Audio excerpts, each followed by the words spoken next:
So everybody thought Dolly Parton was dying. Yes. Or was super sick. But she has a message for her fans. Quite literally, I ain't dead yet. We have some audio of this case. I don't know if you can find that or not. Not over yet. But so she shared an Instagram video on Wednesday. She was filmed in front of a green screen while shooting a commercial for the Grand Ole Opry, and she had captioned it with, I ain't dead yet. All right. And here's a little of what she had to say. I know lately everybody thinks that I am sicker than I am. Do I look sick to you? I'm working hard here. Anyway, I wanted to put everybody's mind at ease, those of you that seem to be real concerned, which I appreciate. And I appreciate your prayers because I'm a person of faith. I can always use the prayers for anything and everything. But I want you to know that I'm okay. She's all right. She needs your prayers. That's right. Yeah. She's amazing, man. She is. At her, I mean, and she is the first to talk about the procedure she's had, and she does it in a hilarious way. But she looks fantastic regardless. She does. She's adorable, man. Yeah.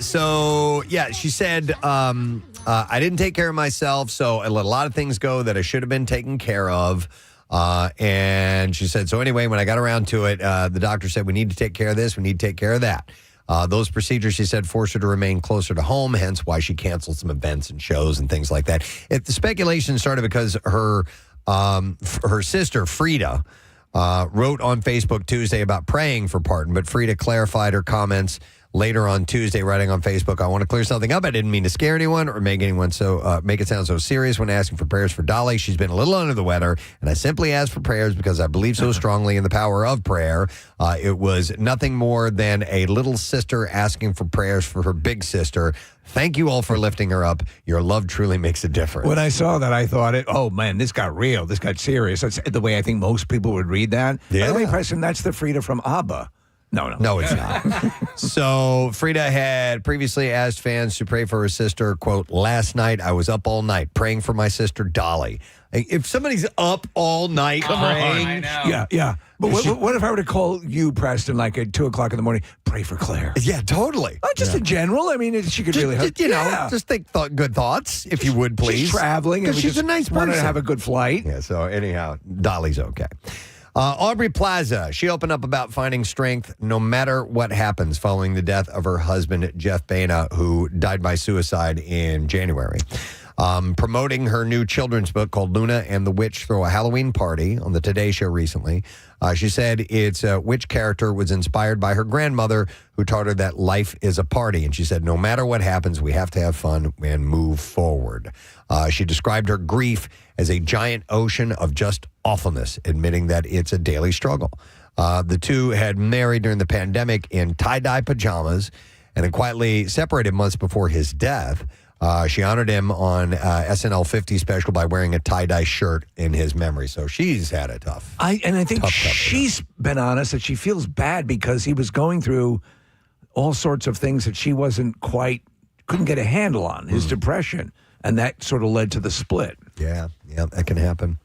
So Francia Reza, excuse me, I assume that's how you say her name, or maybe it's Riza, R-A-I-S-A. Excuse me a moment, I got a tickle in my throat.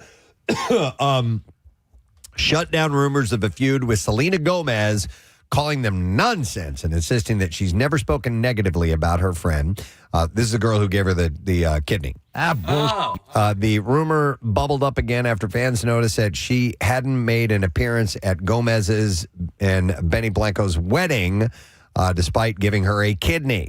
In a recent interview, Reza said that she was unaware of claims that she was angry over Gomez smoking after the kidney transplant, explaining no one knows what's going on and neither she nor I are talking about it. Despite skipping the recent wedding, Reza said she was happy for her and grateful to have helped her through the transplant. So prior to this, they were often cited as besties. And I remember the whole thing. There's a picture of them side by side when they were doing the surgery and so on and so forth. And then there was something, a kerfuffle, if you will, or something that happened after the surgery that suggested that they had sort of parted ways a little bit. Yeah, so they had their ups and downs, and there were rumors sparked by Gomez calling Taylor Swift her only friend in the industry. So that kind of got That stung. people thinking. Still, Gomez has publicly called Reza her best friend and said she'll never be more in debt to a person than her. So Imagine, I think so. you have a part of someone else's body in you keeping you alive. There's a connection. Yes, I would think so. Jeremy Allen White might be done with the relationship, but he's clearly not over the music. The Bear actor recently gave a shout out to his ex-flame, Rosalia, when asked which Latin artists he's listening to these days. He said, Rosalia, I love so much. She's flamenco, she's wonderful, and when pressed for other names, he admitted otherwise, no, nothing's coming to mind, not right now. So the pair had been linked. They had first linked up in late 2023. Reportedly, they mutually split last September after 11 months together. These days, Jeremy's been spotted with the Bear co-star Molly Gordon. She's gorgeous. Which one is she? Oh, The big eyes. Yeah. Is that his love interest in the show? Yep, Oh, yep. I love That's Claire Bear? Claire Bear. Claire Bear, yeah. Oh, I hope so. Yeah, look up Molly Gordon, if you would, please, Nick, just to that's her. verify. Okay, yeah, I like her. And like you just want to find. Well, not okay. He takes the steps to start to work on reaffirming that relationship, and it's like, don't let her go. There was something. What else was she in that I was surprised to see? Was it just recently? I'm looking at her IMDb right now. Maybe I'm thinking of somebody else. I thought there was something that popped up. I'm like, oh, she was in that, but I can't. No, it was something from a while back. And I'm looking and I don't see what I thought I saw. So no big deal. She's got those crazy eyes. Not crazy, but they're just they're hypnotizing. Crazy eyes. You got the crazy eyes. So anyhow, he said, I feel as far as Rosalia keeping things low key. Let me back up a second here. So Jeremy's been spotted with Molly Gordon while Rosalia is keeping things low key. And as she told Elle, I feel grateful to each person with whom life has made me find myself. Okay, then. Do you know what's wild, Preston? If you stop and think about it, his ex is named Rosalia. He's playing Bruce Springsteen, who sang Rosalita. Yes. Coincidence? Of course Probably. it is. It is. It's the first thing I thought of when I saw her name. When Kevin Costner left Yellowstone prior to the 5th and final season, it was a mystery as to what caused his sudden departure, and it was public knowledge that there was a rift between Costner and series creator Tyler Sheridan, but the details were kept under wraps, apparently, until now. According to a report from The Hollywood Reporter, an on-set argument between Costner and Wes Bentley nearly turned physical after Costner, who was directing, pushed Bentley to leave Sheridan's script and go with his directions. Bentley resisted. Things got heated. They had to be physically separated. According to one source, the incident with Wes was the line in the sand, and everything was different after that. I think the guy, Wes Bentley, seems to be like a really low-key dude. Yeah.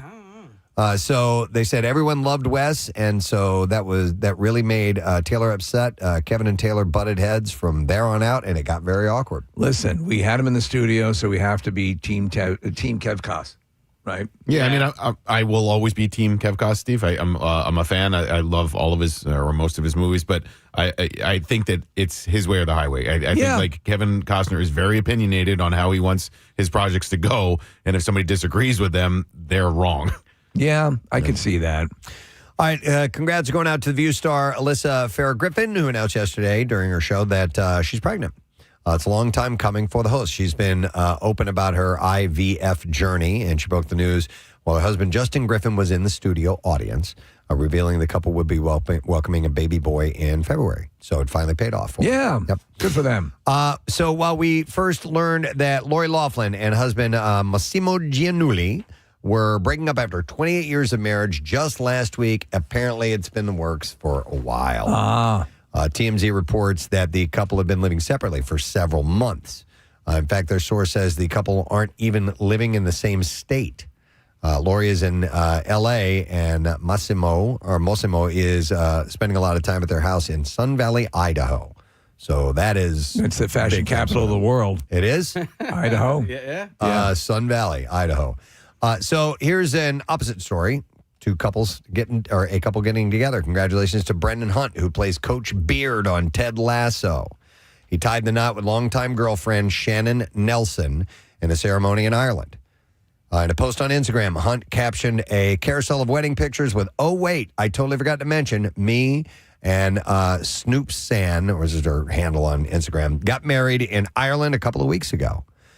He said, "No big deal. It was done with way less lead time than you're supposed to give and way fewer guests than we would have liked to have under normal circumstances." Among the photos was one of the happy couple with star Jason Sudeikis from Ted Lasso, of course.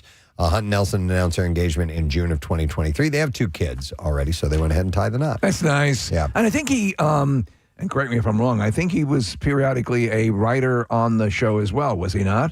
That I don't know. Yeah. I wouldn't doubt it. Yeah. But yeah, it seems like a lot of people contribute on that show. He and Sudeikis really started the characters. And Preston, did you ever go back and watch how it started before the Apple TV Plus show? Yes. On NBC Sports? Yeah. Yeah, and so Brendan Hart was a part of those. Brendan Hunt was a part of those. And it's just interesting to see, like, he was a little bit more, Ted Lasso was a little bit more of like a cartoon character. Yep. And then evolved into what it became, the heartfield show on Apple TV. Yeah, it didn't have the heart in the comedy bit that led to that. Yeah. It was more just a fish out of water. Goofy guy.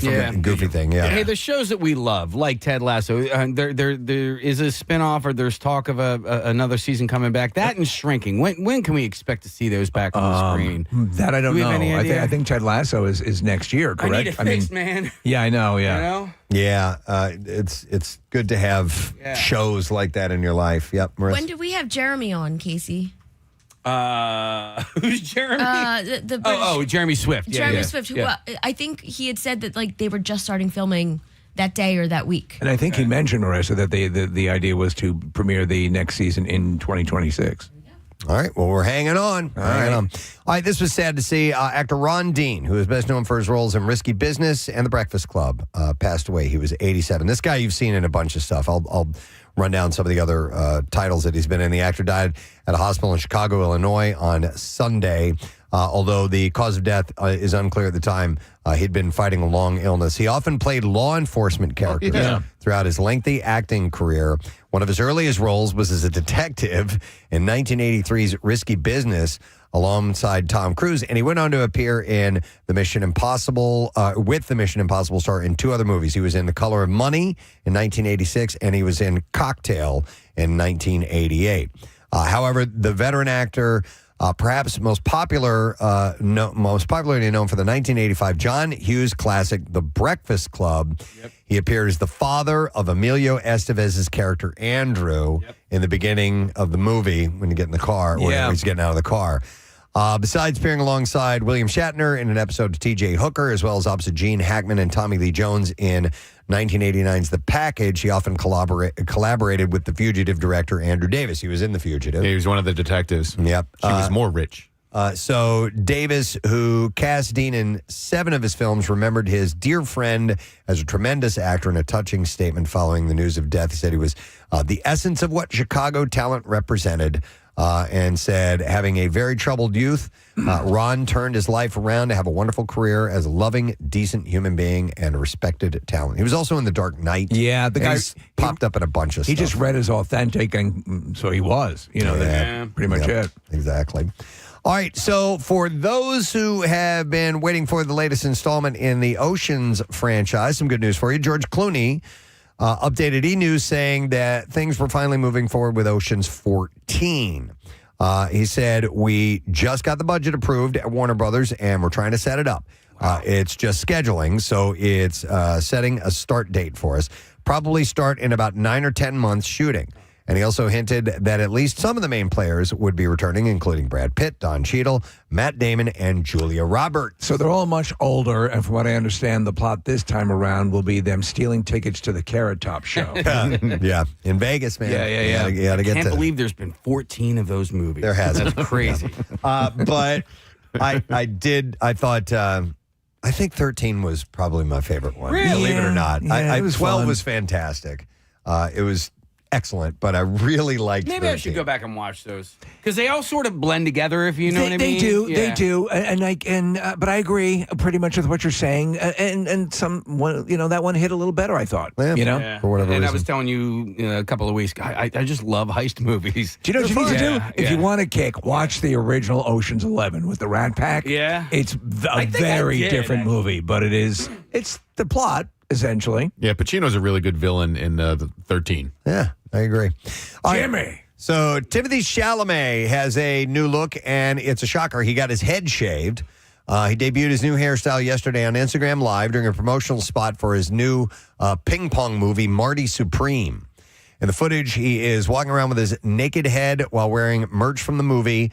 The film made a surprise debut Monday night at the New York Film Festival, and Chalamet was spotted wearing a baseball cap while walking with Kylie Jenner. And so that's why he was wearing the hat. I haven't seen him with the bald look. I assume he does pretty well with it. He's got a good, He's a good-looking guy. good-looking guy. So, following a disastrous start to the University of North Carolina's football season, 2 wins and 3 lopsided losses through the first 5 weeks, it's being reported that Hulu has scrapped the docuseries about the team. They're killing the whole thing? The story was intriguing. Legendary NFL coach Bill Belichick and his much younger girlfriend Jordan Hudson come to the university to take over the football program. But with things going sideways for the team, Hulu shut down filming for the planned docuseries. I'd rather watch that. I don't disaster? want to The watch a fall success apart, story yeah. with that clown. Like, He's gonna get bought out of his contract in the next couple of weeks. Yeah. He's not even gonna finish the season. Really? Yeah. It's been a disaster. There are all these recruiting allegations against him. It's just been one mistake, and apparently everybody in the locker room hates him. All the other assistant coaches. Really? Tim hates her. Somebody said yesterday that it's rats leaving the ship, and they went on to say we feel bad for the kids. We feel really bad for the Yeah. students having to deal with this. That's the case. I thought the exact same thing. Yeah. That's what I would want I to want see. to see the train wreck. Yeah. Yes. Yeah. I mentioned footage of them just sitting there. Do we have any more baloney? All right, and the one last story, Michael C. Hall confirmed that Dexter Resurrection will return for a second season. Announcing in a video, he said, "We've been greenlit for another season. There is more to come. The writer's room is assembling now. Details will be forthcoming. But I wanted to be the first to let you know that the story continues." Season 1 saw a ton of big names appear, including Uma Thurman, Peter Dinklage, Neil Patrick Harris, Kristen Ritter, and more. So Do you think he ever would have imagined years ago that this would now become a franchise? Now, they had the one series that did not do that well, which was Dexter in School or whatever it was. Origin? Resurrected. Yeah. Well, the Resurrected was that first season. Okay. Yeah. Where turns out he didn't die of that hurricane, which I'm glad, because I did enjoy the show. I think it's really weird to root for a serial killer, but you do. And then, the way it ended, I was like, this is just dumb. And so I actually thought Resurrection was pretty damn good. Oh, okay. Yeah. I find it pretty bizarre how this one person can just come across all these other serial killers. Hey, buddy, you're a serial killer. I guess, though, not being a serial killer, we don't know that that's perhaps the world they live in. Is that they all, there's probably have apps that they communicate with each other and all that stuff. When the dregs of society find each other, you're like, how the hell, does this happen? But I guess maybe there's just this underworld that they've probably killed more serial killers that have actually ever lived in real life on that show. So. Did anybody start watching the Ed Gein thing yet? I did. Because I watched the first episode. I was a little bit turned off. Like, hey, folks. Well, but apparently that's footage how I've seen is kind of the way he was. Okay. So, yeah. Okay. All right, well, we're ready with the clips. If you guys, let's do it. Re-election follows a man past his prime who tries to reclaim his glory days by re-enrolling in high school to run for president again. And here, writer-director Adam Saunders talks about landing the perfect actor to play the movie's moral compass. Tony was cast because I love Tony and I had gotten to know him, but also because when you think of Tony Danza, you think of empathy. You do. I do. And maybe you don't consciously think of it, but you think of him as somebody you want to spend time with. I don't think I want to see it. Not Nick's dad. No, not the first thing that comes to mind. No. Re-election opens in theaters tomorrow. Here's our next clip for you. Tron Ares follows a highly sophisticated program, Ares, who is sent from the digital world into the real world on a dangerous mission. And here director Joachim Running breaks down the visual. What's interesting with that is that now that the original Tron is kind of like the holy grail, in VFX circles, and we got to work with our Industrial Light and Magic for this movie. You can just see like how everyone wants to work on it because the original Tron meant so much to the VFX community when it came out. Shut the f*** up! Tron Ares premieres in theaters tomorrow. I hope it does well. I'm proud that this movie that I loved, obsessively loved as a kid, is still, it still matters to some people. Yeah, so I love it. I'll say this. So I've been keeping an eye on the progression. They talk about how stunning the visuals are, the Nine Inch Nails music. For some people who are hardcore Tron fans are loving it, some not so much, but they say it's something that should be seen and should be seen on the screen. Okay. That alone is pretty cool. A lot of people say also it makes you appreciate Tron Legacy. Okay. Which I thought was a good movie. I enjoyed it. Yeah. So I may try and get out and see that this weekend. We'll see. All right, and there you go. That's the entertainment report for you this morning. We're going to take a break. We're going to come back in a moment. It's a Thursday. We're headed towards the finish line of the week, so we got stuff to get to, and we'll do that when we get back, so stay with us. Casey, you mentioned the big head. Oh, my God. Oh, I thought that was a jack-o'-lantern. And look at how tiny you have written quite a bit of text in this book. Oh, is that typed? Oh, it's typed. Okay, I couldn't tell from here. Well, this is written, but the portion of the autobiography is typed. And your mom held on to this? Yeah. See, I think if my mom had been around, I think she would have had a story. Yeah, I've kept a lot of stuff like that my kids I think have. moms will probably... Oh, my God. Here's my dog from 1986, Tugger. Tugger. As a puppy, and then... it's a picture, right? It's not in there. Yeah, and then here's... oh, my God. He's still Oh, my God! Oh, my God! And here's me, my mom, and my two brothers at Disney World in the spring of 1985 with another dog, Pluto. Hey, Nick, has your son, has Ben seen this? He's not. Oh. No, I think we'll share it this weekend. Yeah. Wow. I want to go through that. I want to look at Tugger. Because I told you, my dad, he spoke into a digital recorder for about 4 or 5 hours in different segments. That's cool. And gave me a chronicle of our early lives and everything, and I'm going through it right now. Wow.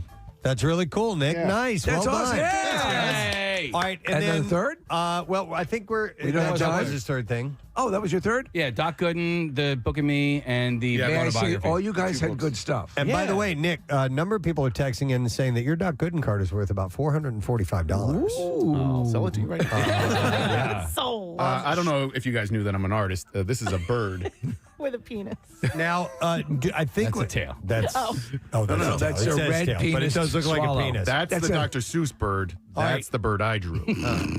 Nice job, Nick McElwain. Thank you. It's show and tell, and I think we have time for Marissa.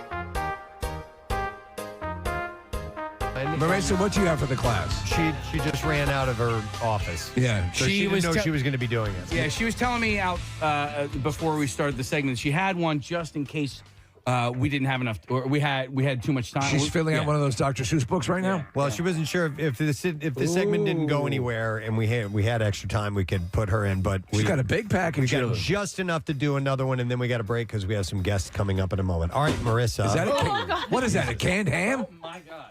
She just dumped something heavily on the counter. I mentioned this before, and you guys kind of lit up. It lives in my house, and I get to see it every day, and I'm really excited to share it with you guys. Okay. All right. Oh. Whoa. It is an old-time adding machine. Oh, wow. Or the calculator, if you will, but it's a type that you would find in, like, a store. And you pull the lever down when the clerk would print up your receipt. Or at Magnata and Sons office in South Philadelphia, because this was my grandmother's adding machine where she kept the books. Let's hear some noise from that. Let's hear it. Crank it. There you go. That's really cool. That's awesome. When my grandparents had one, it was a little bit bigger than that. And as a kid, I played with it all the time. I loved it. You're fascinated. Preston, we used to have the old, Underwood typewriters. I mean, the real old, the kind of stuff Tom Hanks collects. And you're fascinated by them as a kid. Wait, so are these bells? Yeah, no, that should be where the printer ribbon is. Oh, maybe that's why it doesn't print anymore. Well, There's a ribbon that goes between those. There's two reels. Technically, that hold Preston, it's an adding machine / Sibian. It's about that size. So there's still like there's still addition, or there's still numbers on it from the last thing my grandmother typed, because my grandmother like never stopped working. So my dad or my grandfather probably just like handed her a calculator and she just like swapped it out. Was like, all right, I'm done with these numbers, and boom, on to the next thing. Was it an accounting firm? What was it, Marissa? A HVAC plumbing company. Oh, okay. So they were right there on Snyder Avenue, and my grandmother was in the office and kept the books. See, I want something like, okay, I have another idea then. Okay. You guys, Kathy, do you have any ideas now? You said you do? Yeah, okay, yeah. Right. I know. I remember exactly what it was. Yeah, I wrote down a couple more things, so I'll be ready for another show and tell. Frankly, I think you guys all killed it. Yeah, this says it's a Burroughs portable adding machine. Look at how portable it is. Only weighs 112 pounds. Oh And my this, God. This is the type of thing that if you were at a general store or something like that, because my grandparents owned a general store, and that's what they would use to ring up the receipts. And Preston, you put this in like an antique store out, in any remote area, and a little extra dust on it, you could sell it for a lot of money. Yeah, totally. I bet you could, right? I mean, these things, people love these things. Yeah, I was in a store just this weekend, and they had things like this all over decorating How the much? store. I'm sorry. No, it was a clothing store, and this was just filling out the shelves. So is that out as decoration in your house? It Or you is. just- yeah. It's in all my. Marissa's got, I'm sorry to interrupt, she's got some cool antiques. You have antique cameras, radios? Or have you started doing radios yet? I'd love to get an I antique have a radio. radio that's my boyfriend's grandfather. So all the cameras you'll see in like a Zoom call, or when I did my TV show, they were in the background. Those are all my grandparents. They're kind of like the ones that you look down at, Mm-hmm. you know? Yeah. You look down into they're really cool. So it's everything from my grandparents, the old ones, like the Polaroid ones, to the ones my dad used in the 60s and Like the 70s. A Browning camera, like the One like that from Yeah, my grandfather, right. and then a Nikon from my parents and things like that. And then I have photos that I realized later that were like developed on that and are printed and hanging on my wall from those cameras. cool. Well, oh, excellent. Well done, That's Marissa. awesome. I love it. Thanks, guys. Show and tell. First ever Preston and Steve show and tell.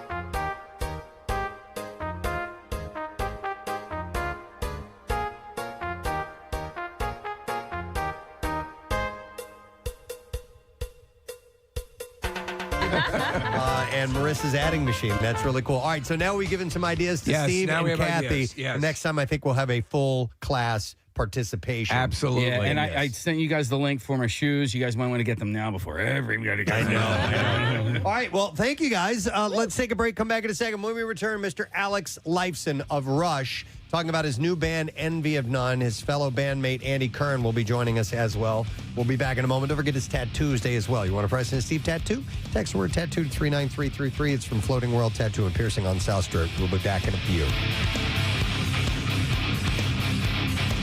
Preston and Steve. Quickly, Nick, you wanted to plug the big climb coming up. Yeah, we're really excited for it this year. Big Climb Philly benefits Leukemia and Lymphoma Society, and I've done Big Climb in the past, and it's been in a building in Center City. But this year, it's at the Link, which I'm really excited about. I got to go down to the Link yesterday. We did sort of a backstage tour and places of that building that I'd never been before, and what the course is going to look like. And it's a bunch of stairs at the beginning, and then basically up and down the stands as you go, and it's sort of around the building and the lower concourse. So it's May 6th. I would love for you to join Team Luke. My nephew Luke is in remission from leukemia. He's doing really well. But LLS is just an awesome organization, and we'd love to have you be a part of Team Luke. It's Saturday, May 6th. It's in the morning. All the information's up on my social media and on PrestonandSteve.com. But it's a great event, and it's going to be really cool to have it at the Link this year. Nice. And you guys will be going up and down stairs as opposed to just all the way up, right? There's a staircase in the close to one of the main entrances that goes up, I think, like 5 flights. And then so we go up that, and then we come down the ramps, and then we go up and down the stands quite a bit around the lower concourse. That's pretty cool. And then down into like the locker rooms and the tunnels and stuff. So you come out onto the field at the end of it. And Preston, I think you had an event there last year, right? And yes, it's with the Take Steps walk for the Crohn's and Colitis Foundation. Yeah, and it's a cool place to have a charity event. So I'm psyched that it's there this year. Excellent. All right. Well, good luck to you, sir. It's going to be awesome. I usually don't put a whole lot of stock in the national this day, national that day when it comes to food. because sometimes we find out like there's multiple ones. Yeah, and, like it's a there's bunch of multiple crap. National Pancake Days and stuff like that. Although we do talk about that one, but today it's National Grilled Cheese Day. Yeah. That's a beautiful thing. I am a massive fan of a good grilled cheese sandwich. We've talked about the pairing with tomato basil soup, which is one of my favorites. When you get tomato soup and a good grilled cheese, that's about, Yeah. It's a about great as snow day activity. Yeah. What was the name of the place that we had? Meltdown? Meltdown. Oh, man. Yeah, mother of God. They were so good. The problem is that they were overpriced. You know what I mean? Because they were in and around the area. Yeah. And then I don't know if they're around that much anymore, but I like excellent. riffs on the grilled cheese. I mean, I do like the standard easy way to go is just bread, butter, obviously to grill it with, and a good cheese. Even just your standard American slices will work just fine. But if you throw in a little cheddar and stuff like that, or Gouda, it can get much better.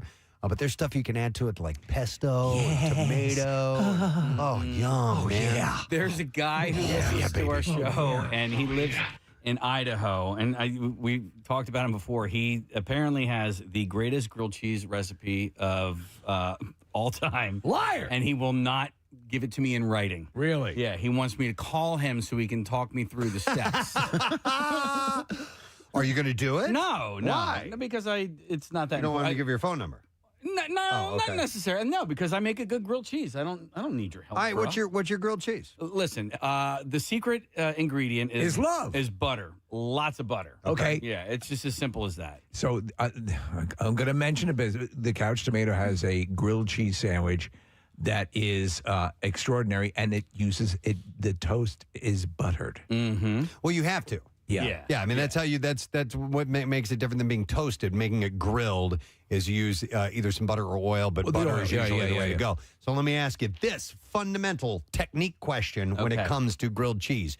Do you butter the bread? No. All right, how do you do it? I do a straight up, and first of all, I have a griddle, so I like to make it on the electric griddle rather than on the frying pan or whatever. But I take a huge pat of butter and I stick that on the griddle and I let that melt, but not all the way. Okay. Just and then I throw the whole grilled cheese on that and I spread it around. Then I take another pat of butter and I put that on the top. I don't spread it. And then when it's time to flip it, I flip it and I allow that to melt and then I mix it around. I was raised on buttering the bread. I'm down with that. You have to butter the bread. Yeah. But the tough part of that is when you take butter and you spread it on untoasted bread, it can sometimes tear the bread a little bit. And you lose a little bit of your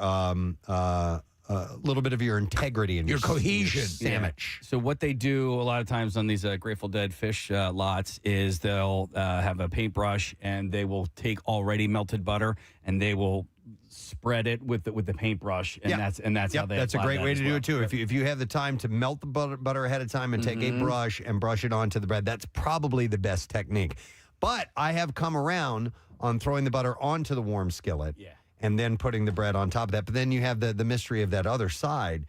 You take it off, and then you throw down more butter and let that melt, or do your technique where you put it on ahead of time. Yeah, I put that pat of butter. All right, thank you very much, Marissa. So we had in the news earlier this morning that the Philadelphia Museum of Art is not called that anymore. It's the Philadelphia Art Museum. Did you ever? How do you say it when you've said it over the years? I was trying to reflect back on how I most often refer to it, and I think I would probably say the Art Museum. Right. Just the Art Museum. Just Art Museum, Okay. I would say the Philadelphia Museum of Art. Yeah. Because I know that's the actual official title, and I'm like an official title guy. If I'm reading a story, that's what I'll say. But if I'm just telling someone that we're going to go to the Art Museum, I'll say we're going to the Art Museum. Yeah. And you know what I'm talking about, right? Yeah, exactly. Let me ask you, because I've been inside, and the only thing I really even know about it, I like the armory. That the armory, they have. What is like the most famous piece of art that's inside there? Don't know off the top of my head. Well, right? I mean, that's subjective. Yeah. I mean, most famous, I don't really know. I mean, I've seen, now they have traveling exhibitions that will come through. I saw a Van Gogh there exhibition, which is really, really cool. Did he come out of his trailer? He was not there. He was very standoffish. I couldn't hear you were calling. Yeah, you got to go to the other side and talk to him. It is a well-respected art museum, and it is. I mean, they have many, as you said, exhibits that come through. I think a lot of that. There's I don't know. Would you say that this might be tangential to the fact that they have a bit of a messaging problem? Mm-hmm. Yeah, you know? I mean, you said it's because people call it that, so they're like, all right, well, let's just name it that. It started off, I gave the history of it earlier as I forgot, I don't have the story here anymore. Pennsylvania Museum of Art. Yeah, and then people started calling it the Philadelphia Museum of Art for a long time, and they're like, well, let's just change the name to that, and that's what they did. So that has happened. It's morphed. It's changed as things do over time, and now people call it the art museum. And they were belaboring the fact, as you reported in the story, Preston, that a lot of people go up the stairs, they do the Rocky Run. That's it. And they won't go in. They're done. Yeah. So growing up in St. Louis, we had the St. Louis Art Museum. We just called it the art museum. Yeah. I mean, that's what it was. I mean, and so it makes total sense. Yeah. But I guess some people have stick up their ass about this. Some people are very, very, very purist when it comes to it. I remember that. So I'm trying to remember how the whole thing rolled out with the Franklin Institute. Yeah. That had a little bit of a reaction to it as well. It was the Franklin for the longest time, and now it's back. Yeah, they just tried to shorten it, which was kind of weird, just calling it the Franklin. That seemed a little cutesy. As opposed to, I mean, it's a science institution, so it should be the Franklin Institute. Right. Yeah. And so they changed it back. Right. They did the Franklin for a year or two. And that's the thing. Like, everybody called it the Franklin Institute. That's what it was called. Yeah. They weren't Yeah. shortening it on their own. Yeah. There was no need to do that, and I think they saw the error in their ways, and they switched it back, and I think everybody. They briefly changed it to the Philadelphia Museum of Art, which was weird. And by the way, we've been dealing with. Do you remember when the arena sponsorships first started to surface? Yeah.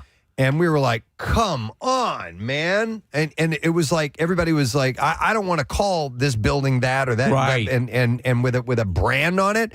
And now it's, we change every 5 years. Mm-hmm. It seems like anyway. Even classic stadiums like Busch Stadium. I mean, it's named after Anheuser-Busch. Wrigley Field was named after the Wrigley Corporation. So even the old traditional stadiums, there just aren't many left. There's Yankee Stadium in New York, doesn't have a corporate name. Dodger Stadium, where the Phillies won last night, doesn't have a corporate name. But there's not many in the world that don't have corporate names at this point. There was a subtle change, though, from the Bush is now spelt Bush as in pubic hair. Oh, no way. I didn't know that. We've got Bush. Yeah. We've got Bush. So Bush changed the spelling. Yeah. I mean, you got the, oh my God, Lambeau Field, and we had Veterans Stadium here for a while, and that never, got the the corporate change or whatever. Even the Spectrum became the Core State Spectrum. That stuck. They're few and far between these days where they're just non-sponsored. Could you imagine if it was the Core States Museum of Art? Casey, you may have just willed that to happen. Oh, no, they may have not even considered it. If you're trying to get funding and run these things, and you're trying to be competitive, and somebody steps in and says, "We're going to make it easier for you to do what you do," all you have to do is be the Core State. Do you have a favorite corporate named stadium? Because for me, honestly, it's the Link. Like, that's easy to say. I don't call it Lincoln Financial Field most of the time. I'll just say we're going to see something at the Link. Do you call it the bank by any chance? I don't. I call it the ballpark. Okay. Because Citizens Bank Park doesn't necessarily roll off the tongue either. So I just say I'm going to the ballpark. It's funny though. And then we've had, where was the First Union, and they said, please don't call us the FU Center. Right, that's right. But Citizens Bank Park never became CBP. CBP, never really caught on. Sometimes, I don't know. There'll be some announcers that call it the bank, which I've heard, but there are other. There are two bank named stadiums in Philadelphia alone. Yeah. When the Link first was built, and everyone was trying to figure out what to call it. Right. Because Lincoln Financial Field was just too wordy. Yeah. But Citizens Bank Park is stuck. But anyway, the nickname that I threw out there was the Abe. Yeah. Yeah. Why not? But it didn't work. Nobody bit it. Do you know, it's been wild to watch, and if you're talking about stadiums and arenas and the name changes, Xfinity Mobile Arena I think people just, okay. Like that's been less wonky and more accepted quicker. Do you know what I'm saying? Sure. Yeah, most people are seeming to gravitate it without too much difficulty. Nick, do you think Wrigley Field could ever change its name? Not at this point, no. Yeah. And why would you? You know, like it. Well, it's, money talks. Right. You know? No, you're right. Absolutely. But like that name, they probably can get more money out of sponsors to sponsor the rooftop seats across the street or whatever. Like Big League Chew or Fruit Stripe Big Red. Field. Big Red. Yeah, Big Red. Fruit Stripe. Casey, Yeah. That's brilliant, actually. His big Twizzlers. Yeah. I just saw a video the other day. Preston, what's the St. Louis stadium? Busch Stadium. Busch. And they created Busch Beer Yeah. just to name the stadium, right? There was something. No, there was something around that. So it was the Busch family, the Anheuser-Busch family, created Budweiser, and there was something about naming it. You weren't allowed to give stadiums a corporate name or something along those lines. Or like alcohol or something like that. I forgot what the story was behind that, but they pulled a bait and switch on being able to name it. Go figure. Busch Stadium. But now it makes perfect sense. I mean, all your life it was, that. So Well, if it was the Busch family, they could then name it the Busch. You know, if they're naming it after the family and not the we've beer. got Busch Stadium. But then they created a line of beer called Busch, and then suddenly it was named after the beer because it was named after them. Yeah, it's something funny like that. you were talking about the link because Lincoln Financial, the actual corporation, has now started a marketing campaign that's like, that name that's on the stadium, that's us. Because I think it's just so ingrained in us as like Lincoln Financial Field, and we might not think about the bank, and the brand Lincoln Financial. That's a good point, Marissa, because what happens a lot of times, and it comes with any kind of branding, when it, for example, Kleenex is not, it's become synonymous with the tissue. Right. Yeah. And sometimes a company will lose the connection because they'll call it the link. They're not people don't call it the Lincoln Financial. Where do you guys draw the line? We draw the line if it becomes the Core States Grand Canyon or, national parks are off limits. I think the Purple Orchid Washington Monument. But like we've seen it a little bit too in like, the Man, isn't like the Skyline stage has like a new name. How about the Club Risque Jefferson Memorial? There you go, right? Casey, I would think that landmarks and things like that, natural things, I would draw the line at that without question. I think I mean, slapping a sponsor name on it. Yeah. I mean, and they're not doing that with the art museum. They're just changing the name of it. They're not putting a corporate sponsor on it. It is the critical key component to advertising and again, you said they're looking to get people to walk through the door and consider it this. And will it go a tremendous way? I don't know. But if it becomes, listen, it just got press. It just got press because of this. Yeah. The message got out that they're desiring people coming in and seeing what it's all about. And in that alone, it's a win. So I've made a couple of trips to Chicago the past couple of years and take this really awesome boat tour. It's called the Architectural Boat Tour. And and I've done it 3 times. And each time there's a guide on the boat that narrates the buildings that you're looking at. It's amazing. But every single one of them has said, and here we have Willis Tower, but you'll never hear us call it that. It's still the Sears Tower to me. Yeah. They will always call it the Sears Tower. Why did that name change happen? Was that they were big Different Strokes fans. Well, Sears isn't around anymore. So I know that, but I don't know what Willis is, what the corporate sponsor is for that. It's formerly what you talking about, Willis. And the Hancock building is no longer Hancock Tower. I don't know. It's a different sponsor. So the Chris Farley Death Tower, or I don't really know. Is that where he died? The Hancock building? He died in one of those buildings. Did he? Yeah. Isn't there a museum? Yeah. And this is where the spittle was on the floor. It was Herbie Hancock, actually, Casey. It's the Hancock Center, which is a really cool building. It's much more interesting than the Willis Tower, which, quite frankly, in my opinion, is pretty ugly. But they renamed 875 North Michigan Avenue, just the address. Huh. You know, did you go up to the top of the Willis? Yeah. Did you do the lean over the? Yes. Yeah. But I didn't. Not this last couple times. I've been there before and done it. But yeah, it's pretty cool. The cool thing about that, particularly the way it is situated, is that a lot of shows will go get aerial shots of the Chicago skyline because it looks like you are in a plane. You're up so high with such a clear view. At the top of the Hancock Tower, they have, quote unquote, a ride. It's not really a ride. They strap you into this. It's like a cube. It is a plexiglass or made of glass, and they put a harness over you, and then they lean it outward. Like 45 degrees. Right. Which you have to pay to do, obviously. But we're looking at a picture of it right now. It's pretty neat. I didn't get a chance to do that, but it gives you an interesting perspective. So we're looking at a picture of some people doing it, and I guess there are people who are facing in towards the building, kind of eluding them what you're supposed to do. But exactly. And Nick, what was the 875? Yeah. Okay, yeah, that's where Chris Farley died. Okay. No kidding. Yeah, he had an apartment in that building. All right, so the Detroit Tigers used to play in Tiger Stadium, and that closed, I think, in '99 or 2000. And they built a new ballpark, which has been come to known as for a long time, Comerica Park. Comerica Park is named after Comerica Bank, which was just purchased by a bank called Fifth Third Bank Corp. What? Yes, the Fifth Third. That's a tongue twister. That's How it, about Steve, Rubber Baby Buggy Bumpers? Right. So the name change next season or in early 2027. The new name of that ballpark in Detroit will be Fifth Third Bank Ballpark. Fifth Third Bank. Nobody can say that. Nobody can say it. Yeah.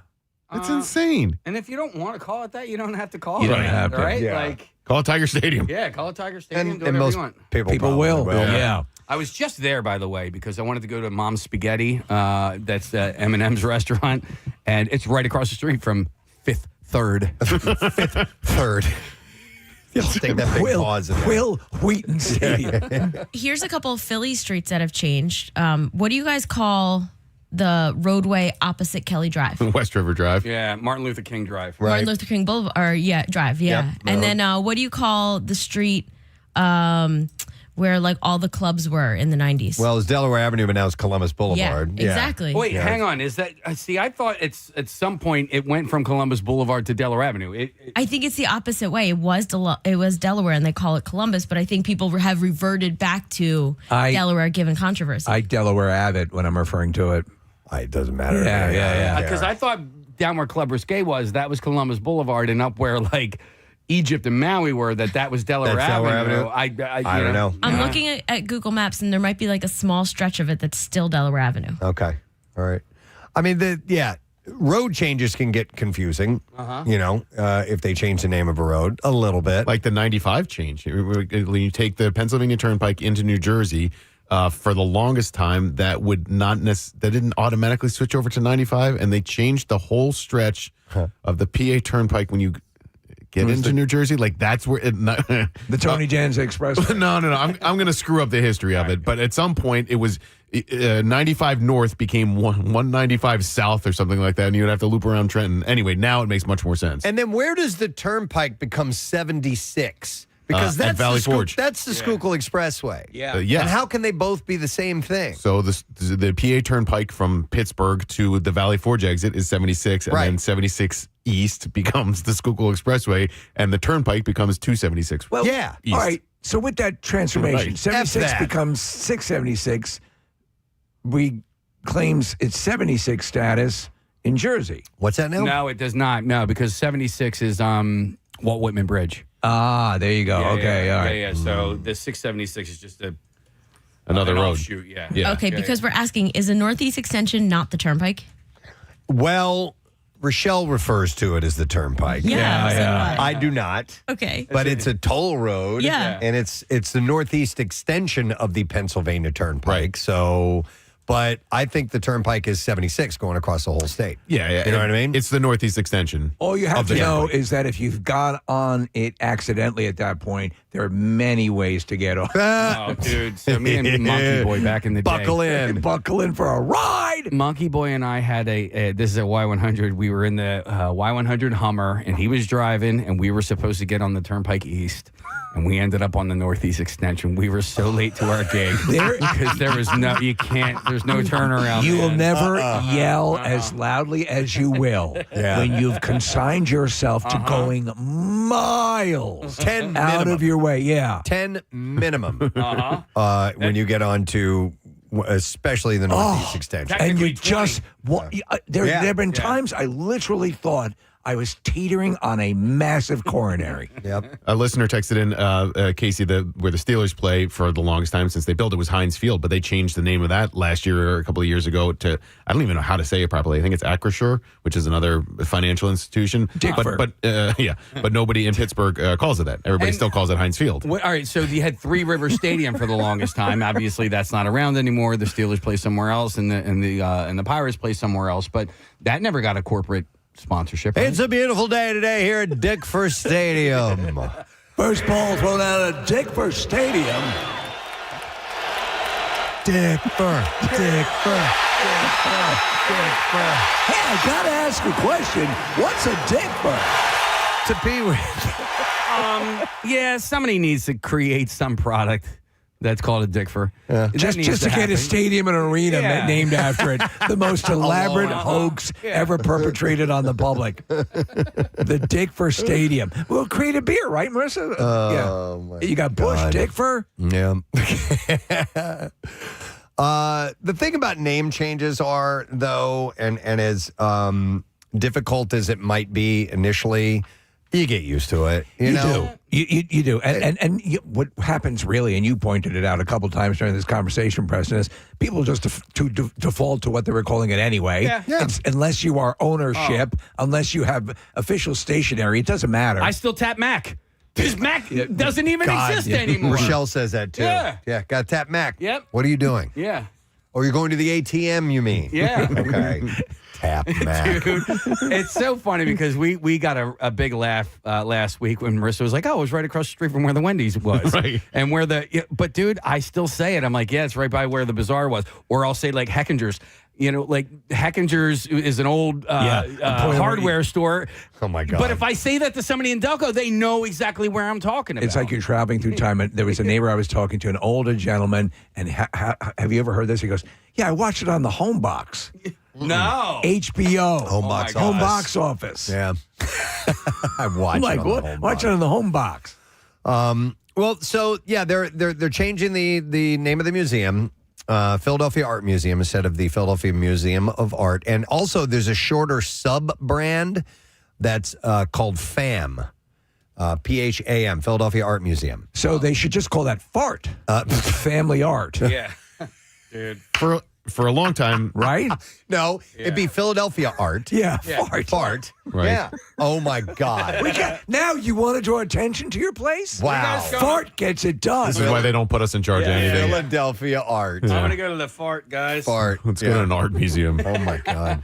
But Fart after dark, Preston. Oh, my God. people would refer to it as PMA for a long time, which was the Philadelphia Museum of Art, and so they would, I think the corporate name of it was PMA or whatever. So now it's PAM, but if you want to toss in the O, it's PHAM, right? No. You throw the H as far as PH, Philadelphia, short for Philadelphia. Oh, gotcha. So FAM. Because otherwise that would be POAT. Poat. Actually, though, that would Which work. sounds very It would work. Delco, It would I know. very Delco. Poat. Yeah. I'm heading to the post.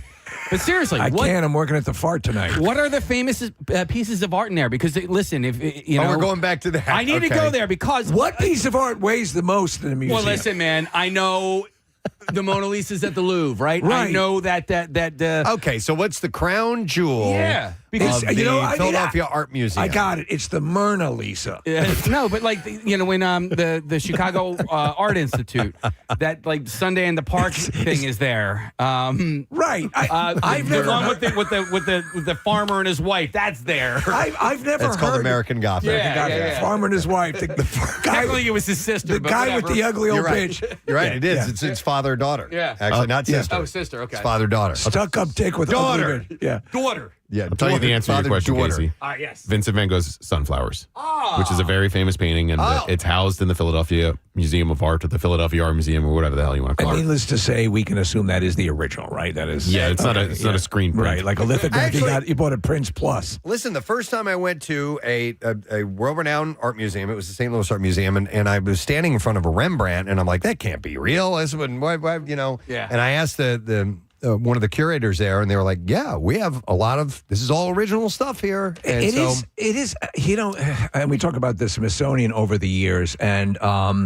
That's something to really drink in when you're looking at a real original Rembrandt or.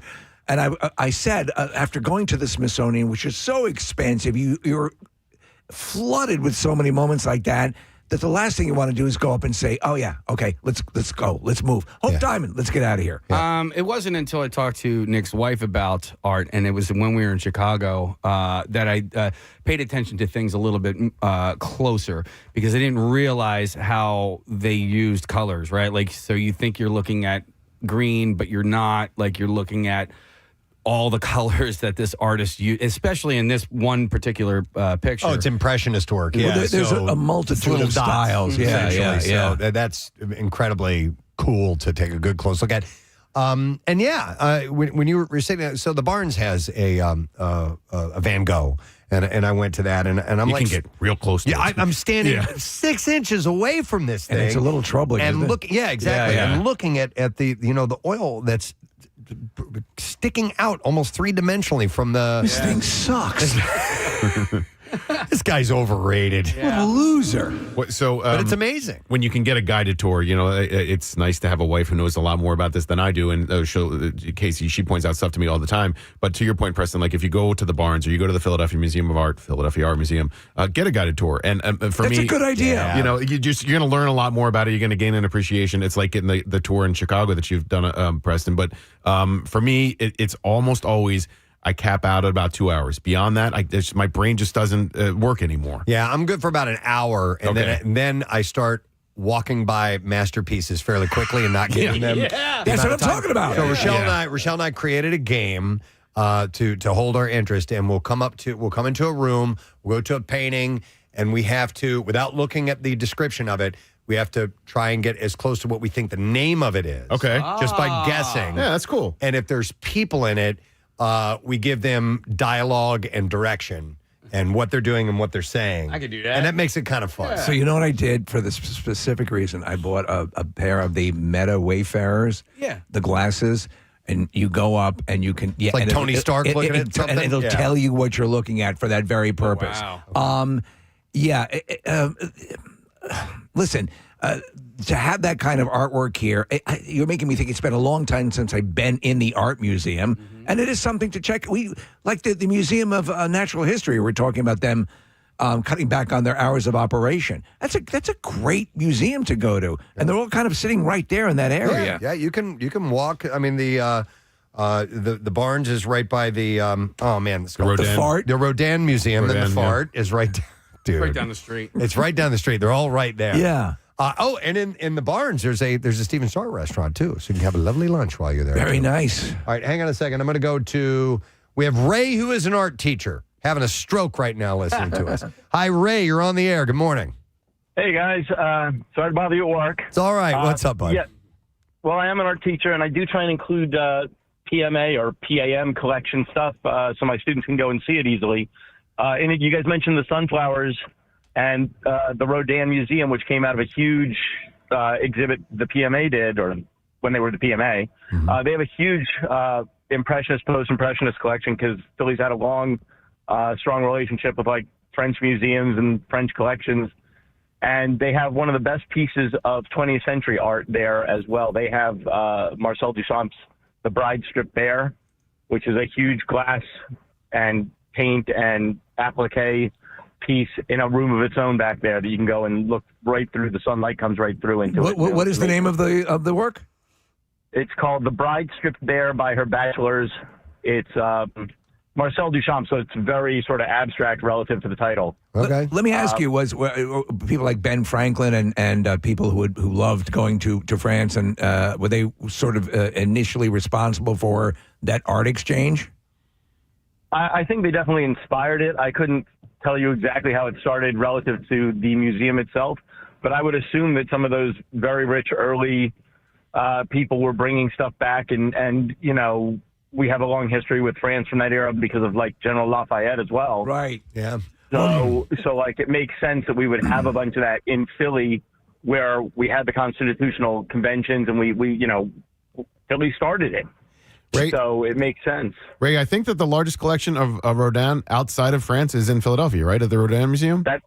I feel like that's correct, especially with the museum opening. They did a huge Rodin thing like 20 years ago, where it was like comparing Michelangelo's sculpture to Rodin's sculpture there in Philly. It was incredible, and I think it was out of that show that the Rodin museum talk began. I'm impressed because, honestly, the intricacy of that work, and we're talking an enormous, essentially a pterodactyl producing this art. Wow. It's astonishing. It is. Ray, so I went to Ursinus College, and they have an art museum on campus called the Berman Museum of Art. And but on our campus, we had all these sculptures that I just called triangle people. And what I learned, I actually ended up doing a video project on the art museum there that Ursinus has like almost all of this collection of triangle people, and so much so that at MoMA they have like the only other two in existence. So they're covetous of Ursinus's triangle people collection. I'll tell you what, Steve, I was so proud of this work. I wasn't a great student, but I had done this thing, but I had done this video project, but I'm there interviewing the curator of this museum, and I don't realize it until I get to the editing booth that I should have used microphones like lavalier mics, because I swear to God, when I talked to her, like when you watch it, it was like. I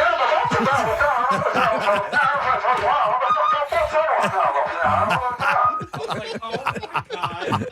You can't understand a word she's saying. Do you still have this? No. No. Probably not. Well, maybe. Listen, it was a different time. We weren't as aware. I'm gonna give you a pass on that. I would pay good money to see this. Yeah. Dude. Oh, Marissa, you are so good. I was going to ask you to get this song.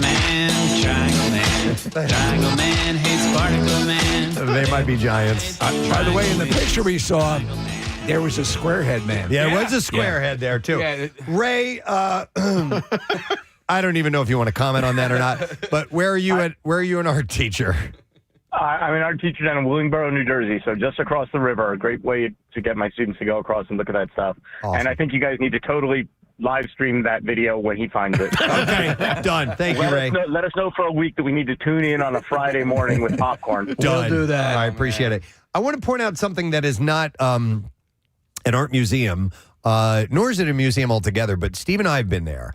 And I don't even know if you can get tours or not, but you mentioning the tours is what made me think of this, Nick, is the Masonic Temple. And Ray had mentioned Lafayette because he was a Mason, and so was Benjamin Franklin. The Masonic Temple in Philadelphia is one of the coolest places you'll ever see.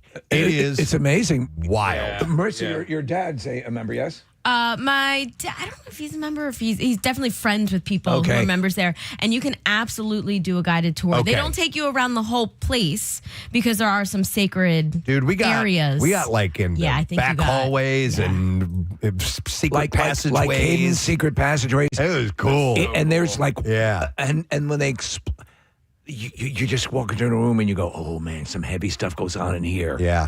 And they're sprawling rooms. The Egyptian room was a trip. I'm actually reading Dan Brown book, The Lost Symbol, which is all about the Masons. Yeah. Oh. And so I'm diving back into that. Is that new or old? It's old. It came out right after Da Vinci Code, actually. So, but I forgot what we were talking about Dan Brown the other day. I need to go back to that author. But we're looking at pictures right now. Case, have you ever been in there? No. It's crazy. You know who keeps inviting us to be members is Dr. Rosenpeters.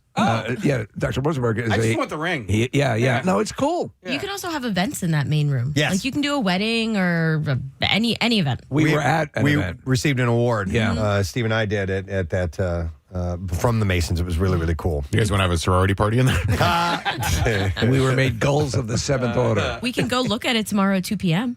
Why? What's tomorrow at 2 p.m.? They do tours every Wednesday through Saturday. Okay. Nice. All right, cool. All right. Just Jimmy a window. Yeah. We'll go tomorrow at 2 p.m. I got a crowbar. Marissa said this was okay. What the hell are you doing here? Marissa said. Hang on. I know we got to take a break, but real quick, because they have speaking of the Philadelphia Art Museum, which is how you say it now. Joe works there, or did work there, so I'm going to go to him real quick. Hey, Joe, you're on the air. Good morning, bud. Hi, Grandma. I don't remember that first part about it. It's a combination of two things. But it's all good. Yeah. All right, Joe, what's up, man? What did you do at the Art Museum? So I was a cook for quite a few years before the pandemic. It was a great time, got to make all different types of food and work events other than just in the cafe and the restaurant and everything. Shout out to Star Catering. And so you worked for Star as a caterer? Well, no, Constellation Catering. I'm sorry, Stir is the name of the restaurant at the art museum. They actually used to be partnered with Steven Starr, and then he sold the catering aspect of the company. So, Joe, when like Van Gogh or Renoir would come in, would they have things in their writer as far as what they wanted prepared for them? No, not really. Not really. No. Which, by the way, Joe, like we were going to say, I mean, they have events that go on Friday nights. They have the museum Friday night performance series. It's the only day of the week that it's open after 5. Oh, that's cool. And so they have a DJ and residence program and stuff like that. And so you can come out and eat and have cocktails and all that stuff. I was there for an event one night where they were serving up drinks in the art museum. It's got to be cool at night, awesome. right? Yeah. To be honest, I think they should open it up a little bit more. Maybe. Well, I think it's what they're working on. Good. Yeah. Good. Yeah. Good. It was a great time on Friday nights. I would get to work that as well, and we'd make a little pop-up kind of for like hors d'oeuvres and stuff. Okay. So it would be behind the scenes. And then also, by the way, every first Sunday of the month, it's I don't think it's free, but it's like pay what you want. It's like donation. Okay. Yeah. Yeah, definitely. All right. Thank you, Joe. Appreciate it, man. If you're a chef at an art museum, you're going to really want to garnish those plates as dramatically as you can. So, the presentation has to be solid. So, they are also working on a sports show, which includes the Rocky statue. And the museum, they hope to sell, they hope that some of the millions who make the pilgrimage to take their picture taken with the statue and run up the steps, but to go inside. So, they're going to do some type of a sports art collection, and in fact, it might include a Stallone painting or two. That's right. So he actually, for a long time, had a very extensive, well-regarded art collection. So you could put Stallone.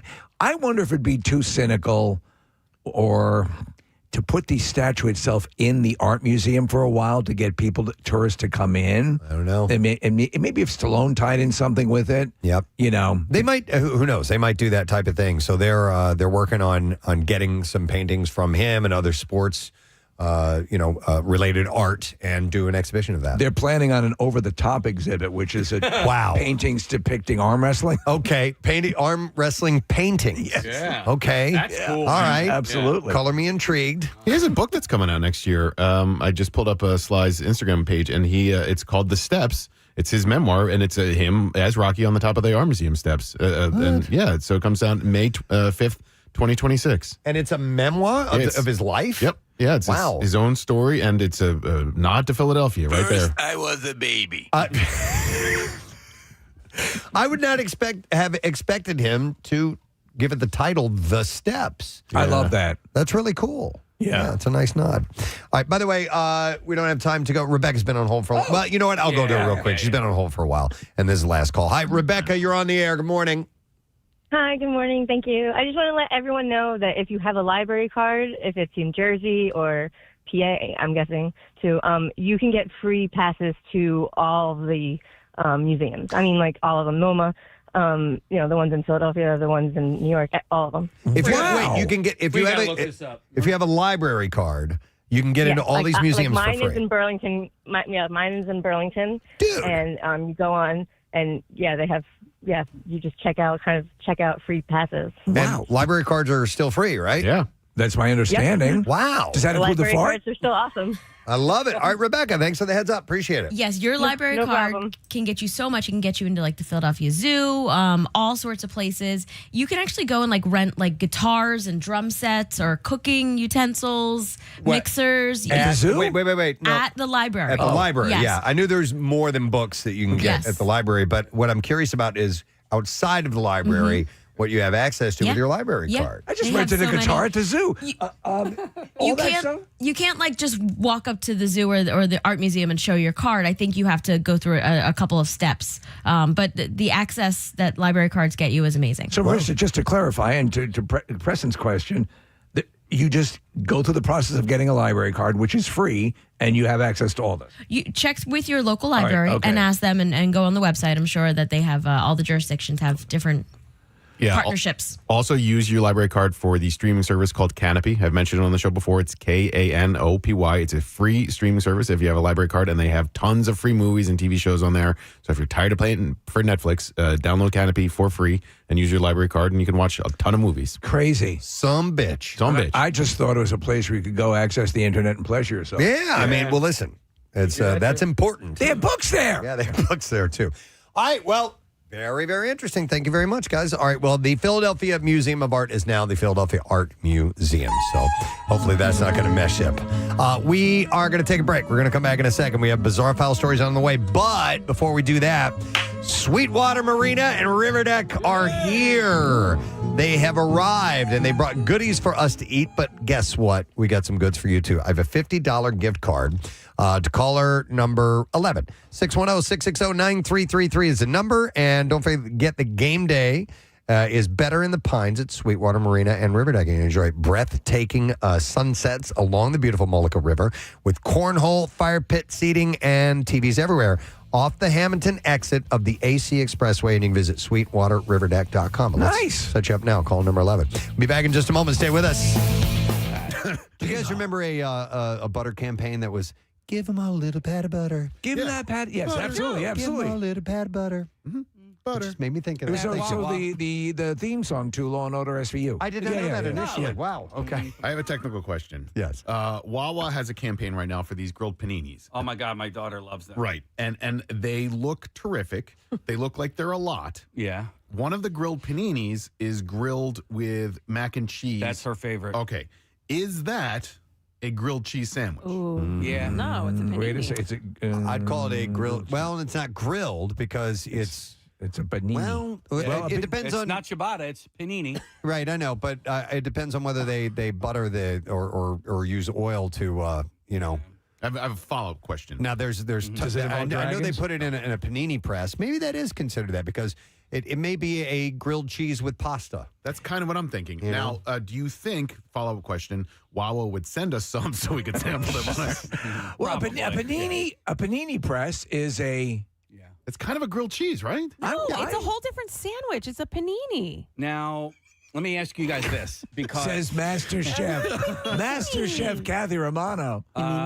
just a few years ago, 3-4 years ago, I came to this amazing country revelation of using leftover meatballs, and I make a grilled cheese meatball sandwich. Now, I don't necessarily consider it a meatball first sandwich. I consider it a grilled cheese sandwich first. With meatballs. With meatballs, because what I'll do is I cut up the meatballs, I cook them in the microwave, then I put them on, the cheesed bread, but I use provolone cheese, and then I use the sauce to taste, not overly sauce it, but like sauce to taste, and then I grill that with the butter and all that. And I'm telling you, it is amazing. Here's what I'm thinking. I'm thinking the way to get creative with grilled cheese is using the different types of cheese. Once you start to add in elements like meat, yeah, it's you're maybe on your way to a change cheeseburger. Yeah, I'm kind of with you on that, You know what I'm Steve. I saying? think Yeah. it takes it. I think So it it's a meatball sandwich and not a grilled cheese. I think so. would be- I think that once you add meat, that's the main ingredient. Right. That has become the main The ingredient. cheese as needs oppo- to be the star. The cheese needs to be the star. Yeah. Thank you very much. You don't have to That's be the a- name of my book. And tell us about your book, The Cheese Needs to Be the Star. Well, it's really pretty much a look back at my career in radio. Preston, have you seen the number of texts coming in saying that one should use mayo instead of butter? on There's a grilled guy on the line right now, or girl. Okay. Yeah, that I've says seen that. it. I have not dared Come on. to I try rebuke you. I've not dared to try it, but that is a technique. So we have a few people. Let me go to All Dave right. here. Hi, Dave. Good morning. Good morning. Hey, what's up, Dave? Not much. Yeah, mayo is it. It doesn't tear the bread like butter would, and it fries up crisp. Well, mayo is also, It's a wholly different flavor than butter, though. It would make. You know what I mean? I would have to try it, honestly. Yeah. I'll do it today. Yeah. I would have to try it. So I like it's odd because, Steve, I do like mayonnaise, but the idea of searing it like that seems kind of gross. There are a lot of eggs in mayo, yes? Yeah. Yeah, it's eggs and oil. Right. Yeah, so yeah. you got both ingredients. Yeah, you know, I would There's have no to eggs try and it. butter. Ooh. There's no eggs and And butter, you though. can't tune a fish. If you Yeah. don't tune your butt. You know, I don't know. dated a girl for a hot minute who they made their French toast with Thanks, Dave. cheese. And so now I'm wondering if you were to make a grilled cheese and then kind of coat everything in the egg wash. Wait, the say same that- way Well, you it's a would. Monte Cristo sandwich is Okay. made that way. All It's, right. it's French toast, and then in between is cheese and turkey, and then apple slices. What would they do, Casey? She would make, and I never had it. We didn't date long enough for me to try her. Yeah. But they would do their Have you French tasted toast. my daughter's sandwich? They would do French toast with cheese. French toast with cheese. Yeah. I don't know if I like that. I don't. Well, not with syrup. I mean, but if it was a grilled cheese like French toast style, I'd do that. All right, hang on. I'm going to go to Jenna because she does the mayo technique as well. Hi, Jenna. Good morning. Good morning, guys. How are you doing? Wonderful. All right, Jenna, what is it that's so much better with mayonnaise instead of butter? It's just the flavor of it. I don't know. I grew up eating mayonnaise on every single sandwich, and my son likes just cheese sandwiches with mayonnaise, and it's easier just to throw it in the frying pan and say, hey, here's a grilled cheese. And he's not a big fan of butter, so that was the big difference there. Okay. But you can also use bacon grease. I don't know if Kathy remembers the Conshohocken Cafe that was on Fan Street. I worked there all through college and everything, and we used to use bacon grease for our grilled cheeses, too. That's a great idea. We used to save our bacon grease when I was a kid growing up. And drink it in the morning. No, we would not drink it in the morning, but we could use it to as a base to cook things with, a la, shortening or It was a standard. lard we had or whatever. We had those jars, Yeah. mason jars. Of, Yeah. Yes, That's what we It was keep a it. standard. Or like an old Yeah. jelly jar or Yep. something like that. And yeah. my mother used to hollow out a bagel and keep her birth control pills. Oh in my it. God! Oh my God! That's Did so you ever- unique. It's just a thing you used to do. Yeah. Okay. That's Southern. Did you? Okay. This is a two-part question. And what are your thoughts on mustard, whether it be yellow mustard or spicy mustard on your grilled cheese? And what do you consider a grilled ham and cheese? Is that still grilled cheese, or are we going into the other territory? You're raising a good point with the ham inclusion. I still believe that the cheese, as per Preston's best-selling novel, the cheese is the star. I would never say that. I would never say a grilled cheese with ham. Right. You know what I mean? Yeah. I'd Right. say it's a grilled ham and cheese. Exactly. So ham takes top billing. Okay. But I don't think it's a grilled cheese anymore. It does take top, but you have to do that with mustard, right? Grilled ham and cheese with sure. mustard. Yeah. Yeah. You don't have to be a star to be in my sandwich. No. And you know what's oddly is good on that is a little bit of pineapple. Oh yeah. Yeah, believe it or not. come over. Yeah. I should probably try that today, Yeah. too. Yeah. See if Wawa can do that. So I forgot what I was going to say. Well, I'll ask you a question. Mustard? Oh yeah. Oh yeah, I think mustard with a grilled cheese can be good. Yeah. but it's great all by itself. You know what I It mean? is. Yeah. I don't know. Absolutely. Spicy brown, though, right? I could do either, but I prefer spicy brown. Especially if ham is involved. I'm going with Casey's take on that. Yeah. What are your thoughts on? I'm sorry to do this. Grilled peanut butter and jelly. No, Because I know we're talking about grilled cheese. That's like a Yeah. hot pocket. And I would say unequivocally, back to hell, demon. go suck it. Yeah. No. Really? No, the idea of that. No, That's not a grilled cheese at all. It's not. There's no It's not. cheese. It is It's not certainly. You know what? It's not. In It's fact, not a full I'm gonna see traditional myself out. turkey dinner. I find it disrespectful that on National Grilled Cheese Yeah. Day that Yeah. you would even raise that question. I'm begging for your forgiveness. Why don't you go into a synagogue and say, "What if Jesus was the son?" All right, You don't do that. we are overrun with mayonnaise phone calls. Do we go in depth? Do we go a current affair on this? Well, Jared had a moment at a restaurant. Hi, Okay. Jared. Hi, Jared. You're on the air. Good morning. You guys rock. Thank you, man. All right, what's the incident that happened with the mayonnaise? So I used to run a restaurant back in the day, and they were getting really behind, and it was like a grilled cheese day that we were doing. So I got back there, and we had like fresh churned butter, so it was like real soft. Well, I messed up, and I put mayo on all these grilled cheeses, put them down, sent them out. Well, I ended up coming back, and they were like, oh, like they were the best grilled cheese we ever had. Come to find out, I put mayo on all of them. all of So them. that actually became our biggest seller. So that was your signature grilled cheese sandwich was prepared with mayo. To your own personal taste, do you like it better? See, I wouldn't say it's better, but it gives it a bite. Like you use it with like Cooper Sharp cheese, like it's completely different. Huh. So like we did a different thing. We actually did a condiment grilled cheese. So if you wanted mustard on it, we actually did mustard on the grill, and that hardens up real nice. It gets a real a real crispy bite. On the outside of it, you did mustard and then grilled it? Yep. And it actually comes out really good. Cray. All right. Interesting. I'm concerned now about the number of restaurants that are bringing sandwiches like this to us. Yes. Yeah. And what that will do. We need to spread it out. Too many. We need, really. All right, so Steven actually sent me a few grilled cheese from Food Network, grilled cheese recipes, and there's a few of them here that I've done before and like to have from time to time. Grilled tomato and cheese, I think, is a great one. That's a standard, and I do love that one. Well, now the tomato's taking top billing there, Preston. No, it's No. not. You said grilled Well, tomato you're and right. cheese. It says grilled tomato and cheese. I would say grilled call it a cheese grilled and cheese tomato. with tomato. Yeah, exactly. Exactly. There is a grilled cheese with bacon. You can put it on there, And that's grilled cheese with bacon. which is awesome. Cheddar and apple grilled cheese. All right. That's good. Yeah. Yeah, because if you ever have like apple slices and cheese together, that's, or fruit and cheese, that can work Makes out it nicely. healthy. A sandwich you can eat on the run. Smoked Gouda and roasted red pepper grilled cheese. Do I like Gouda? I like you do. Gouda, yeah. You like Gouda a lot. All right. You'll find good Gouda? Abu Dhabi. I have a story in the bizarre file with Abu Dhabi coming up. I'm thinking a grilled brie. Yeah. Would be yummy. Yeah. I've had it. A grilled ham and brie. Yes. Is fantastic. on a baguette. Oh my God! So good. Nick, my wife makes a it's an app she'll put out at parties, but it's brie and it's grilled in or it's baked in like a challah. Like a baked brie? Yeah. And it gets all runny And and there's a gooey. little bit of raspberry or something too. Yeah, but you know what, Steve? It's got that protective shell on the outside. And it gives it cohesion. God bless that shell.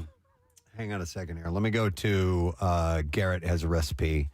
Hi, Garrett. Good morning. Yo, good morning. Sorry to bother you guys at work. Nah, brother. What's up? Yeah, so check it out. So a couple years ago, I was getting creative in the kitchen, and I was making a grilled cheese, and I was like, you know what? I want to get a little creative here. So I scratched the cheese entirely, and I had some leftover buffalo chicken dip from the football game before, and I spread that on there, just made it like a normal grilled cheese. Actually, the same way Casey does it. Like I take the slab of butter, throw it down, and then I kind of like mush it around a little bit. You know what I mean? Like swirl it around.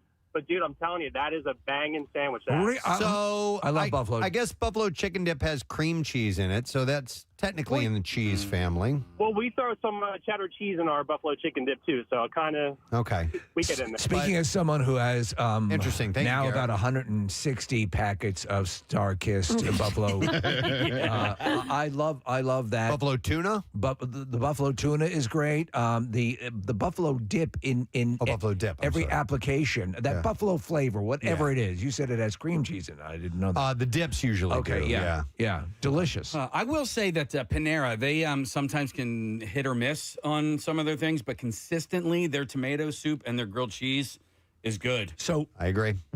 What's the new What's the new sandwich that they're The Panera? They mentioned a type of pepper. It's like a Freshy pepper?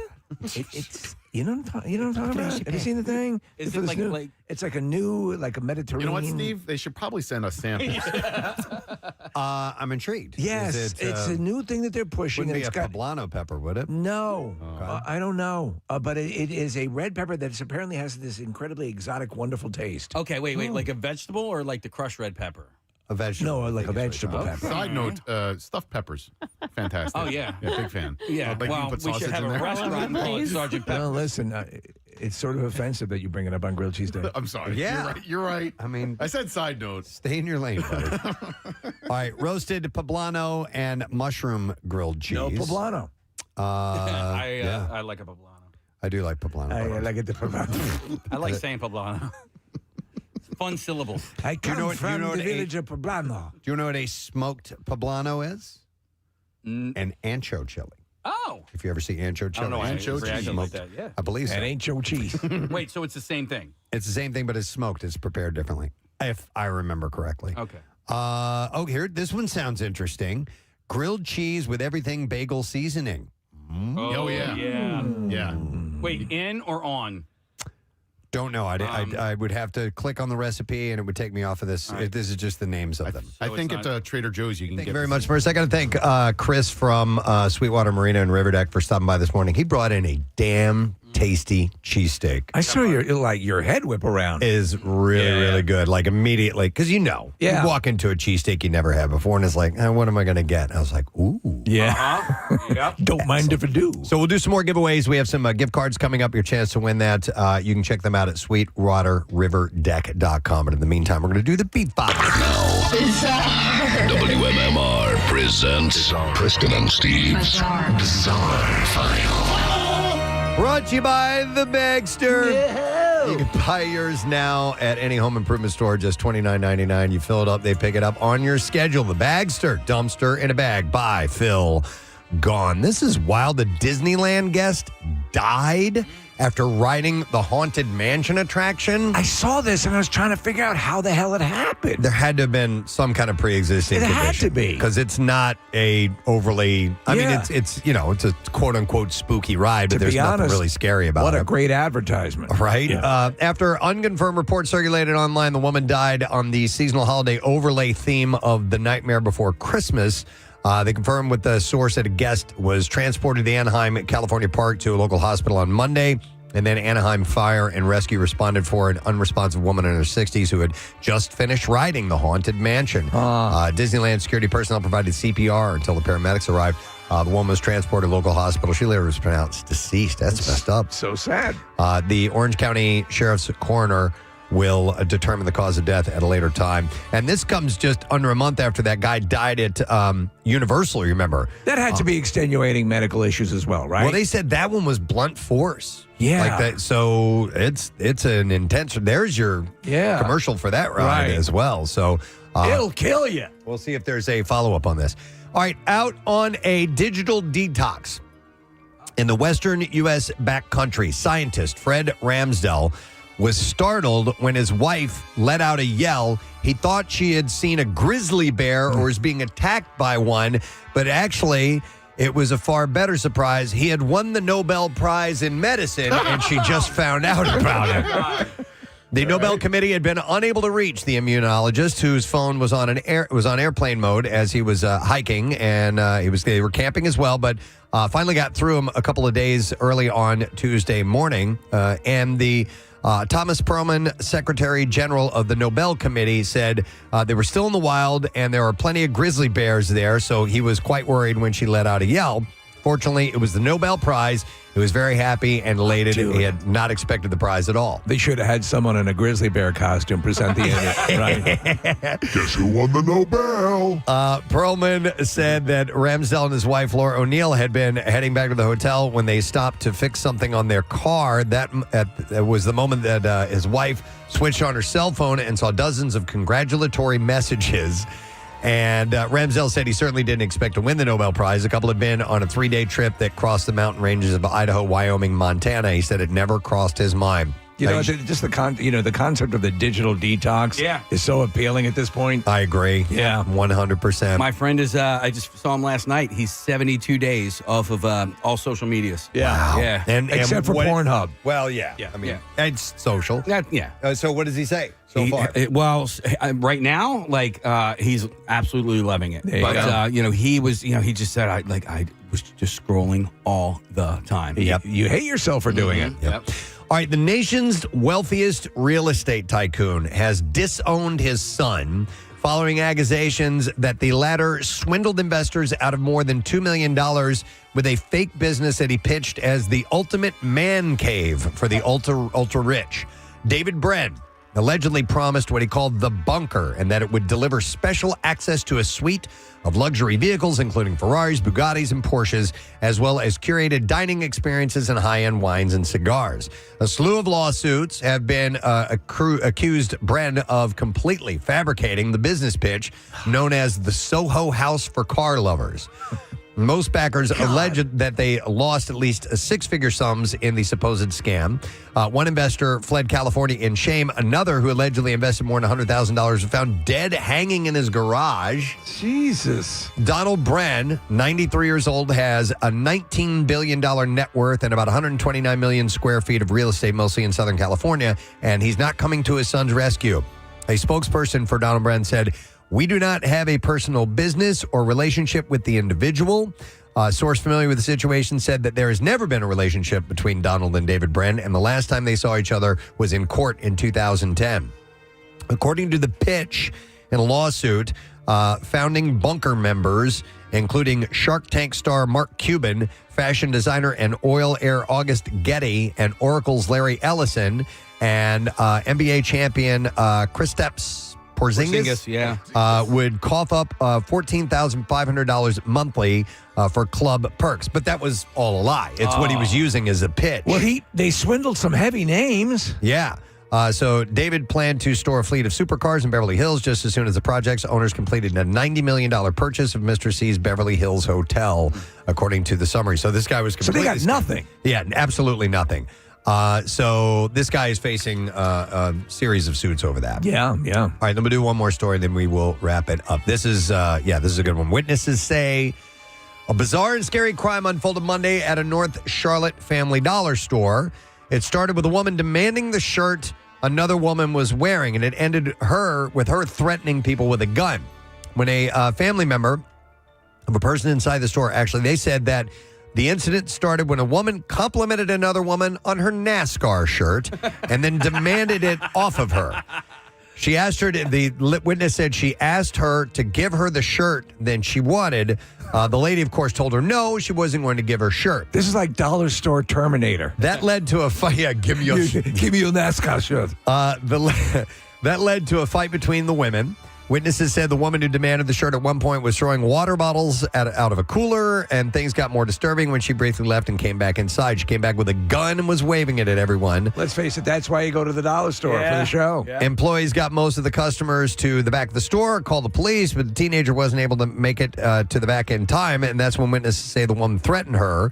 She said when the lady saw her, she pointed a gun at her head, and the little girl just laid there in a fetal position. So you come to the dollar store, but you can afford a gun. Officers arrived and subdued the woman, making an arrest. The woman's child was with her during the whole ordeal as well. Witnesses say the woman was taken in for a mental health evaluation after she was arrested. Her identity has not been released.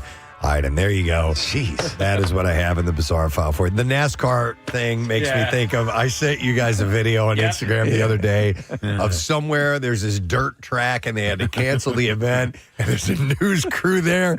And, man, they interview Billy Bob or whoever this guy is. Yeah. He was pissed off. You need to see this thing, man. I've never seen a mouth on an individual like that. No, but and it was great because you sent it to us and you just said, I'm just going to leave this here. Yeah. You can take a peek when you get a chance.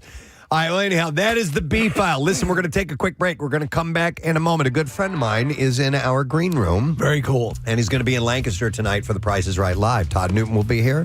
And then after that, we're going to talk about the Philadelphia Film Festival coming up. We'll have Andrew Greenblatt as the CEO of the Philadelphia Film Society and more. So we'll take a break and be right back.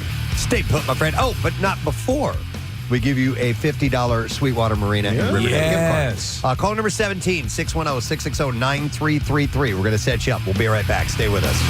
Just called Everything But the Bagel. Yep. And it's terrific. Yes, I agree. But one of the best, so there was maybe you've had it as well, Nick, over at Harvest. They would do like a cedar plank salmon, but it would be crusted with the everything bagel crust. I love a crust. Oh, yeah. Grilled cheese. Look at me bringing that up on Grilled Cheese Day. Yeah. Spicy grilled cheese. Okay. So you can use, like a jalapeno or pepper jack or something. Pepper jack, yeah. No, but I'll do like a diced jalapeno. Okay. We actually, oh, God, never mind. Sorry. I was doing the Casey thing, and I'm not going to do it now. You were going to go somewhere else? Yeah. Okay. My refrigerator's Well, blue. now I'm intrigued. Okay. Well, good, because this is my wife made hash brown casserole last night for dinner. This is a recipe that we shared with Casey's family, and and it's amazing. Mm-hmm. And I was really digging it, and I thought, ooh, you know what would be really great in this? Diced jalapenos. Oh yeah, yeah. Did you? I agree. I did not, but I put some hot sauce in it. Is there cheese in there? Banditos. What's that? Is there cheese in that Oh, recipe? yeah, All right, cheese so and- it's a part of this conversation by default. Here's another recipe: Brussels sprouts and bacon grilled cheese. Maybe. I don't You know know. what I do love though? I like Brussels sprouts. I love Yeah. baked Brussels sprouts. And bacon or pancetta with Brussels sprouts is usually quite lovely. Oh, yeah, absolutely. And all of you will be farting in about a half hour. Hang on. Let me go to, let's see, where was it? Yeah, let me go to Doug because he's got a technique. It's National Grilled Cheese Day, by the way. We usually don't talk about the national food days, but I mean, it's grilled cheese. Hey, Doug, you're on the air. Good morning. Morning. What's up, bud? All right, so I started making this when I was working at a fresh restaurant. Because I couldn't get to the burner. So Was it a fresh restaurant or a French restaurant? Okay. French restaurant. There we go. That's hard to say. The fresh restaurant of Bel Air. All right. But so I couldn't get to the cooktops, and I was in charge of the broiler. So you butter the bread, you stick it in, butter side up, and you grill it till it's golden brown. Okay. And you flip it over, you put your cheese on, and you heat it until it's bubbling and starting to turn brown. So he's saying In the oven. that makes sense. Yeah. Okay. You know, then you put it together. But lately I've been, so as that's working in the oven, I'll cook a couple of slices of pancetta, and if I use Swiss extra sharp cheese, you put them together, so you have the sharpness of the cheese, and then you have the saltiness of the pancetta. It's awesome. I hate I'm Swiss digging it. cheese so much. Okay. I hate it with a But white it's hot a nice, passion. it's a nice crispy, you know. And All right. I like All right. that, Doug. All I'll right, try cool. that technique, the oven technique. Thank you. So you hate Swiss cheese? I hate Swiss cheese I love almost as much as I hate sharks. I love Swiss cheese. In fact, I'll go to the finest fresh restaurant in town. No, I've had a grilled Swiss cheese sandwich. It ain't bad. Yeah, if you do Swiss and cheddar together, I think it's great. It's And fine. I think a three cheese thing, Yeah. three cheese mix is pretty awesome. I A did not know throuple. that about you about Swiss cheese. Yeah, Wow. just, ham and Swiss is that's a standard. Really? Gross, yeah. Turkey and Swiss. I love a good Swiss. My Andrea hates it too. She can't stand Swiss cheese, and I get in trouble sometimes for bringing it home. I'm like, no, I love Swiss cheese. Sometimes I feel. Did you bring Swiss home again?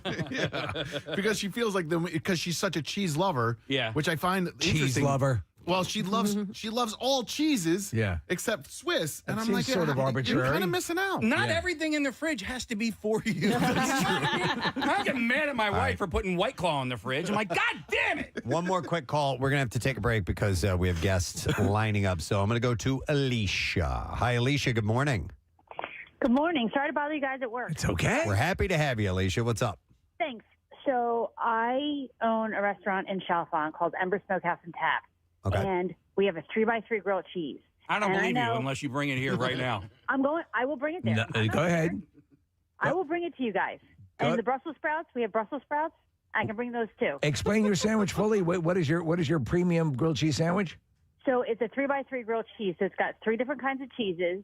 And then I know the meat gets top billing on this, but it has pulled pork, bacon, and pork belly. And we right. serve it with a tomato bisque. Could you call that though, Preston? Would you call that a grilled cheese sandwich, or would you call that a? I'd call it So here's the a loophole. pork sandwich with cheese on it. Yeah. Here's the loophole. We don't call it a grilled cheese, but it has grilled cheese. And the loophole is that it's a 3x3. So you can say that the 3 cheeses is first, or you can say that the 3 porks are first. All right. So all right. you're looking for wiggle room. It sounds delicious. I think you're a little over Yeah. the boundary, but I mean, I'm sure it's a You should probably try fantastic. it. I should probably try it. Not on National Grilled Cheese Day. I'm sure it's a fantastic sandwich. Well, interesting. All right. Well, thank you, Alicia. We appreciate that. Absolutely. We'll talk to you guys soon. All right. Take Very care. cool. All right. By the way, So much Bon Appetit's best ever grilled cheese. And then we got to take a break. Marissa just brought this to me. What is it? It's Bon Appetit's best ever grilled cheese. Butter goes in the pan, not on the bread. Chicken in the bread pan. To ensure golden, not burned toastiness, the exterior of the sandwich should be slicked with mayo, which has a higher smoke point than butter and possesses the combined browning power of oil and egg yolks. So now I absolutely have to try the mayo grilled It says, cheese. when mayo slicked bread. Now, it's saying you don't cake it with Right. mayonnaise. All right. You just put a little bit on there, and then you put it monster. on the butter. And when the mayo slicked bread meets buttered pan, that's when the magic truly begins. Interesting. Opting for a cheese that melts well is paramount. American is the meltiest cheese there is. But a young cheddar cheese works well too and brings deeper flavor. If you want to go off script, stick to a soft or semi-soft cheese. Their high moisture content means that they're especially adept at turning molten. Once the sandwich is in the pan, pressing down with a spatula is helpful for achieving even toasting and for encouraging bread and cheese to meld together, but don't be overzealous. This is not a smashed cheese sandwich. Cut the sandwich diagonally. Thank you. Yes. And it says it's official. Sandwiches cut this way actually taste better. So I love it. That's great. Are you going to try the mayo thing? Yeah, I'll give it a shot. Yeah, I'm going to have to try it. I think I'd rather than be, I'd rather try before I deny. Yeah. So. Did you just make that up? No, it's actually from Stranger Things season 4. Argyle says that. All right, anyhow, it's National Grilled Cheese Day, so enjoy, dear friend, enjoy. So hug a veteran. All right, please. Thank you for your service. We're going to take a break because we have two guests coming up. One is going to bring some oddities in for us. Yes. For the World Oddities Expo this weekend. And the other is going to be making an appearance for the 20th anniversary of Napoleon Dynamite. Uncle Rico himself. 20 years. John Grice is going to be joining us. So we'll be back with those guys. Stay with us. Preston and Steve. On 93.3 WMMR. Today is National Cheesesteak Day. Yes, it is. Got an email that says, "Hey, Preston and Steve Show, happy National Cheesesteak Day from Whizzle Truck. We were at the Camp Out for Hunger last November. They're great. And we are just about to hit our 1-year anniversary of being in business. Over 100 events in the area in such a short time. And today we're feeding some well-deserved hungry people at Pico. Couldn't think of a better way to celebrate the day. Sincerely, that is from Chris and the rest of the Whizzle team. Whizzle faux shizzle. Faux shizzle, baby. I'm not going to have a cheesesteak today. I'm kind of watching what I'm eating. I'm trying to hit some weight goals. I hit my little goal earlier this week, and I want to hit my medium goal by tomorrow. So your weekend, though, you give yourself a little latitude. I think I'm gonna. Weekend I always give myself a latitude. We've got a Pudge's nearby us, which makes a great cheesesteak. So I might go by there and celebrate National Cheesesteak Day a couple of days. It's been forever since I've had a classic. Really? Like a classic cheesesteak that are you can find them anywhere. Here we live in Cheesesteak Central, but calorically it's always a tough thing to reconcile. But if you're going to go all in on the weekend, you give yourself a bit of a cheat. Yeah, I have to think now where I want to go, what I want to get.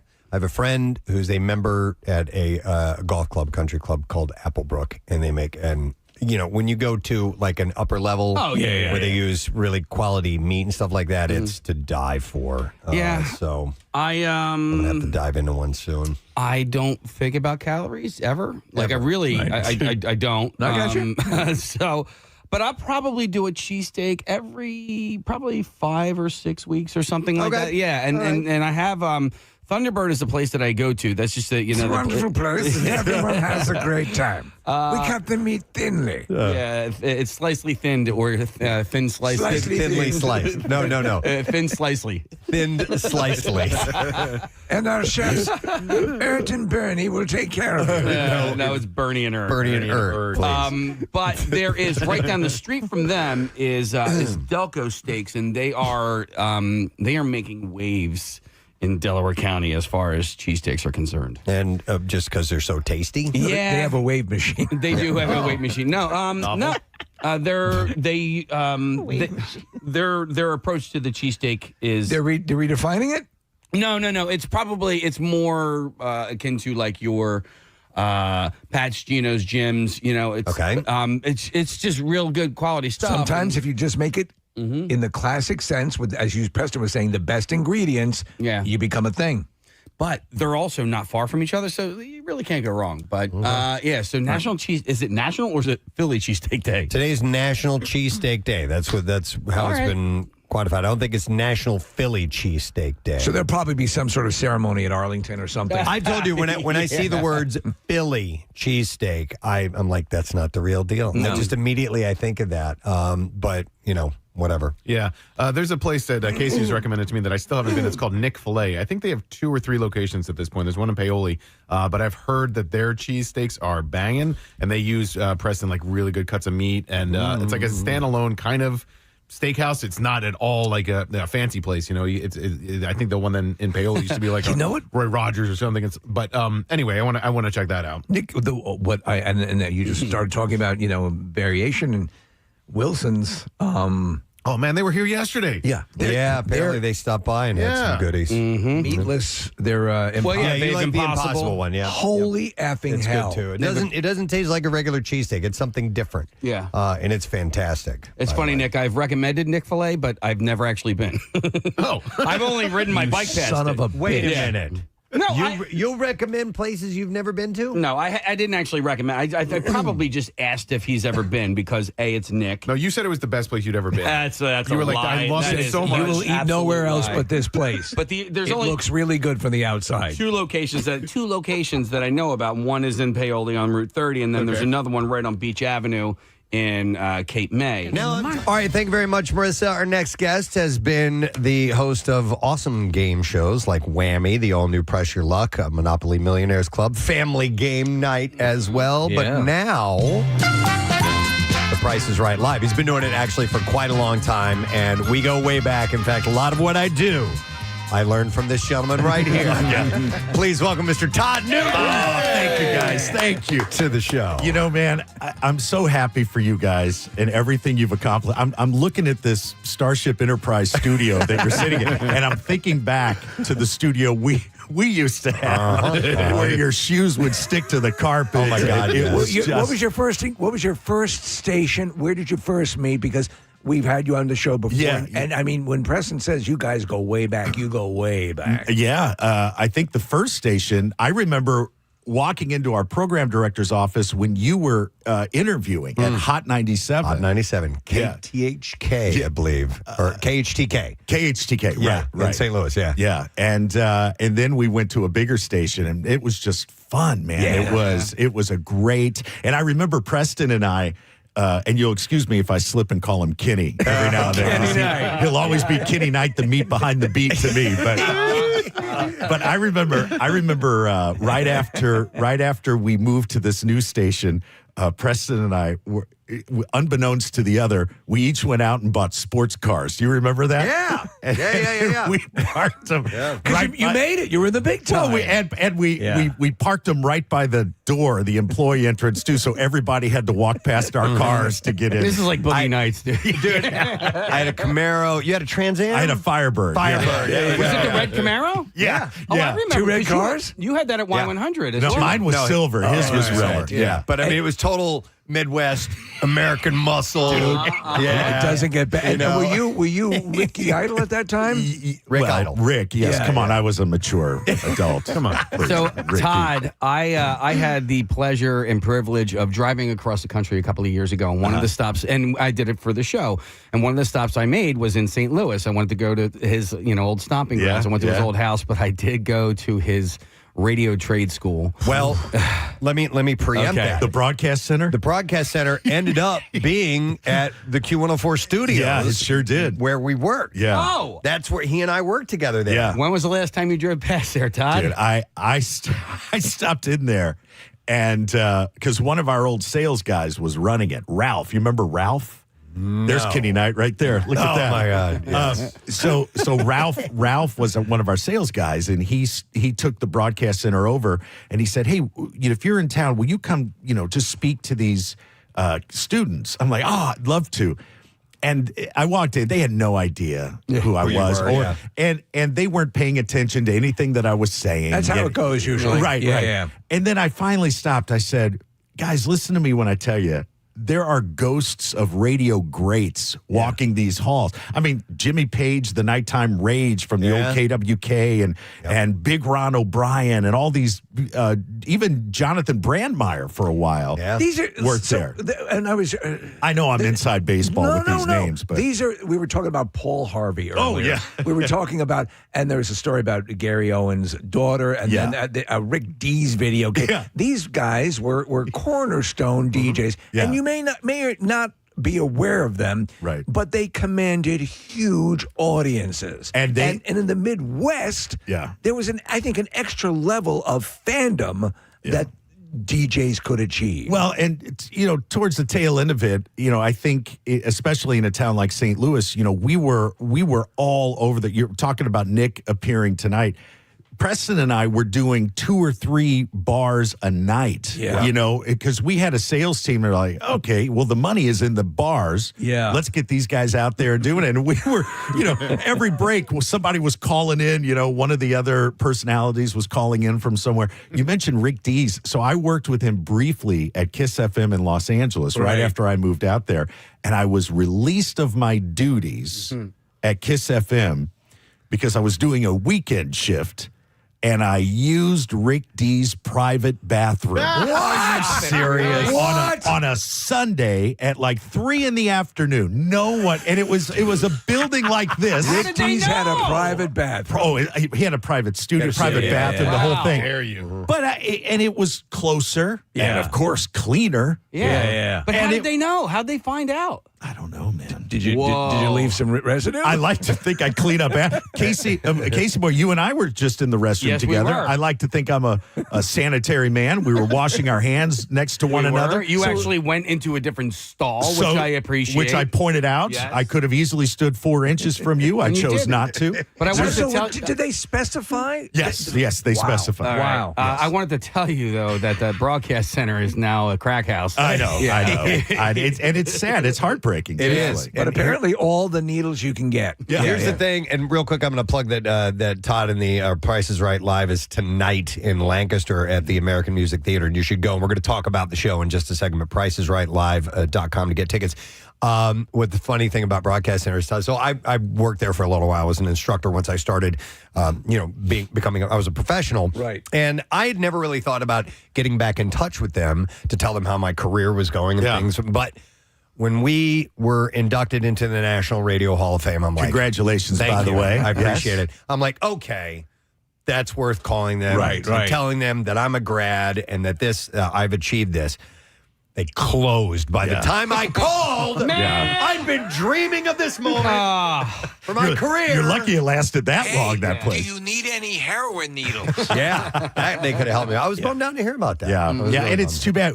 When we were there, it was in this wonderful part of St. Louis called The Hill, which is authentic Italian families and restaurants. And we used to run up the street and get those big old sandwiches. And it was really a special time and a special place. It's sort of the combat, run and gun part of careers where you're, and in radio or anything. I did stand up for a while. It's the same thing. Anything where you have that kind of freedom. And you love it and you hate it, but it makes for great fond memories. Yeah, it sure does. Todd, I've told these guys this, and I want to see if you remember this. Do you remember that we had a replica of Pee Wee Herman's bicycle, and I used to ride that around in the hallway all the time? Dude, where is that? We had like a big hallway that went all the way around the whole thing, and I used to. I would love to see a bell. picture. Was it Winston where you had where was the big dog? Oh, that was in Jefferson City. Jefferson. Yeah, Okay. no, Todd didn't know Big Dog. That was before I worked with him. All right. But there's something that Todd and I share, and I'm going to put him on the spot here. All right. And he's the only person that I personally know, and you're not going to get this until I explain it to you. He's the only other person that I know that knows what burnt rubber smells like. Oh, really? Uh-huh. Oh, dear God. You know what that's a reference to? Can I give an initial? Yeah. T? Yes. Oh, wow. Who smelled it first? He did. Sloppy seconds? But it was years later. Years later. Who commanded that pit crew? You guys are Eskimo brothers? Yeah, totally. Yeah. Well, high did five I each did other. I tell you that? You did. Yeah. Rochelle and I were in Boston. We were visiting you. Right. And you told me the story. Yeah. And I leaned in. I'm like, dude. Did it smell? Yeah. It's There was an act of intimacy on a particular individual that would make you nostalgic for the NASCAR. Yeah. And she lives where I live. Oh. And I've seen her at the airport a couple of times. Oh, okay. And Father Time has not been good. Okay. Not been good. Okay. Little road hard. I don't hate that. Yeah. What Preston always said wheel wells. he admitted rubber. this sort of surface view of her but she apparently was very nasty. But look, I mean, they can't all be gems. You know what I mean? It's and by the way, keeping to the radio code. Yeah. That never would have happened if we were still at the same radio station. Yeah. You know what I mean? Because you never, there were certain rules that we abided by. You never date another jock's girl. Yeah. And you never. I mean, we all did that. There was okay. Now the biggest whore in our building. Yeah. Was Fast Eddie, without question. Oh, this guy. He was our overnighter. He worked the graveyard shift. He would get those calls then. And dude, we all got the calls, but we didn't open the doors, to anything and everything. Well, he's got like 13 children, bless his heart. And there was, I kid you not, there was Cinnamon. one time. Remember Cinnamon? Well, that's what I'm talking about. Yeah. Okay. Anyway, I have a story about Cinnamon. I'll share it with you guys. Okay. But anyway, Eddie, I kid you not, I walked in and I'm like, I had somebody who was visiting the station. I'm like, Eddie, I go, pull up somebody on the request line and get her to, Come over? Perform. Perform on the phone. Yeah. And he goes, all right, cool. And he just goes over. First call he gets. Starts talking, and talks her into taking off her clothes. And it was crazy. Within the course of one song, I mean, within 3 minutes. But, there was absolutely no regulation at that radio station. There was nothing. And there was a couch in the lounge. Like, you guys have a real lounge. We just kind of had a space. Yeah. And there was a couch. You remember that thing? I do. It's in the Smithsonian now. And I remember when the station moved out of there were a few guys that said, well, what's going to happen to the couch? Just for old time's sake. Ring it out. We're trying to burn it, but it won't catch fire for some reason. If you think of the potential folly, and it used to happen quite a lot, it's just a different industry, different time, different sensibilities. So, but that you would have someone who's... aren't you glad you donated to charity so that you... this lovely couple. But it was a time, I mean, to turn over basically a station with the ability to get on air and say whatever you want to like an individual who was by themselves throughout the entire night was a massive risk. There was no social media, and I liked it better then, quite frankly. And we really put thought, as you guys do still, but we really put thought into what we threw out over the air, and we were all different in our deliveries, and we all worked together cohesively. It was beautiful. Todd was awesome, by the way. So he was our night guy. Yeah. And so he was, he really... Back in the day when you would take phone calls, we didn't take them live on the air. We recorded them. You had to literally edit them with razor blades and tape. And Todd could just chop stuff up and put on these crazy callers, and he had a really kinetic show. I had to. It was really I fun to wanted listen to, but I grew up in St. Louis, like Kenny did, and we just wanted. We grew up listening to great people, and for many years, I would listen to the radio to hear these guys in between the songs more so than the music. And people that you looked up to. Yeah, I just wanted to do it. And that's why game show host was a perfect gig for you, because what Todd can do is interact with other people like that. Right. And that is the key. Find a common way to communicate and make it fun and the king of segues as well. You guys know, they tell me what great segues I do all the time. We all did. I mean, we would nail it. We learned it. I mean, we learned it by doing it, and we were very fortunate we could fall on our face with zero repercussions. And when game shows came along, Bob Barker gave me this job The Price is Right live 24 years ago. It'll be 25 years in January. That's pretty amazing. And he taught me everything, and he changed my life. I mean, my daughter, who's a junior in college now, tells her friends that the guy that beat up Happy Gilmore pays her tuition. and essentially, that's true. This show started out, his words exactly.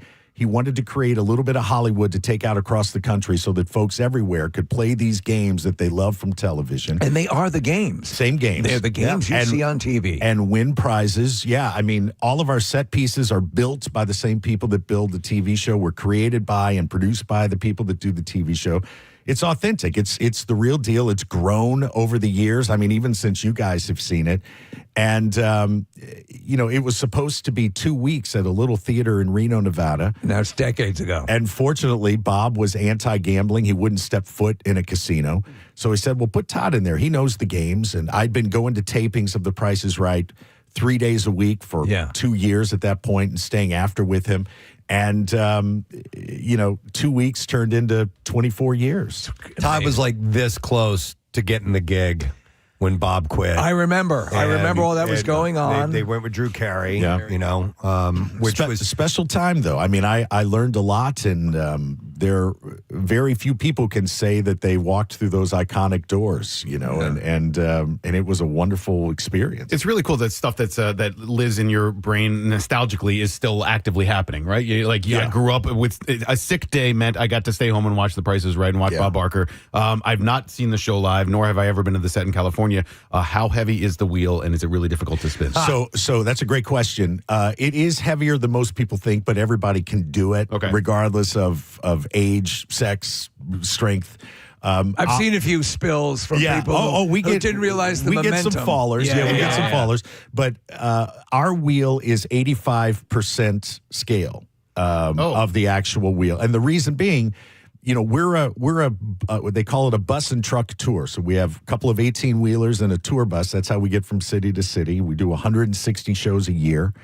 And everything fits into those 18-wheelers. And if it were the full scale, you wouldn't be able to do it. But I mean, we have, there are over 100 different games on the TV show.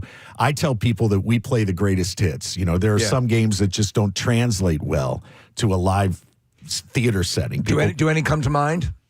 That don't translate well? What was immediately sheared off the list? Well, Shell Game, if you recall, it was kind of that 3-card Monty. Remember the time in New York City we were there. Rochelle was with us, and I lost scammed. a ton of money. I told you guys that story. Man. This looks easy. Look, these people are winning left and right over here. I didn't realize they were Easy shells. money. Well, there's a Price is Right game, Shell Game, which was great to watch. Bob was the master of it. And it just doesn't work on the live show. We have to have too many cameras set up. It's just not as interactive. But that interaction is what has led to 25 years of this show, because all of our contestants are chosen at random. And we don't do pre-selection. So you buy a ticket, you scan a QR code in the lobby, and you could be called down to contestants row. It's your best shot unless you travel. Hands down. B, I mean, you've processed through a lot of contestants. I wanted to ask you, it's a tangential point to this, but it is. What's that word? It just occurred. It just occurred to me. Has occurred to me, I should say, recently. Martin Short, arguably one of the most talented, if not one of the funniest men alive, unbelievable career, SCTV. Yeah. He's hosting Match Game. Right. It's not good. It's not good. Well, and it speaks to the skill set of what you were talking about the segues. Yeah. It seems like a lighter than air capability, but it's so much more. And you appreciate it for the people that do it well. And so there's now the thing is to have a lot of celebrities host these things. I think to middling results. I get it. I don't. Back to what Preston said in 2007 when I was given the opportunity to. I got to do 2 auditions when Mr. Barker retired, and we had a meeting. My agent at the time and I in Les Moonvez's office, and I was cautiously optimistic, but I thought if I'm going into Les Moonvez's office, this looks good. This might be it. Yeah. And his question was, this was just when Drew was the rumor mill was kind of happening. And he said, why should I invest all of this money to introduce America to Todd Newton when I can pay a fraction of that and get someone they already know? Yeah. I said, listen, I completely understand your point. You're 100% right. But keep in mind that America had to meet Bob Barker at some point, too. Yes. And Yeah. I said, I can give you 35 years here, at the time. I was It's a good answer. I was in my 30s. And I get it. I mean, I get it. Look, I wouldn't trade the last 25 years of this show for anything. It's been wonderful. But to your point about what makes a host, when Mr. Barker put me in this position, he said, my oldest child, my son had just been born. And he said, the key to this game is playing it through the eyes of the contestant. Mm-hmm. He goes, much like now that you're a parent, all of a sudden Christmases are going to be cool again and birthdays are going to be exciting again because you're doing it through the eyes of your kids. Whereas as adults, we get together, have dinner with a couple of friends. That's our birthday. We go home. We're in bed by 10 o'clock. Right. That's it. But so when I get on stage and I get to play Plinko every night, I get to stand next to that wheel every night. But when I play it through the eyes of a contestant who's been watching this show for 30 years or who's here with their grandmother that introduced them to the show, and I'll pull grandma up on stage or whatever, it's a first time. You can see the beads of sweat forming on their brow. You can see their lips trembling with nerves, And when they win the car or a trip to Costa Rica or a pile of cash, a little bit of me wins with them too. I mean, it's a great special thing. And TV game shows used to be the only real form of reality television there was. And now they're not so much. I mean, there's a lot on the line. There's a lot of money on the line. But our show is just true blue game show magic. And I think that's why it's lasted for as long as it has lasted. So it's going to be at the American Music Theater in Lancaster tonight, but there are some shows coming up in Atlantic City. Friday, October 24th, and Saturday, there's two shows on the 25th. This is the Tropicana, right? Yes. So you can go to that, and Todd's going to give us some tickets that we'll probably give away next week for that, too. But those AC shows are a lot of fun. Yeah. You would imagine if you're competing with one of the gaming capitals, and you can hold your own, which you do, that says a lot about the show. Well, and we've been going to AC for over 20 years now, so it's kind of a second home to us, and there's so much show business history there. It's just really a gritty, fun place. Hey, I also want to touch, Todd, on your streaming series, The Tattooed Traveler. And I've seen that on Instagram. I've watched some of your videos, which are awesome. Yeah. So that, I love to, now that my kids are grown, I love to travel. I've been all over. I go all over. And during COVID, a producer friend of mine called me. He said, hey, man, I need some, there was a writer's strike. Right. Very briefly. And he said, I need some unscripted content. Do you have anything? So I got these little travel vlogs that I do. He worked for Roku, and he goes, send me a few. So I sent him a few, just, a YouTube travel vlog, essentially. Yeah. Which now, after COVID, is what people are used to. I mean, everything's edited on our phones and, so he said, listen, I'll throw you a little bit of money. Give me 4 of these a month. I'm like, you got it. You pay for my travel, seeing the world on somebody else's dime. So, that's been kind of cool. It's funny you mentioned, we talk about this all the time, is that prior to COVID, there were things that were absolutely verboten in broadcast. You would never take a live feed from someone's phone and put it on national TV in prime time. Right. Now, what you have is advertising mimicking that because it reads authentic to consumers. Yeah. That's the way people have been trained to accept entertainment or to get this stuff. I know. This stuff, you would have been laughed out of the industry. It's creepy to think about how much it's changed. Yeah. And everybody now is a model, and everybody's a photographer, and everybody's a comedian, and everybody's a political pundit, all because of our phones. Now you can put anything you want in your Instagram bio, and that's, I think today for a couple hours, I'll be a brain surgeon. I'll just be, just for a couple hours, and then I'll be an astronaut. It reaffirms how few people are actually funny. Right. How few people are actually models. Hey, Todd, if people want to see that series, what's your Instagram handle, or is that mainly where you have those? It's mainly on YouTube at The Tattooed Traveler, and it's available on Roku and Apple TV and By the way, the tattoos, have gotten out of hand, brother. I'm out of space anyway, my old friend. I don't have. I got a little bit of space on the butt cheeks, and that's it. Wow. Somewhere I have a photo session that Todd and I did, and we had gotten our first tattoos. We didn't get them together or anything like that, but we wanted to get photos taken that spotlighted our tattoos. How many years ago was that? Mine's on my ankle. That one. So I'm like positioned with my foot up like this, and my arm around it, and my pants pulled up too high. Natural. Yeah, totally. and somewhere I have it. I've got to find it. I don't know why, and I don't know what photographer we have visited. Yeah. But there's a wagon wheel in the picture too. Wheel. Yeah, we're like sitting on the floor. It was terrible. Were you like at the Bonanza or something? It was whatever they had in their photo studio. Oh, all right. Well, you know what's nice about tattoos with this tattooed traveler thing? Now, when I travel someplace, we incorporate me getting a small tattoo into the show, so it's free. Wow. So that's why you're running out of space. That's it. Let me ask you: was there any issue with you being on what is considered a middle America across the boards? None. Price is Right. None. It's been completely. It's 2025, and the majority of people that are in our audience have at least a few. But you couldn't get the C word on your forehead. You could not do that, Steve. No, that would cause a meeting. Do you have any Price is Right tattoos? I do have the Price is Right dollar sign. Okay. Yeah. It's on my back. Yeah, absolutely. Wow. Absolutely. Well, I think listen. I have a Plinko chip somewhere.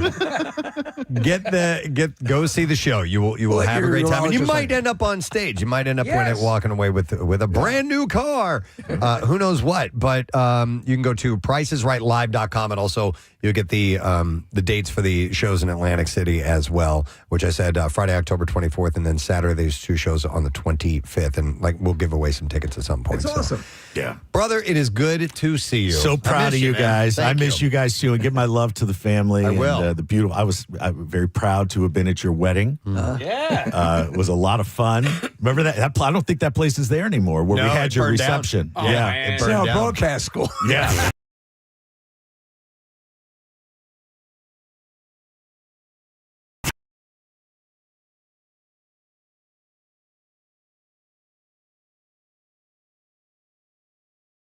So stay there. I'll be back in a second. If I've ever recommended a place I've never been to before to somebody, I'm sure I have at one time. And you need to go there. Great. Never been there, but you need to go there. I did on this show one time. What I had it? recommended Flex ice cream in the villas. And then somebody was like, "You ever been?" I'm like, "No, I haven't, but my cousins have been there." My cousins have been there. We don't. Well, we do know. But I have been there since. All right. You ever recommend a movie that you haven't seen? No. I probably have. Yeah. But hey, I heard great things. Yeah. So anyhow, thank you to Wizzles for getting in touch with us this morning. And National Cheesesteak Day. So get out and celebrate and enjoy, if you will. There's a wealth of places to go to. We're very lucky. We had the one guy who had rated 1,000 of them. You remember? Took 3 years, something like that, and eventually got through all of them. And I did have the full list printed up here, and I'm like, what am I doing with this? I'm never going to... What, are you going to will it to your kids? Yeah, I'm never going to go through this. I eventually threw it away, but there's some good suggestions there. Well, sometimes I fall, though. Again, it's been years. Well, no, I've had the Wilsons. So that's still a cheesesteak. Yeah. Yeah. So I amend my statement. Yeah. Speaking of eating, I saw this interesting survey. It was done in the UK, but could definitely be tailored to pretty much anywhere. It's a new survey of 2,000 adults, and they asked them about their secret snacking spots. Secret snacking spot. Okay. And so, if you're Kathy, you eat nowhere but the kitchen or the dining room. Oh, like actual locations in your house? Yeah. Right. Sneaking. You will not bring food upstairs. You will not hide stuff under the pillow. No. No. Definitely not. Do you have to? You have to eat in the kitchen? Wait, but hold on. Why are they secret? Okay. Oh, well, go ahead. Explain. I had a secret snacking spot. Why? And I do too. I'll explain in a little bit. But you go ahead. Sometimes we won't have sweets in our section of the house. but my mom always does in the basement. So Okay, so you sneak I down will there? sneak down there. Okay, all right, and it's all right. even better if she's not there. I got it. Because then I will go absolutely crazy. Then you can put a bra on. That's stealing is what that is. Does she come home and she's like, what happened to my... No. She has more sweets than she can handle. I Okay, mean, all right. she's like a bird anyway. He's like Norman Bates in the basement. That's funny. Casey's there with the wig on, sitting in the rocking chair, eating Charleston chews. I mean, Kathy, last night, for instance, I finished my dinner. I worked out hard yesterday, okay? I ran. I did a whole bunch of stuff. I earned it. Okay. So I opened my freezer. He likes to neutralize it. Okay. I opened my freezer, and the ice cream that I was expecting to be there was not there. And we had no other sweets in the house. And so I snuck on down to my mom's and I grabbed some. And it was like leftover Christmas candy, a cookie or two. Or two. Yeah. Some of her medication. Just a little bit. All right, so she's not going to use all this amoxicillin. The secret snacking spots, and feel free to share yours if you will, 215-263-WMMR. So there's 20 of them, and number 20 on this list was my secret snacking spot inside a freezer room at work. So when I work, Oh my God! You too? Yes. Yeah. Okay. At McDonald's. Yeah. When I worked at York Steakhouse, that was the name of the place. I was the food bar attendant. I've told you guys this before. I would, because I wore an apron. And it had an apron, had pockets on it. Big pockets. And I would grab stuff from the food bar and slip it in my pocket. So it's stuff you shouldn't have been eating. And then I would go into the freezer and eat it.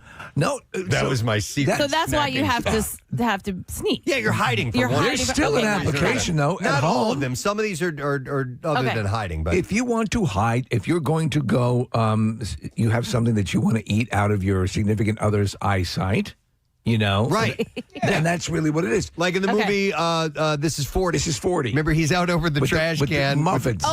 Eating muffins and things like that. When you have children, So she doesn't know. When you have children, they are like seagulls, Steve. If a seagull sees another seagull eating a French fry, it flies immediately over there. Right. So if you don't want to share. If you are eating anything that is slightly delicious and your kids see it, they're like, well, what is that, and can I have some? By the way, going back to you, Casey, a texter says Casey's mom probably buys extra snacks for him. Isn't that sweet? Because she knows he's down there doing We're it. going to put the rat poison in these. The walk-in freezer at McDonald's was a really good hiding spot for a number of ideas. One was sneaking food. The other, like if it was just a hot day in the summer, you could go in there. And the door was so damn heavy that if anybody was ever going to like come in and check in on you, you got a warning. So if you had time. You had time. So if you're like shoving, a few extra nuggets down your gullet. Did it have a release on the inside? You could, in theory, get locked in there. Oh boy. And so I don't think anybody would ever die inside one of those bad boys, but like you could definitely get locked in because the lock, Steve, was from the outside. So if somebody slipped a little pin through the handle, you could get stuck inside. He had nuggets in his mouth. Mm-hmm. All right, so other secret sneaking snack spots are in the basement, in a closet. I don't eat in the basement. Who's going in their closet to eat? I probably. Yes, I guess. Well, there are people who will go. There are people, like Casey said, in some cases, depending on the size of the closet, you don't want to invite the troops to join in. This is my thing. I'm going to eat it by myself, and I don't want to be discovered. Or if you are sneaking it, there's also another movie scene from Parenthood. Yeah. Where Rick Moranis' wife. Oh, yeah. He's very controlling over what they eat, and because, we need to stay in shape She and all can't this. stand and it. whenever she would get pissed off, she'd go and she had this shoebox filled with Twinkies and things like that. And she would slip off and go eat them. So, Well, there's a mindset too. Like I can, again, I'm not doing it so clandestinely, but I will be in the kitchen and I will move out of the doorway, standing, because if you stand, you can turn around quickly. You can put it in the refrigerator. You can hear someone getting up. Yeah. So you got to stay mobile. You got to stay on your feet and ready to respond. Yeah. And so I'd say right in the kitchen. Yeah. On the counter, facing the wall that goes into the den. So it's my clandestine spot. I don't know if it's a secret spot. So when you're the patriarch of a family and you come home and let's say you've stopped at a McDonald's or a Dunkin' Donuts or whatever, sometimes there is the expectation that, oh, well, if you stop there, you probably should have gotten us something. Us. So us being our children or your spouse or whatever. So I will, a lot of times, finish my food before I even get into the house, and I will sit in the driveway in the driver's seat of my car, and I will eat my meal, and all of the trash ends up in the trash can. Yours are funny, well, because then they make you feel guilty, Kat. You Like, did- oh, you I didn't got get you. me anything. It's like, Do no, I do didn't. I did not. Will you call an audible? I always do. I will pick my wife up something all the time, just because if you don't want it, great. But I kind of know what she wants. I do that too. And getting the "what about me" treatment is not worth the risk of not getting something. See, for me, I'm not doing any of this secret eating because I think if it has to be secretive for me, I shouldn't be eating it. No, So I'm like not- if I have to hide that I got something and I can't share it, then I shouldn't have. It's it. not that I'm hiding that I got something. It's that I'm hiding that I didn't get you something. We also talked about this. Also is germane to the notion of creative eating, to hide your eat. So I will never in an ice cream pint. I will never scoop out. I will shave off top layers so that optically from the So it top stays flat. Even and if it's split like parts chocolate, parts vanilla, I will reconstitute the line so you can't quite tell. By the way, Casey, I know for sure there are people that do exactly what you do, that eat every last crumb, clean it up, finish, make sure there is no evidence left over that I stopped anywhere on the way home. Oh, and it's even better if you can crumple your bag up into a tiny little ball. And the top trash bag in the trash can has a little bit of an opening that you can squeeze Cram it in there. They'll never know. They'll Who's never going to go digging around in that trash? If to you find can this? crunch it up big enough to put it in a cup. Yeah. Oh, even better. Yeah. And then crumple I the was just cup. drinking. What, I can't drink? Yeah. Let me go to some calls. I'll come back to this list, but it's secret snacking spots, and I have Brittany who wants to chime in. Hi, Brittany. Good morning. Good morning. Hey, Good what's morning, up, Brittany? So I had a secret snacking spot until about 3:30 this morning. Oh, I have a drawer underneath my bed. okay. That's meant for clothing. So, but I have some clothes in there, but I also have some snacks. Well, it was about 3:30. I heard some crinkling, and it turned out to be a mouse. A mouse was in your snack stash. I heard it. No food upstairs. Food in the bedroom. So I got up at 3:30. I took all the snacks downstairs. I put them in a bag, put them in the fridge, and I threw out any trash. And I vowed to not do it again. No, all right. Well, I can see that. I can see that being the end of that for you. But That is. Yep, that's the but end. maybe like putting it in an airtight container, or You like ha- you have to be- something like yes. that. No. She's out. Brittany's out. That's it. It's done. By the way, the number one place on this list that people have their secret snacking spot is in bed. So that's where people like to do that. So a lot of times, if you're up in bed, you don't want to at night. You don't want to take the walk down to the kitchen and get stuff. So I bought Claire a mini fridge for she's on another floor in the house. She never uses it, so it's one of those things. You don't want to get out of bed, and I kind of subscribe to your notion, Kathy, too. It's good to have that distance to stop you from going and getting it. Will she eat in bed? No, really. She will eat before she goes. 'Cause I love- Now, I'll find wrappers like if it's been a particularly candy night. I love bed and I love food, but I don't like the two of them at the same time. And Right. I need separation. I don't like getting crumbs in bed. And then you roll over them. There's later one on. thing I can eat in bed, which is the Hers pretzels. Yeah? because the opening of the bag is big enough So that you big. could eat over it. You can eat over it? Yeah, All right. yeah. But then also, like the secret for eating in bed with things that have crumbs is make sure that they're all bite sized, so you're not actually biting into something. So that you're it creating- all Yes. goes into your mouth. All goes Do you in know your it's a good hide too, Preston? And I do it at home. I keep rotisserie chickens on my lathe. Your lathe. Right. Yeah, so Smart. yeah, right. Rochelle and I will eat in bed sometimes if we're like watching a movie or something like that. I'll bring up like cheese and grapes and crackers burgers and things like that. Look at you. Yeah, I like to make it nice. A charcuterie board made out of a pillow. Maybe a little hummus. Brittany's story is probably the exact reason that I don't want any The food. mouse? Yeah, just like mouse. I have a friend who used to eat in bed, and I guess crumbs got on the floor, and he literally woke up in the middle of the night to ants crawling all over him. Oh, wow. Yes. All right. Let me go to Megan. Hey, Megan, good morning. Good morning. Hi, Megan. Do you have a little secret snacking spot? Yeah, so years ago when I used to work at Wawa, we would have like so much spoilage that we threw away. So I would like sneak some of the food and run back to the dish room and eat it. In the dish room. What's the dish room at Wawa, by the In way? the dish room at Wawa, uh-huh. What is the dish room? I'm not familiar. So basically, back behind the deli, we have an area where we wash all the dishes that we use. Okay. All right. So yeah. And so I'd you run would back there you would and- slip back there. Would you do it? Would you be kind of hiding? You know, and did anybody ever catch you with your mouth full? Yes. Uh-huh. Awkward. If you work in a place though like that happens to have you says as you say, Casey, Megan. mouth, small, biteable like nuggets. Yeah. Duncan was great because Duncan, the nuggets, The donut holes. You can pop those nuggets. Close your mouth. You can have 2 or 3 of them, and the munchkins. Don't you know though? Like Yeah. when you're done chewing, like Yeah. you think like, oh, they probably don't know. They know. They know you've eaten something. Yeah, I just got a text from my friend Jen from college. She just said, I literally rolled over onto a honeycomb this morning. Let's go to Lisa. Hi, Lisa. Good morning. Good morning. Hi, Lisa. All right, so your secret snacking spot.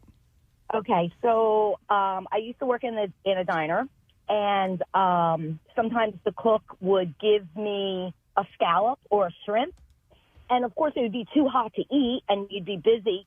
So I would put it in a souffle cup with a lid, put it in my apron, and I would eat it in like 10 minutes when it was cool.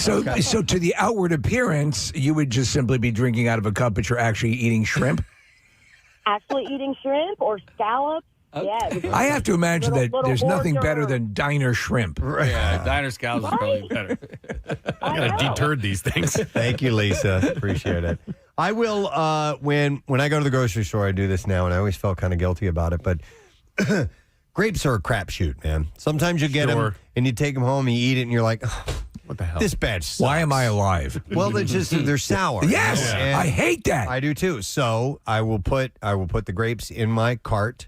Give it a little taste. I will be walking through shopping, and when I'm alone, I'll snag one of those bad boys and take a quick Just bite. one? Just one. Okay. Listen, What, like a fistful of grapes? No, I just wasn't sure. that if was you a great snacked movie, on by the them. way. No. Fistful of Grapes for Clint Eastwood. And I feel kind of bad because grapes are sold by weight. I wasn't sure if they were sold They by are. the bag. They're Okay. sold by weight. So if I sit there and ate a bunch, I'm stealing Is at that it point. inappropriate? I don't think it is. If you're in the produce section and you take one grape to sample, I've seen people do that. I'm sure people do it all. I don't the think time. that's frowned upon. Is it? I don't know. Is it? I'm not going to find out. If you're in the meat section, can you cook a piece of meat over a lighter I don't just wanna to get- see how good it is? I don't want to get banned from my grocery store, so I hide it while I'm I doing it. don't. Yeah, I can't imagine. You think somebody would say something to you if they saw you eating a grape? Especially your big celebrity. Sir, don't eat the produce. Let me go Oh, to Mr. Elliott, I didn't recognize you. Let me go to Colton. Hey, Colton, good morning. Good morning. Good morning, my man. All right, so secret snacking spot. Well, I mean, I think every guy has it at least. I mean, I'm a car guy. I'm a garage guy. I mean, everybody's got the garage. Everybody's got the beer fridge. I mean, you just, hey, I got to go do this. Like last night's garbage night. Yep. You go out, you're doing garbage.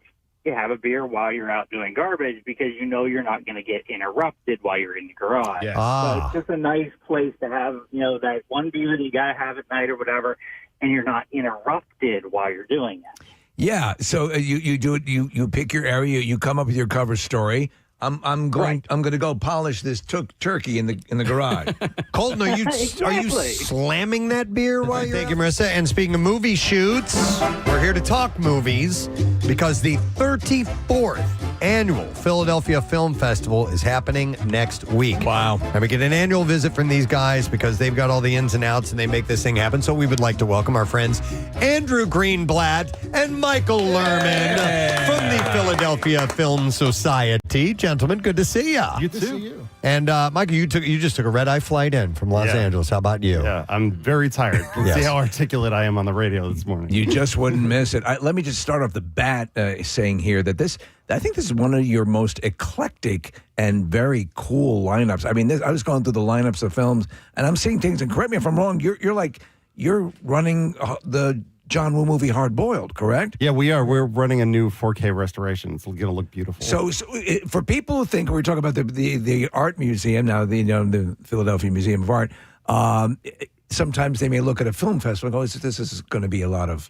Very hoity-toity. Yeah. There's something for everyone, and it's what you guys have wanted to do from the beginning and continue to do. So kudos on the lineup. It's pretty amazing. Thank you so much. It's funny you bring up the John Woo movie because I consider that kind of a meeting place between those two things. It is a fun action movie, but it is in its own way beautiful art. It contains it's incredible. The opening 10 minutes, Preston, is one of the most kinetic shootouts ever put on film. It starts in a tea house. And it just goes bat-ass crazy, but it's amazing. And we actually had John Woo in the studio years ago, which is pretty cool. Amazing. Yeah. So tell us what's going on. Yeah, what are the highlights? You want to start? Oh, wow. God, the highlights. I mean, this is the largest program we've put forward possibly ever.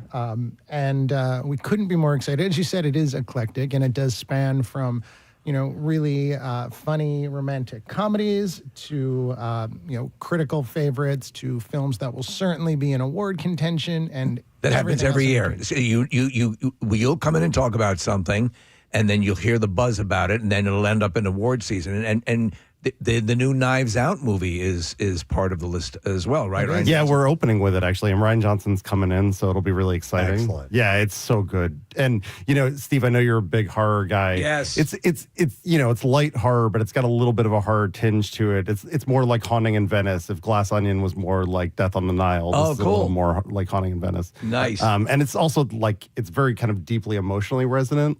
It's really, really smart and really great. So I jotted down some things that stood out to me, if that's okay. You have the Frankenstein, the Guillermo del Toro. Yeah, of course. I mean, nobody does gothic horror like that guy. So, I mean, the cast is pretty amazing. Yeah. This Allen Iverson documentary that's supposed to be amazing. It is. It's a 3-part docuseries that'll be on Amazon Prime.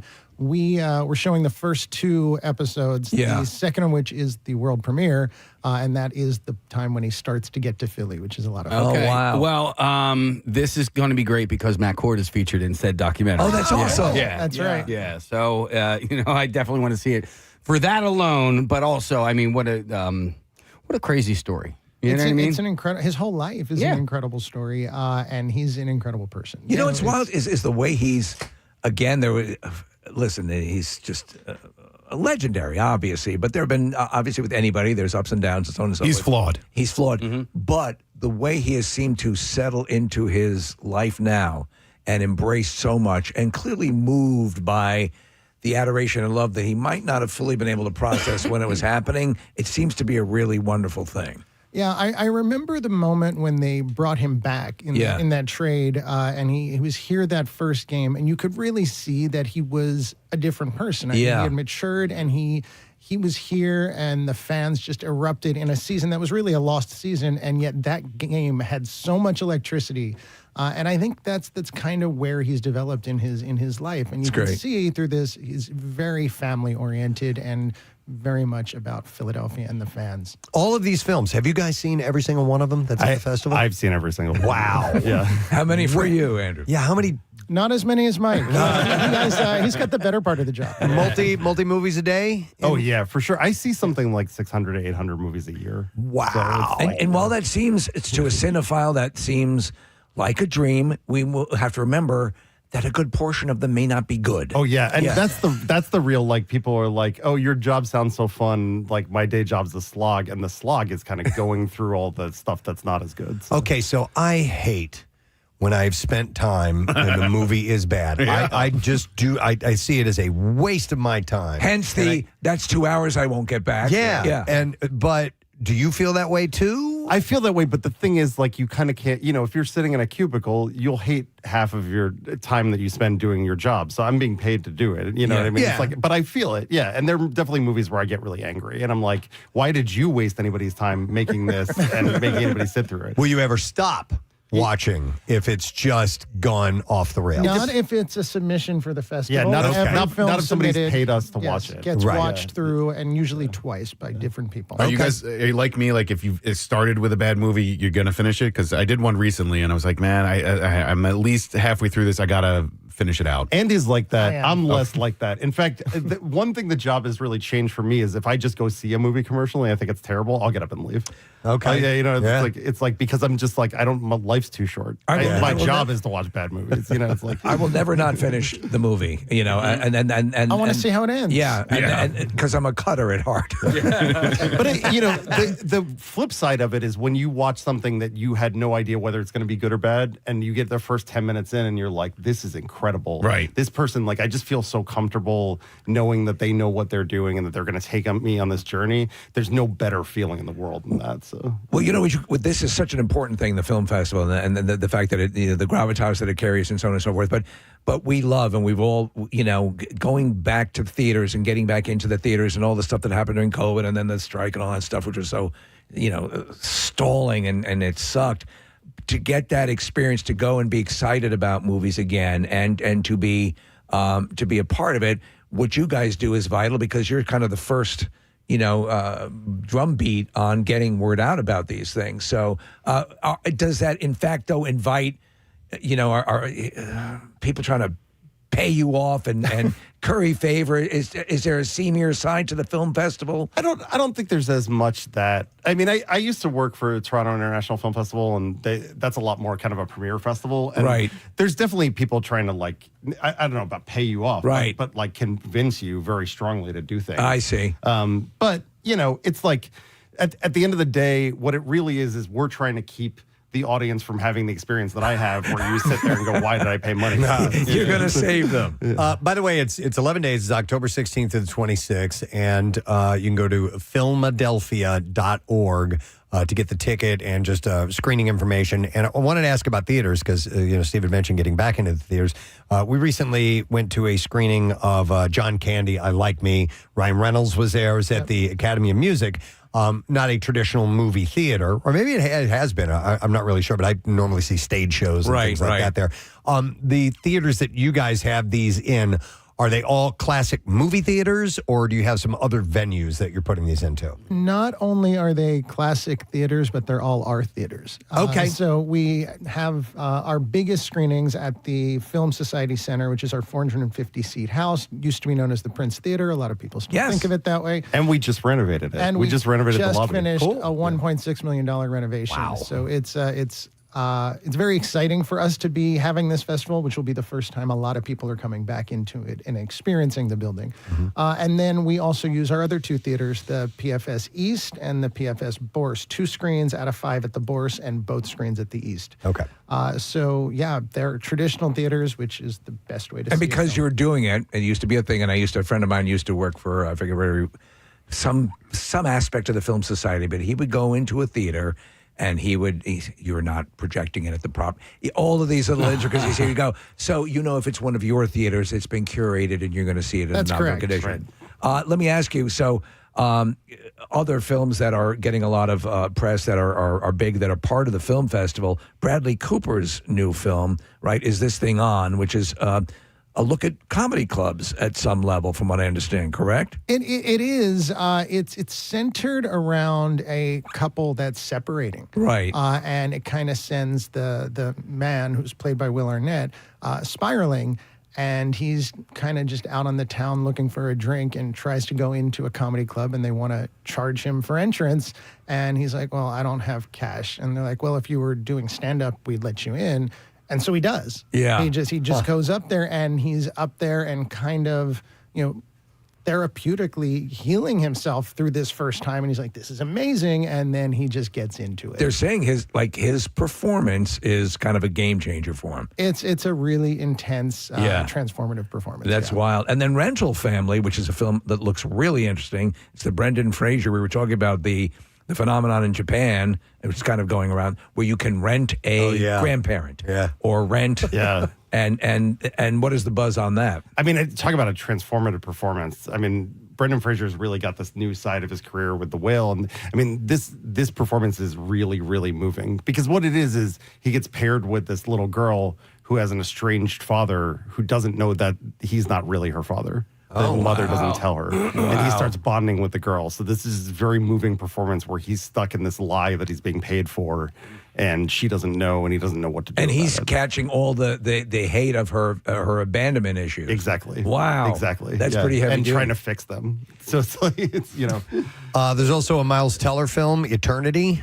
Yeah, I mean, that's when Andy said, like, sweet rom-com. That's it. It's a woman goes to this kind of purgatory, and this old woman dies. She goes to purgatory, and she's stuck between trying to decide whether to spend eternity with her first husband, who died at war when in her 20s, or her current husband, who she's kind of gotten sick of. They're vying for her in purgatory. Oh, that's cool. Yeah, it is Elizabeth Olsen. She's amazing, so it's really fun. I wanted to get your guys' opinion on something a little controversial. Sneaking your own snacks into the movie theater. How do we feel about that? Well, Andy is the proprietor of 3 movie theaters. He has an opinion. As theater operators, I would say that we supply you with so many good options at a reasonable price. Well, that's the key, isn't it? The reasonable price thing? Actually, so your prices are reasonable. Our prices are good. Factory as well, Okay. and our selection is significantly stronger, and we lean into local selections wherever we can as well. Okay. And also, your popcorn is the best. Thank you. But we think so too. generally, if I'm taking the family, we need to have 20 minutes to swing by Wawa and wear appropriate clothing to hide it in. I do not, because that's in a very large chain theater going to. You still hide it? No, Yeah. I just put it. I carry it right in with a Wawa bag. I feel guilty. I'm pledging a fraternity. Dude, so Pat Egan, who used to work down the hall, I mean, he will go in with a full dinner. Yeah. That he'll get like takeout at Applebee's. I used to do this. I would take Chinese food until like at 2 p.m. and hide in the back row and just be like eating it because it smells, right? Like it's like. Well, on the other side of the coin, I have actually, and they know that throughout my life, I will go into a movie theater and just go to the concession stand and buy movie popcorn. And leave. Yeah, and leave. Me too. Yeah. Yes. My girlfriend is so addicted to movie theater hot dogs that sometimes she'll be like, let's just, she really loves them. What? And she will be like, let's stop by the theater and just pick it up and leave. Yeah, Like, why if we're not? seeing- Why not? Listen, so funny. I love hot dogs, and I've never had a movie theater hot dog. So It depends on, I mean, listen, like when we're in LA, like the New Beverly, which is run by Quentin Tarantino, this great kind of old movie house. They have incredible hot dogs. They sell White Castle burgers too, and so she'll be like, if we're driving by the New Bev, like let's grab a hot dog, even if we're not going to the movie, and then just go home and watch something. Are there tables at your seats like some of these dine-in? No, we are not a dine-in. Although I do feel now obligated to say, Casey, we are launching hot dogs at the Film Society. There you go. The machine just went in yesterday. I saw it, and Mark, our director of venue ops, is very excited. Do me a favor, make sure that Yes, some get incinerated beyond all recognition, because that's the best. That's the way you eat a hot dog. I want the burn victim. But by the way, when you said you're launching hot dogs, I was picturing the hot dog gun with a Fanatic, and I was like, oh, that's a great movie promotional idea. Yeah. That would be fun. Yeah. I feel like now all we got to do is put an Applebee's in the concession stand. You're halfway there. Let me ask. I'm sorry. I was reading that Lucy Liu is going to receive an award. She is, yeah. Okay. She's coming in on Tuesday, the 21st. We couldn't be more excited. She's in a film called Rosemead. Delivers an incredible performance that we were super eager to spotlight and to. I was just my youngest wanted to see the Kill Bill movies. Now my youngest is 18, so it's all good that I showed it. And I just love her. She's in phenomenal. That film. Yeah, what's great, Preston, if you ever get a chance to see on-set photos where her scalp is revealed and she's there like smiling with a cup of coffee or whatever. Oh, but she's great. She's terrific. Who else? Any other honorees or other people expected to be in attendance? You usually draw a fair amount of celebrity power. Well, okay, so this is an interesting one. I just got to tell you guys about this movie. So we're showing a movie. The title of this movie is Nirvana, the band, the show, the movie. Yeah. Spelled in the less common spelling Nirvana with 2 N's in the middle. Okay. These guys, Matt Johnson and Jay McCarroll, have been making this TV show for Vice for a long time. And the bit of the show is that they have a band called Nirvana the Band, not the Nirvana that we know. Yeah. And they're just trying to get a show at this club in downtown Toronto where in real life it's really easy to get a show at this club. Okay. But every episode is just these harebrained schemes of trying to figure out how to get themselves on stage. And they get crazier and crazier as the show has gone on. They made a movie called Blackberry last year that you guys may have heard of. But it was terrific. Yeah, it's so good. With Glenn Howard. Yeah, exactly. So the Canadian government said, you gave us such a good return on the money we gave you to make Blackberry. You can make whatever you want. And they said, we want to make Nirvana the band, the show, the movie, which is not only the two things I will say is not only is it the funniest movie maybe I've seen in 10 years, it's so crazy. Wow. But also, you spend every scene going, I have no idea how they made this movie. Okay. Because the whole movie is they're the only actors and everyone else on the street has just found people. And a lot of it is like they heard something was happening across town. They drove over there and shot something and then had to write around it. So it's a bit of a Borat-ish approach? Yeah, it is definitely a Borat-ish approach. It's less, politically driven and more just like fun comedy. Oh, I like that. But it's so funny and it's so good. And they're coming, and that's like the most exciting thing to me. I know it's like less like big celebrity like Lucy Liu, but those are the diamonds, the little diamonds that these festivals can help you see something you might never have seen otherwise. So is Matt Johnson a part of that? Yeah, it's Matt Johnson and David Charles. Okay, yeah. So that guy's a weird genius, and he's one of the people behind Blackberry, which is an underrated movie. You haven't seen it. Okay, yeah, I'm in. I definitely want to see it. So it's Matt and Jay star in it.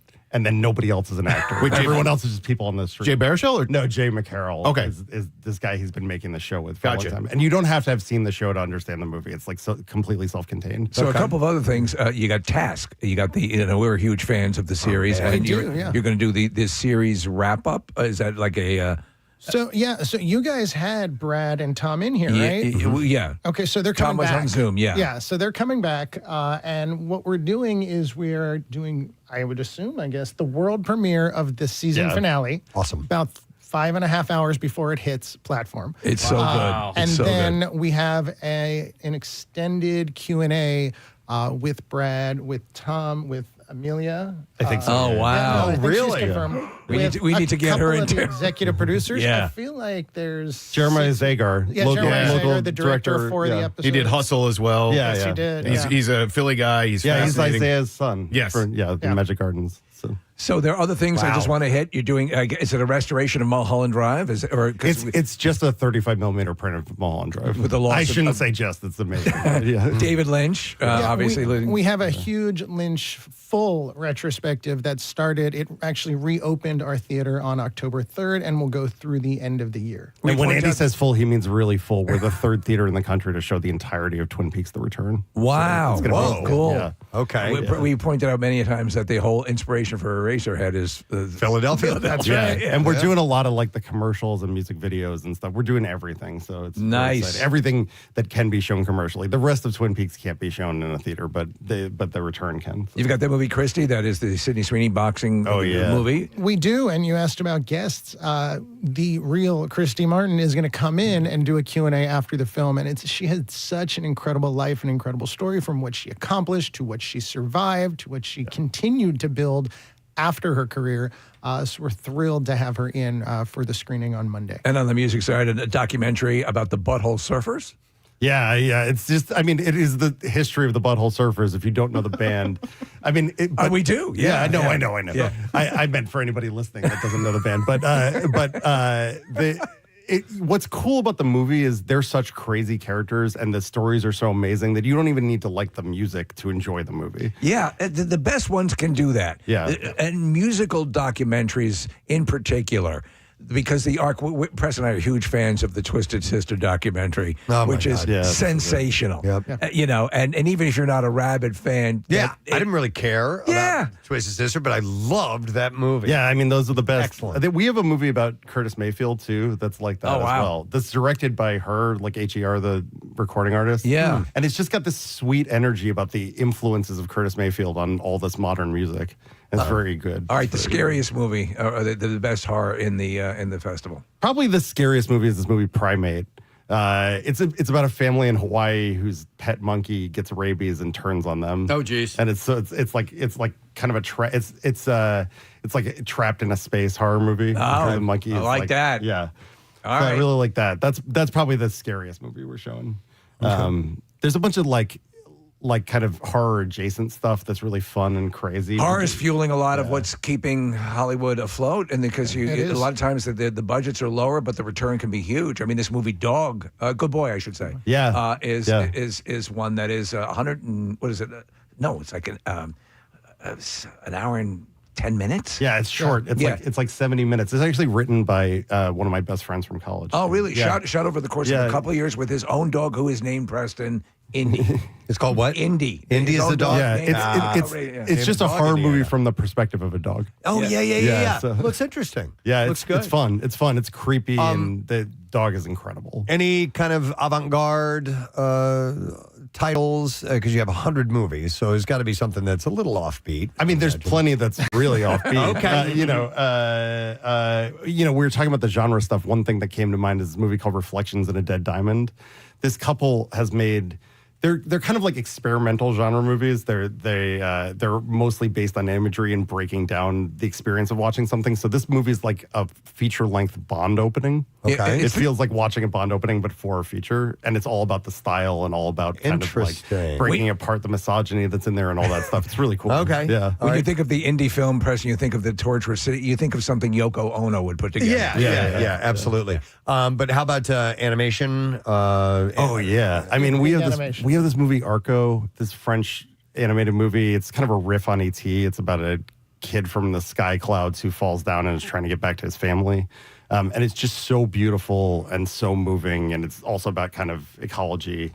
But it's just a fun story, and the animation's incredible, and it's really funny. And they just dubbed it with all these kind of famous American actors. I mean, so the winner for animated movie, the Oscars was Flow. Flow, yeah, and it's the same. yeah. It's the same people that were kind of behind the release of Flow that are working on this. That so it's that gonna be movie great. Flow is a masterpiece. Yeah. It's It is. unbelievably. Yeah. This is the one where There's no dialogue, right? It's animals, but cats meow and dogs bark, but it takes place in this never heard quite it's great. articulated dystopian world where there were clearly humans there recently, but now they're gone, and it's a cat, and a bunch of ragtag animals that draw together to survive. But the animation style is amazing.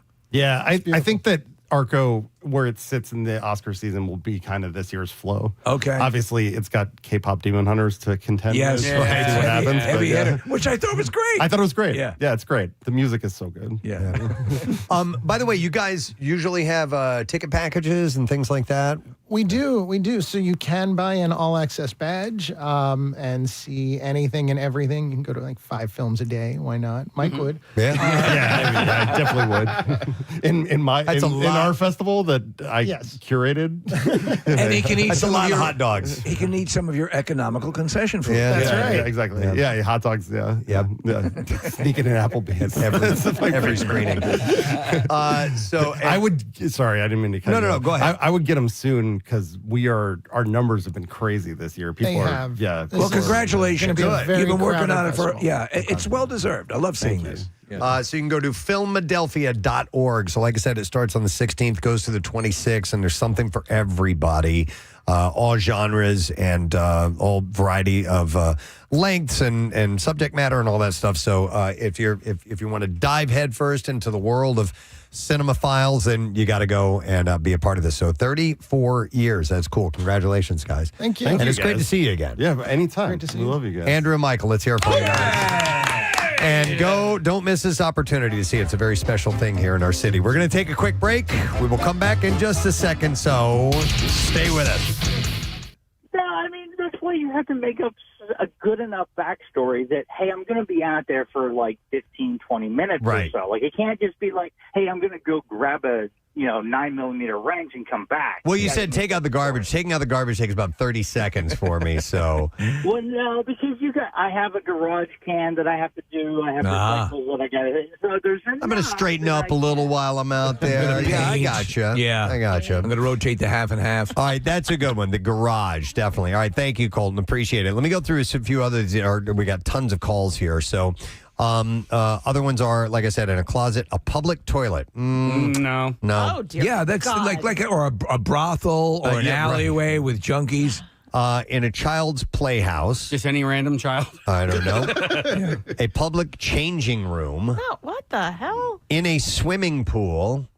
I mean, I don't mind that if I'm at a pool party or something like that. But to me, that'd be very obvious if you're going into the pool with a turkey leg. Yeah, exactly. Up in the attic. Okay. In the laundry room. In a hot tub. Some of these aren't secret snacking spots. Like you said, Steve. That's you want to be out of the line of sight. All right. How about this? During exercise. What? No. Occasionally, I'll put cheese wheels on my bar instead of plates. I can't eat during exercise. Like, No, me either. breathing too Oh, much. it's very easy. I don't like to eat right before exercise neither. When you guys are curling, you don't eat French soup? No, well, maybe I should try because I do like that. In a storage room at work. All right, I can see that. Yeah. So that was again that ended up being on a number of occasions where I'd go to the storage room. There's nobody back there. You ever take a nap in a storage room? No. Yeah, I don't know. me if neither. In an elevator. Okay. I don't. Just go up and down. Get a high rise. Just eating a salad in the elevator. It's like a magic trick. Well, I'm going to make this meal disappear. On the toilet is another one. No. A public stairwell. Why would you? Okay, I don't know. I guess just to hide. Yeah, if you're hiding in like the basement, then like a stairwell, I could see. People used to smoke in the stairwells here. You know, you'd walk Did in. they? Yeah. You could walk in there and smell the cigarette smoke. If you go with someone else, you can have them get at the top of the stairs and roll M&Ms down into your mouth. That's true. All right, then you have the shed, it says. I can see that. A shed is a good one. Yep, that's a really good secret spot. Septic tank. In the bathtub. Which is I'm not a fan of that. Like if Rochelle takes baths quite a bit, and I will bring her up a little, little something nice. Spaghetti. Time to time. Some spaghetti. Yeah. Some buffalo wings. Here, I brought you some hobo stew. It's your favorite, isn't it? On the stairs, just at your house, sitting on the stairs. I can see that. Yeah. That's my favorite spot for soup. And then number 2 on this list, this is Casey. It says while driving. I think just in the car. Yeah. In general I think that's got to be one of the big sneaking food spots. You have delineation though. Parked and driving. Right. What is your driving food? Your number one driving food? Oh, I think you know what that has become for me is a like a burrito supreme. It stays contained. It stays contained. Yep. Not messy. One hand, easy Absolutely. to eat. Burgers are pretty simple too, as long as they're not. Like you're not getting like a loaded burger with tons of stuff on it. Right. Yeah. Fries are good. Like a McDonald's cheeseburger. Pretty damn simple. Shish very, kebab. very easy to eat while you're on the road. Yeah, all of that contained, ready to go. French fries, easy. Yep. Yeah, all that stuff. Let me see here. Baked Alaska. I'm going to go to some more calls here. Let's go to Mike. Hey, Mike, good morning. Good morning, Ed. How are you? Good morning, Ed, buddy. We're good. So, secret snacking spot for you? I am currently 54 years old. It took me 45 years to figure out that the kitchen sink will disguise sounds of wrappers being opened. Oh, okay. Handy stuff like that. If you stand there and run the water, it will disguise many of those sounds, and nobody else. I think you're talking my realm because you go in the kitchen, you position yourself in a way you can cover the sounds. You can make for me, it's a combination of that. Hiding the sounds, and then also how you cut that piece of cake so it doesn't look like any cake. Absolutely. How you scoop the ice cream, all of that. How you rebuild the pile of French fries. Right. All of that stuff is critical. Well done, Mike. Thank you. By the way, which leads me to the why are you hiding what you're eating? And on rare occasions, it will be I'm eating. So now, this is just at home. I wouldn't do this at work, but eating someone else's food, someone else's leftovers, and look at it and go, I think begging for forgiveness would be worth eating this. I didn't know it was yours. I didn't mean to. I'll get you some more.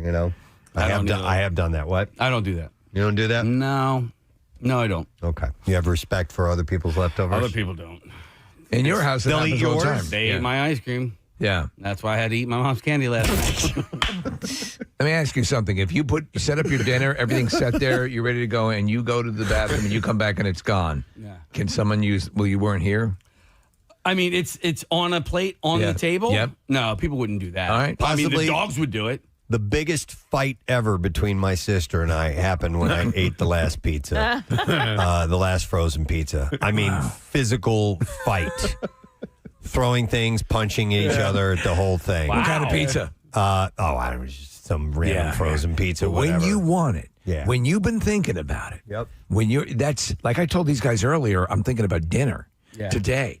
And I'm like, what I want. I know what I want. And I'm going to have it. And if anybody gets in my way, I'll kill them. I remember swinging a hockey stick at her earlier. I kid you not. Because she was punching me. She was hitting me. She was older than me. You deserved it. It was pizza. Yeah, It was but the last one. you know what? I stand with you. It wasn't dibs on her, or she didn't call dibs on it. She didn't dib it. And it wasn't hers. It was. Right. It belonged My to parents the bought it. household. Uh-huh. Yeah. All right, anyway. They should have been hitting you with hockey sticks. Secret snacking spots. Very interesting look at that. So thank you for your calls. We do appreciate it. We got to take a break. It's 7:51. We need to get to the bizarre file. We're going to have a fantastic actor, Mr. Chris Cooper, is going to be joining us along with his wife. She's an actress as well, Marianne Leone, and they're talking about a project that they have available now called Within. Todd Fedorik's going to be on the program too, former Flyer Great, and more. Stay with us. We'll return in just a little bit. Light, we got some free ink for you to win Tattoos Day. So if you're interested in a $350 gift certificate for Floating World Tattoo and Piercing, just text the word tattoo to 39333 and we'll get a winner by the end of the program. Did you get the email of one of our tattoo winners who did a Gene Simmons chicken? No. Is that real? Yeah. I need to see that. I'll dig that up. I thought you guys all got it. No, I've got to see that. That's brilliant. That's as show-centric as you can possibly get. And it pays tribute to two great things, Gene Simmons and chicken. Exactly. Oh, my God. It doesn't get better than that. All right. This next segment might not work. Who knows? We're going to see if it does or not. We have talked about this in the past, about bringing in some items to show and tell about. Preston? Yes? They said the same thing about the X1. And look what happened. It broke the sound barrier. Yeah, there you go. All right. So, ladies and gentlemen, for the first time ever, the Preston and Steve Show is bringing you Show and Tell. Thought I'd throw in a little bit of Rush this morning.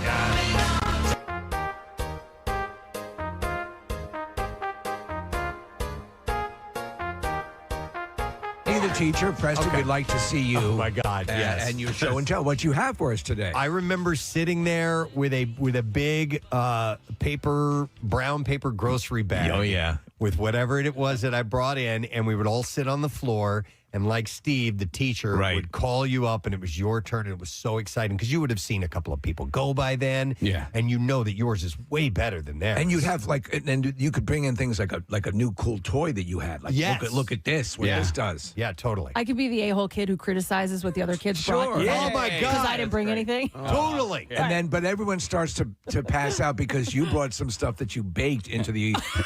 I poisoned them.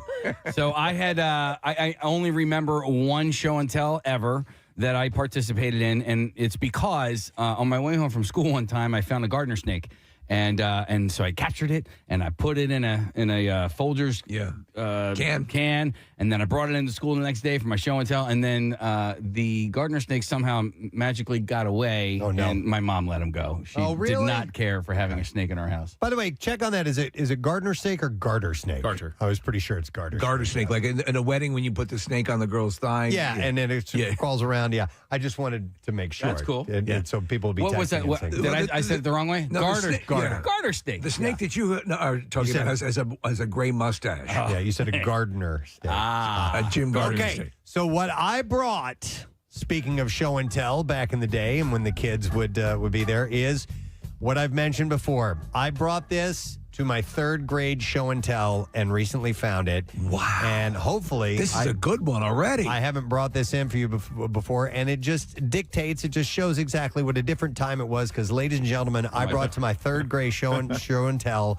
a World War II bandana. What? A bayonet. Oh my God! You actually brought that into school? I did. A weapon. A weapon. my God. This is a knife. It's probably a good 10 inches long. Good Lord. And this was a bayonet that I bought in an Army surplus store. If you brought that today, the school would be surrounded and the SWAT team would be I'd be entering. expelled. Oh, yeah. I'd probably be expelled. Oh, yeah. But yes. But I told you there was another. So this is. I don't have any history on this knife, other than it was clearly sharpened quite a bit because it's got a section in the middle that's curved. Yes. Unless it was made that way, I don't really know. But it certainly seems well used. And this was definitely for a rifle because you can see where it would slide onto the barrel right here. And there's a button that you would push that would lock it. You could unlock it, and it's got a wooden handle with these kind of cross stitches in it. And there is a mark on it, but I've never researched it. Do we know which army it was used for? I don't know anything about this other than I saw a big freaking knife and I wanted to buy it. So my dad... And this is when you could, as a kid, you could walk into a store and buy a big-ass knife like this. I was in like third grade and I bought it. We had a German, I believe it was actually a Hitler Youth knife that somebody had given my dad while he was actively fighting the war, and brought it back. Oh, wow. Yes, Preston, that stuff was around the house. And as I said earlier, I brought a Civil War sword in to show and tell.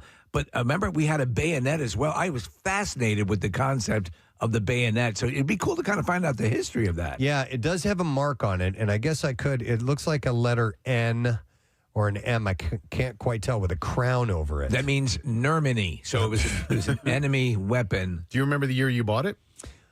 Let's see. Third grade. It would have been 1978. Somewhere around How then. cool were stores like that to go to surplus? And Preston, 77. They would sell dummy grenades. Oh my God! Yep. They would sell. Well, I told you another item I brought for show and tell, and I've told this before. It was a Vietnam War era incendiary bomb. Yeah. Okay, so it was literally a bomb casing. Yeah. It was about 2.5 feet long. It was orange. Had a fin on it. Had the front. Had an arming pin and everything on it. And I had looked it up. It was incendiary, so it was for creating fires, is what it would do. It wouldn't explode, but it would just spread fire all over the place. And it would be for torching villages. I don't know, whatever, burning babies, what they do. I don't know. But bad babies, like German babies. German babies. Well, yeah. The worst. The Viet Cong, who were fighting at the time. Yeah. But I brought that in. You could bring that in without any concern. And listen, I think it's insane that we were able to do that stuff back then. Yes. And there's reasons why you can't do it now. But I found that stuff fascinating. Me and my friend Bubba. WMMR. Thank you, Marissa. Casey just brought something to my attention while Marissa was doing traffic. I had no idea about this. But today is the 30th anniversary of Cecily Tynan starting to work in Philadelphia. I saw them pretty awesome. doing something. Maybe it was in anticipation of this, and I'd mentioned it. But today's the official day. Yeah, she said, started my first day on October 9th, 1995. Wow. So when you got to town, she was still brand new. Still brand new. Because I When moved here in January of 96, so she'd only been here for just a couple of months. So it was a little while after that, and she was the new.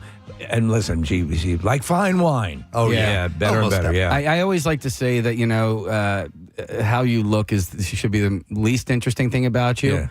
Yeah. She was beautiful 30 years ago, but holy crap, like, I'm just going through this series of photos and like, What is it, her dude, all the time? yeah. I mean, so and maybe we can share this on our socials, but like, that's her headshot from from 30 years ago, and then you look at her today, it's like, holy moly. You know what, though? Yeah. I mean, think of all the years. I mean, we were doing the Camp Out for Hunger at the Adams Market. We set her on fire. But, I mean, she's been supportive of the show for the longest time. Yeah. And remember, she was a key component into getting Jim Gardner over to the Camp Out as well. So she's been terrific. And we love her to death. Love her to death. She's the best. So yeah. Congratulations, Cecily. It's really cool. Maybe we should talk to her sometime soon. Yes. See what's going on in her world.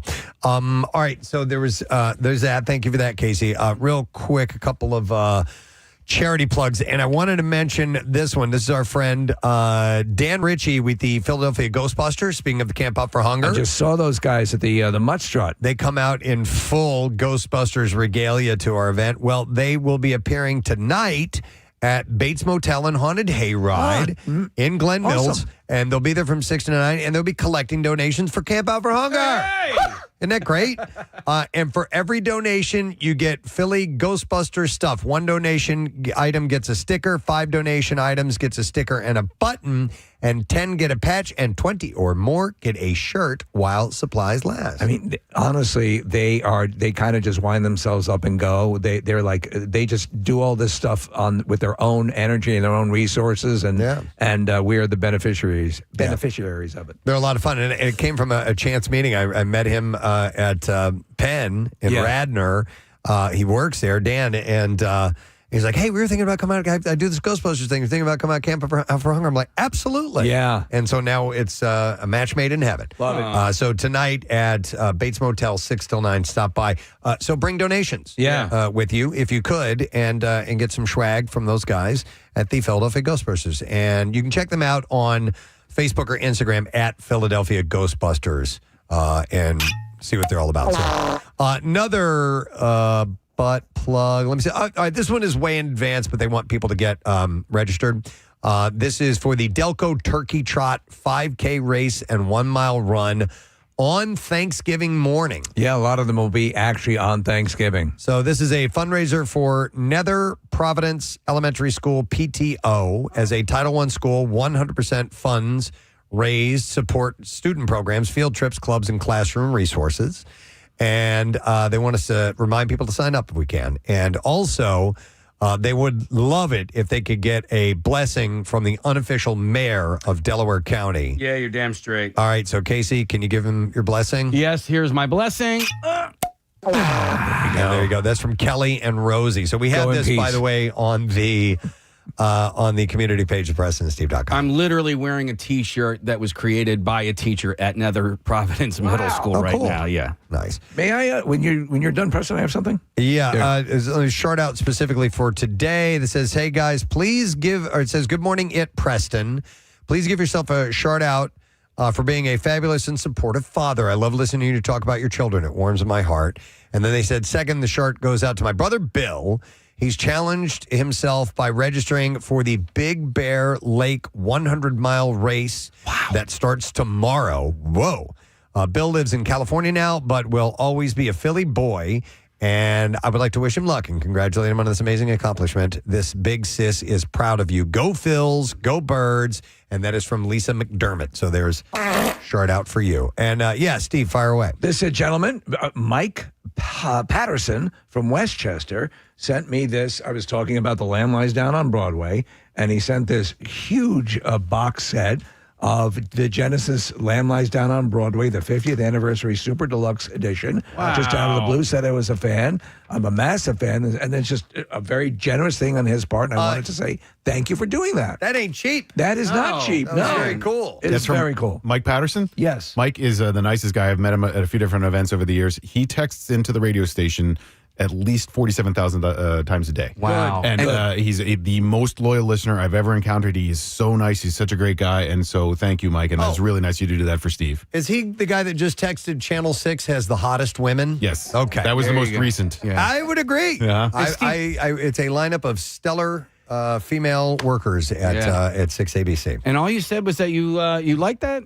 Like, I love a black backpack leaf blower. Just want to wish that into existence. A backpack leaf blower? Yeah. This is your wish list? Yeah. You want it invented, or you want the full unit? Yeah. Oh, I got you. Okay. All right, if we can't get you that, how about a proton pack from the Ghostbusters? That's cool, too, The Delco man. Ghostbusters. Yeah. So, or the They're Philly basically the same Ghostbusters. thing. Yeah. Pretty much. Yeah. So. They have to make a leaf blower that looks like a proton Why pack, would you right? miss that opportunity? Yeah. Or at least just retrofit it. You know what I mean? Yeah, It's turn it probably- into yeah. one? Yeah. Okay. Do you, I'm just curious. Yeah. Do you want this out of necessity or just because it looks like it's a lot of fun? A little bit of both. Okay. But I don't want like an oil gasoline one. I want to Oil? So my leaf blower is electric and Yeah. it's battery. It is a powerful freaking leaf blower. Okay. Super powerful. Is it one of the backpack ones? No. Okay. I don't want to look like a pussy.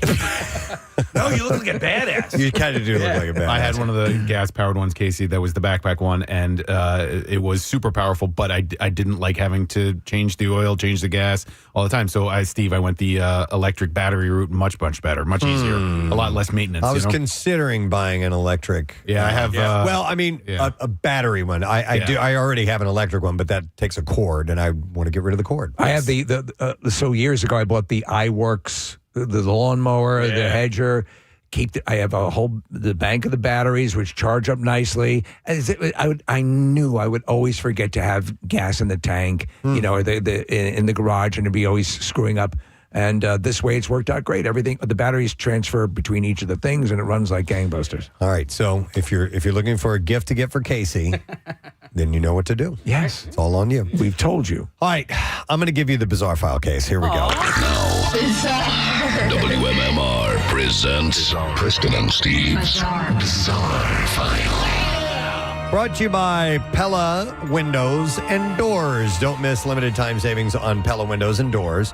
You can get 40% off installation of 0% or 0% APR for 24 months. PellaPhilly.com. So a Florida driver was arrested after police clocked him going 107 miles per hour on a Palm Coast highway.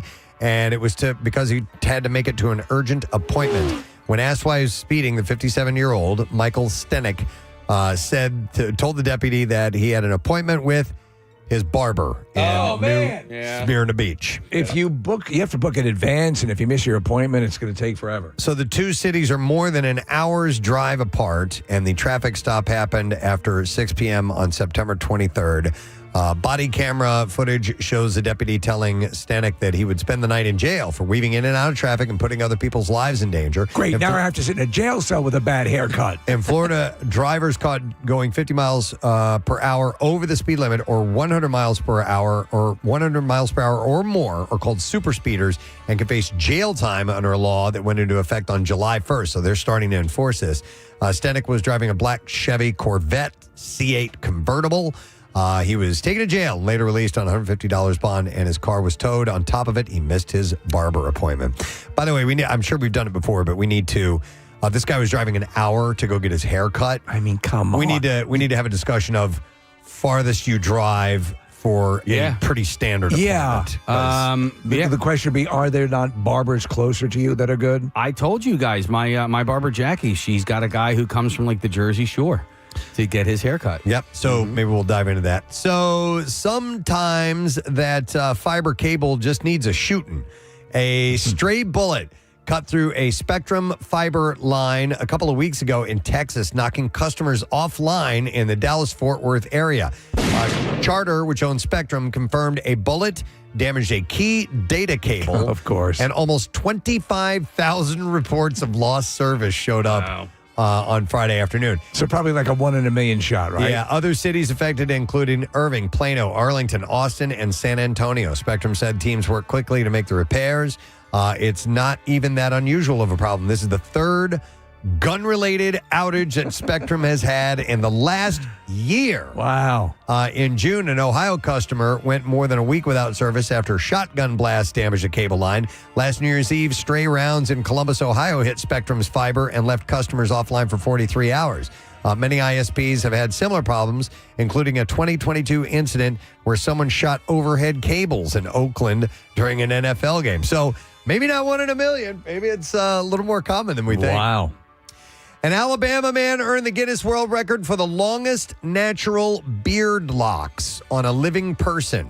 Rudolph Martino of Birmingham started growing the impressive 3-foot, 6-inch facial hair more than a decade ago and told the record book that it was culturally inspired. He said, I've researched thoroughly into different cultures like Egypt, India, and various religions to create a look that has been around for thousands of years and adding my own flavor. You could literally weave that with your pubic hair. You could easily. Yeah. It would hang way down below that. So he is a former singer, dancer, and weightlifter who now plays competitive billiards. The beard locks. Seems like a standard story. He said, we're inspired by the holy men of India plus Jamaican Rastafarians who adopted their look from India. To maintain his record-breaking locks, he applies a daily moisturizer and washes his hair, which can take up to an hour, and then another 3 days to dry. That's how long it takes to dry. 3 days. But he does that thoroughly every 2 weeks. So when he's obviously not letting it hang freely. I assume he like balls it up or loops it over. Yeah, he does. In fact, tucks it in his pants. He said the reaction to his beard, which he sometimes keeps tucked into his shirt, all right, is so it doesn't get caught indoors can vary. The looks like he said I get are mixed, some in disbelief and some in relief. There was a guy, I used to do a regular appearance at Rock Lobster on Delaware Ave. Right. And there was a sound guy that worked there, and he had these really long dreads. And one time I was like, how long are those things? And but he wore really baggy clothing, and I couldn't see everything. And he goes, wow. He goes, and he pulls the rest of it out of his pocket and drops it down, and it nearly hit the damn floor. I could not believe it. He was a shorter guy. Right. So he was probably like, 5'5" or something like that. Okay. But his hair, I've never seen almost as long as he is. Yeah, it was crazy. And it gets really soft. My friend Eric, he grew his dreads out starting his freshman year of college. And I remember hanging out with him after we had graduated, and they were really long. He could use it as a pillow. Like, he could just sleep on the floor. That's adorable. Kind of roll it up and then lay on it, Does he use it as a leaf blower? No. Maybe spit it around. A broom. He could use it as a broom. Yeah. All right, let's see. We'll end with this story. Okay, a British forklift driver who turned into a millionaire overnight suffered a life-threatening health scare after months of nonstop partying, forcing him to rethink his post-jackpot lifestyle. Adam Lopez went from having about $17 in his bank account to having over $1.3 million on hand after winning a scratch-off lottery in July. By September, he was in the back of an ambulance suffering from a bilateral pulmonary embolism. He said, I knew what I was doing was going to come to an end eventually, and it nearly came to an end in the worst possible way. It was a massive, massive wake-up call. He said, partying for the last 3 months and burning the candles at both ends after suddenly winning the life-changing prize. He said that I think I went the wrong way about it. It seems that way. Do they specify how much of that he burned through money-wise? No, and I didn't get any details on how much he was like drinking or doing drugs. Right. But he said I was enjoying my health until my health became an issue. Party. It became apparent about 3 weeks ago, he said, with a blood clot in my leg, which spread to my lungs. Oof. Lopez was hospitalized for 8.5 days, calling the ordeal a kick up the backside. He said, I couldn't walk, I couldn't breathe. I called the ambulance. I got wheeled in the ambulance from my house. The biggest life-changing thing, I was laying in the back of that ambulance hearing the sirens, and he credited the hospital staff for his recovery, saying he felt that he was surrounded by angels, but he partied too hard, nearly killed him. You bet your ass. But he just felt he had zero money and then falls into that, so he went a little haywire. And that is where we will wrap up the Bizarre File for today. Let us take a break and return shortly. Lesson questions up next. We are going to have your chance to win a 4-pack of tickets and haunted attraction passes for Six Flags Great Adventure and their Fright Fest. We'll get trash and music news too, so stay right there.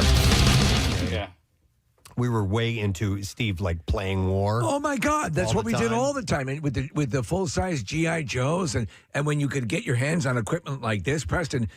When I brought the full Civil War sword it was a cavalry sword too. I think it was a cavalry officer brought that into school. I was proud because I had a story attached to it. We just used that sword.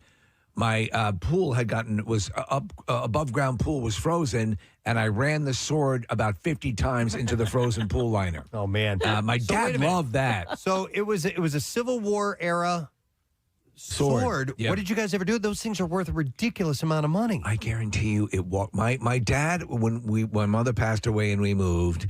My dad held the most crazy garage sale. Wow. Like things I had just bought ended up in the garage sale. I'm like, He just sold where is? everything. I sold it. It's like, Dad, this is where you can't run a garage sale. Yeah. So I don't have much to tell other than that I took it to show and tell as a kid, and that's just insane. It's a beauty. This thing was allowed in there. So would you want to find the history on it? Like, would you want to figure out? I've had it for a long, long time. You know, it's not something you probably take to Antiques Roadshow. There's probably not a lot of inherent value to it, but I bet there's a story behind it. And so you could talk to a military expert or some weapons expert, and I bet they could track down the rifle that it was used for, the era that it was used, that kind of thing. Probably. It's pretty beat up, but yeah. Still. I mean, I can't believe that they sold it to you.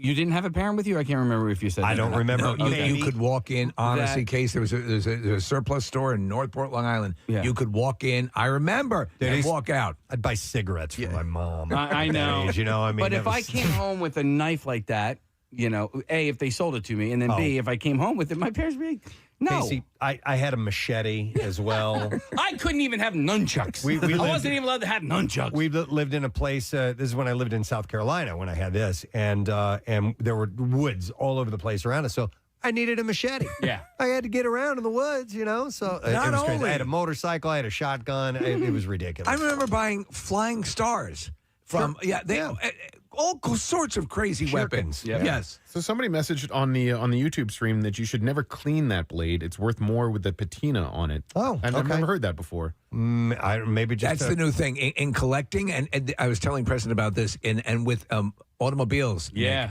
you don't restore them. No kidding. You let them, if you can find them, and let them be their original. With a little bit of rust, a dent, all that makes it worth more these days. Casey, do you see that? There's like small bits of dirt and mud on there. That was from me as a kid, you know, jamming it into the ground or whatever. It's Hitler's blood on the edge. Maybe that's what that is. That's what all right, so that's what I have for show and tell. Thank you. Kathy, do you approve? I mean, I'm not into weapons. Okay, all right. But it's okay. It's good enough. All right, let's get another show and tell. Hey, wait a second. Can I send Kathy down to the cafeteria to get the pints of milk for snack?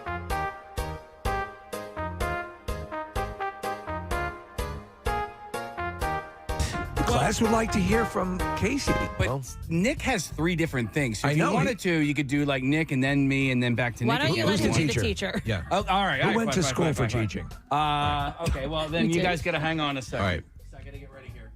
Oh, all right. I didn't realize he's actually preparing something. He's got goggles on. Yeah, I got goggles. He's got an arc welder. Oh. He's pulling something out. I can't tell if he's reaching into his briefcase or backpack or Kid has a briefcase. lunchbox or. Okay. Hang on a second. What do you might? Do we need to skip you? No. We're good to go. All right. Turn the music off there. Okay. Oh, Lights, wait. please. Oh, lights. Wait, are we're bringing down. the lights down. What's Turn the lights down. Right. Turn the lights off. Oh, my God. This is exciting. All right, here we go, exciting. baby. What's this all about? All right, Okay. here we go, baby. All right. Oh, it's got music. He's dancing. Oh, look at his shoes. Oh, wait, I can't see. He's got light up shoes. Oh, Those are great. What do they call those? Light up shoes. Oh my God, they're silver and they have like LED lights around the soles of both shoes. And those aren't like, what were the ones that you got when you were a kid that had just like the back of them would light up? Yeah, Oh, like these when you are would much step. better. No, these are like on all the time. There's probably an on-off button right on the inside of the shoe. And they change colors and they go all the way around the sole of the shoe, like all the way around. Casey, I love those. I love it too. You have to wear those a lot more often. I know. Like the I know. Sixers games and stuff. So when did you get those? Last week. That's still show and tell. Yeah. That's fine. You get What? for show and tell? What war is that from? This is the Civil War. This is the end of the Civil War. This is what caused the end of the Civil War. It was too easy to shoot people in the dark. Casey, sit back on your chair, kick your feet up so we can see those. If you can look at that. Wow. And Dude, do you I love those. Do you hit the button and they'll change colors or they'll flash? He was just cycling through the different things it can do. How, if I may ask, Case, how much for something like that? $37.99. That's nothing. Up. I sent Marissa Straight from China. The link. Yes. I mean on the box. Yeah. Made in China. Made in China. China, Texas, though. Thank you, Next China. week, they'll be dead. They'll be dead, yeah. But this is worth $37 for that. Totally. So, thank you, Instagram. You know me so well. Instagram showed me these things, and I was like, okay, let me go to, because the ones that caught my eye were American flag ones. Oh, I like those for your birthdays, the 4th of July. But they didn't have them in my size. So how about the Chinese flag? No, I didn't. They didn't have a Chinese flag either.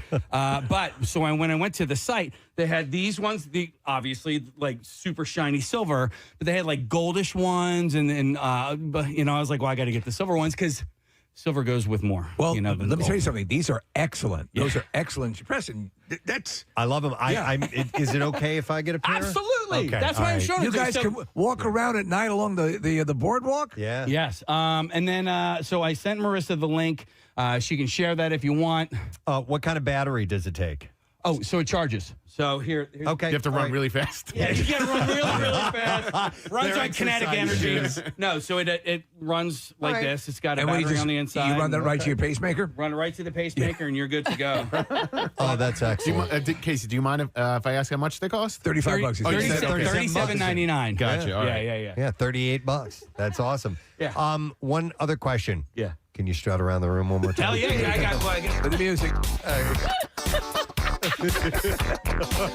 Dude. Is our camera picking these up? I hope so, man. Because that is the best, dude. They're Casey. awesome. They're really awesome. Thank you.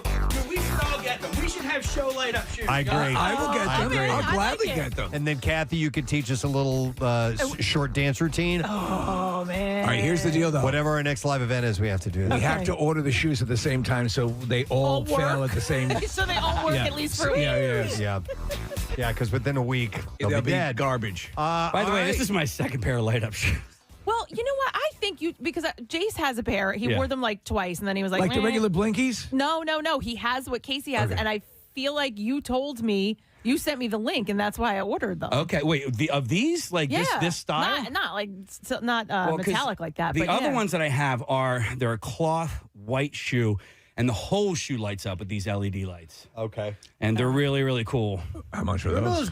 Probably the same. Those might have been like 50. But even do you remember the gloves you could get where the fingertips would all light up? Yeah, Like, yeah. That's what that sounds like. So, I mean, the other ones. listen, the whole battery and LED technology is just taking fashion to a whole new Absolutely. Our fashionista. The high fashion. All right, I brought something very old. Casey brought something brand new. Nick has a troika. And we are playing show and tell. All right, Nick. Show the class what you have. Or the lights going off. Can you dance? Or has been used in a pitch battle during a war. Very little dancing, but I do have three things. Two of them are related and from my childhood. The third is something that I've referenced on the show many times, and so I'll start with that. How is it? It's my 1984 Topps traded. Oh my God! Doc Gooden autographed rookie baseball card. Wow. And was this a Hampton Inn? This was the George Washington Motor Lodge right off of 202. There's a Home Depot there now. Doc Gooden and Darryl Strawberry were there signing autographs. It was $8 a pop to get their autographs. And how much is it worth now? At least $4. I don't know. I bet you if I could find a Mets fan who was willing to buy it, I could probably sell it. But at the time, I bought it. I bought it from Classic Collectibles in the Gateway Shopping Center, and it cost me $30 to buy, and then I paid $8 more for the autograph. Well, and at this point, you have to keep it. I mean, it's part of Oh, yeah, what it's you're part known of the for legend. here. It is mint condition. So you have Darryl Strawberry, and do you have Doc Gooden as well? Well, this is the Doc Gooden. Oh, I'm sorry. Yeah. So this is the Doc Gooden, and by the way, on the front of it says Dwight Gooden, and on the back it says Dwight Gooden, but he signed it Doc Gooden. So that might make it more worthwhile. Yeah, He signed it with his nickname. Topps put out a few different collections every year. Yeah. So they would put out like their normal baseball card set, and then they would put out like rookies sets or traded collections or limited or whatever. This was a Topps traded, which made it a little bit more rare and a little bit more collectible. Why is it not worth much? Did Doc just fizzle out as a baseball player? That had part to do with it, but in large part, it's just the glut of baseball cards that came out in the 80s and the early 90s. There was this. It was like cash. Well, it was kind of like Bitcoin at the time or whatever. I mean, people spent so much money. There was Quarter after 10 with the Preston and Steve Show, Thursday morning. And nice, beautiful sunny skies today.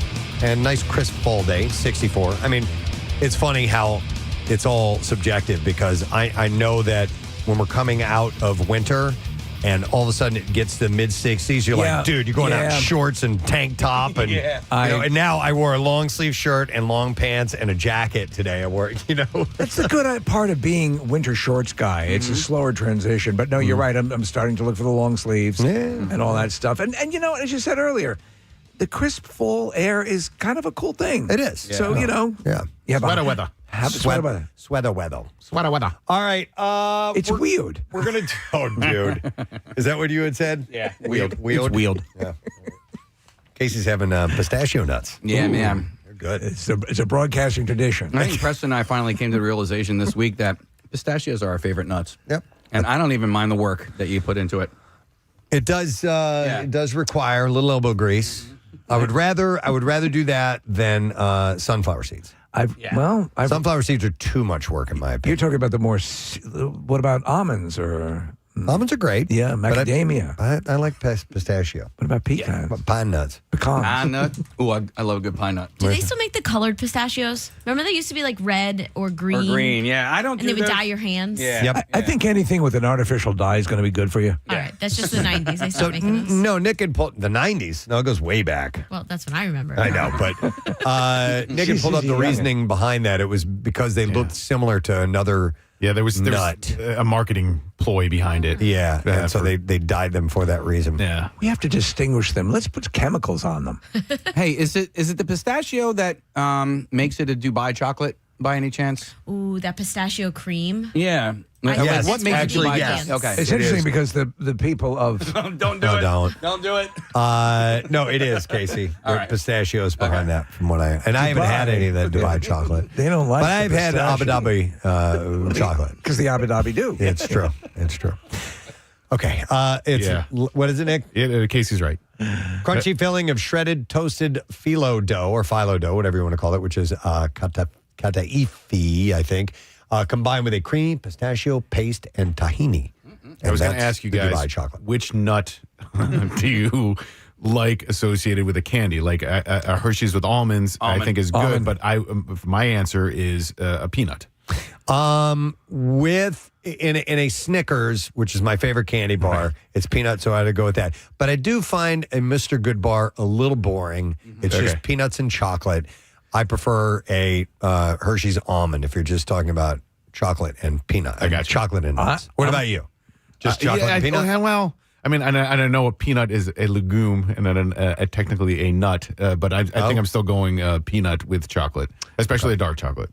A Mounds almond bar is almond joy. the top. Yeah. Well, sometimes you feel like a nut. Sometimes you don't. It's funny because the people of No, I love a good Snickers bar, but I'm telling you, a Snickers with almonds is, in my opinion, which is wrong to a lot of people, is superior than a Snickers with peanuts. Okay. I've only just dabbled. I need to go back and try that. However, your introduction of the notion of the actual Hershey bar with almonds, good. Oh, Good. yeah, especially Solid bar. the golden one that you can get, which you have to either get at Chocolate World at Hershey Park. You can also get them at the Hershey Lodge and Hershey Hotel. I don't know if you can order them online. You probably can. Do you know where I get mine? They are the best. They are thicker and there are more almonds in them. I go through Turkish human traffickers, and they get them for me. That's the way to do it, man. And you guys know I like to suck it until the nuts are left. Till the nuts are left. Yep, that's what it is. Yeah, here we go. The golden almond chocolate. It is good. Fantastic. I didn't know about that. Oh, yeah, dude. Yeah, you got to try that. I'll bring some in. I think we have some at home. We always stock up when we go. Dude, get out of your bubble. Chocolate World. All right, let's... Nuts. Yeah. Get out of your bubble and into my car. Billy Ocean, follow up Thank you. hit. All right, let's go Let's with talk about nuts. a lesson question. Just nutting on the ceiling.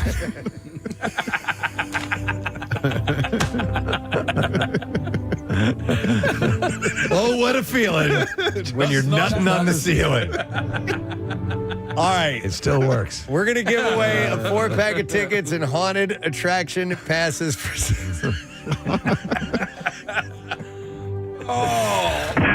Six Flags Great Adventure. What did you eat? Macadamia nuts. Six Flags Great Adventure Fright Fest. All right, so Heinz Field in Pittsburgh went through an official name change in 2022.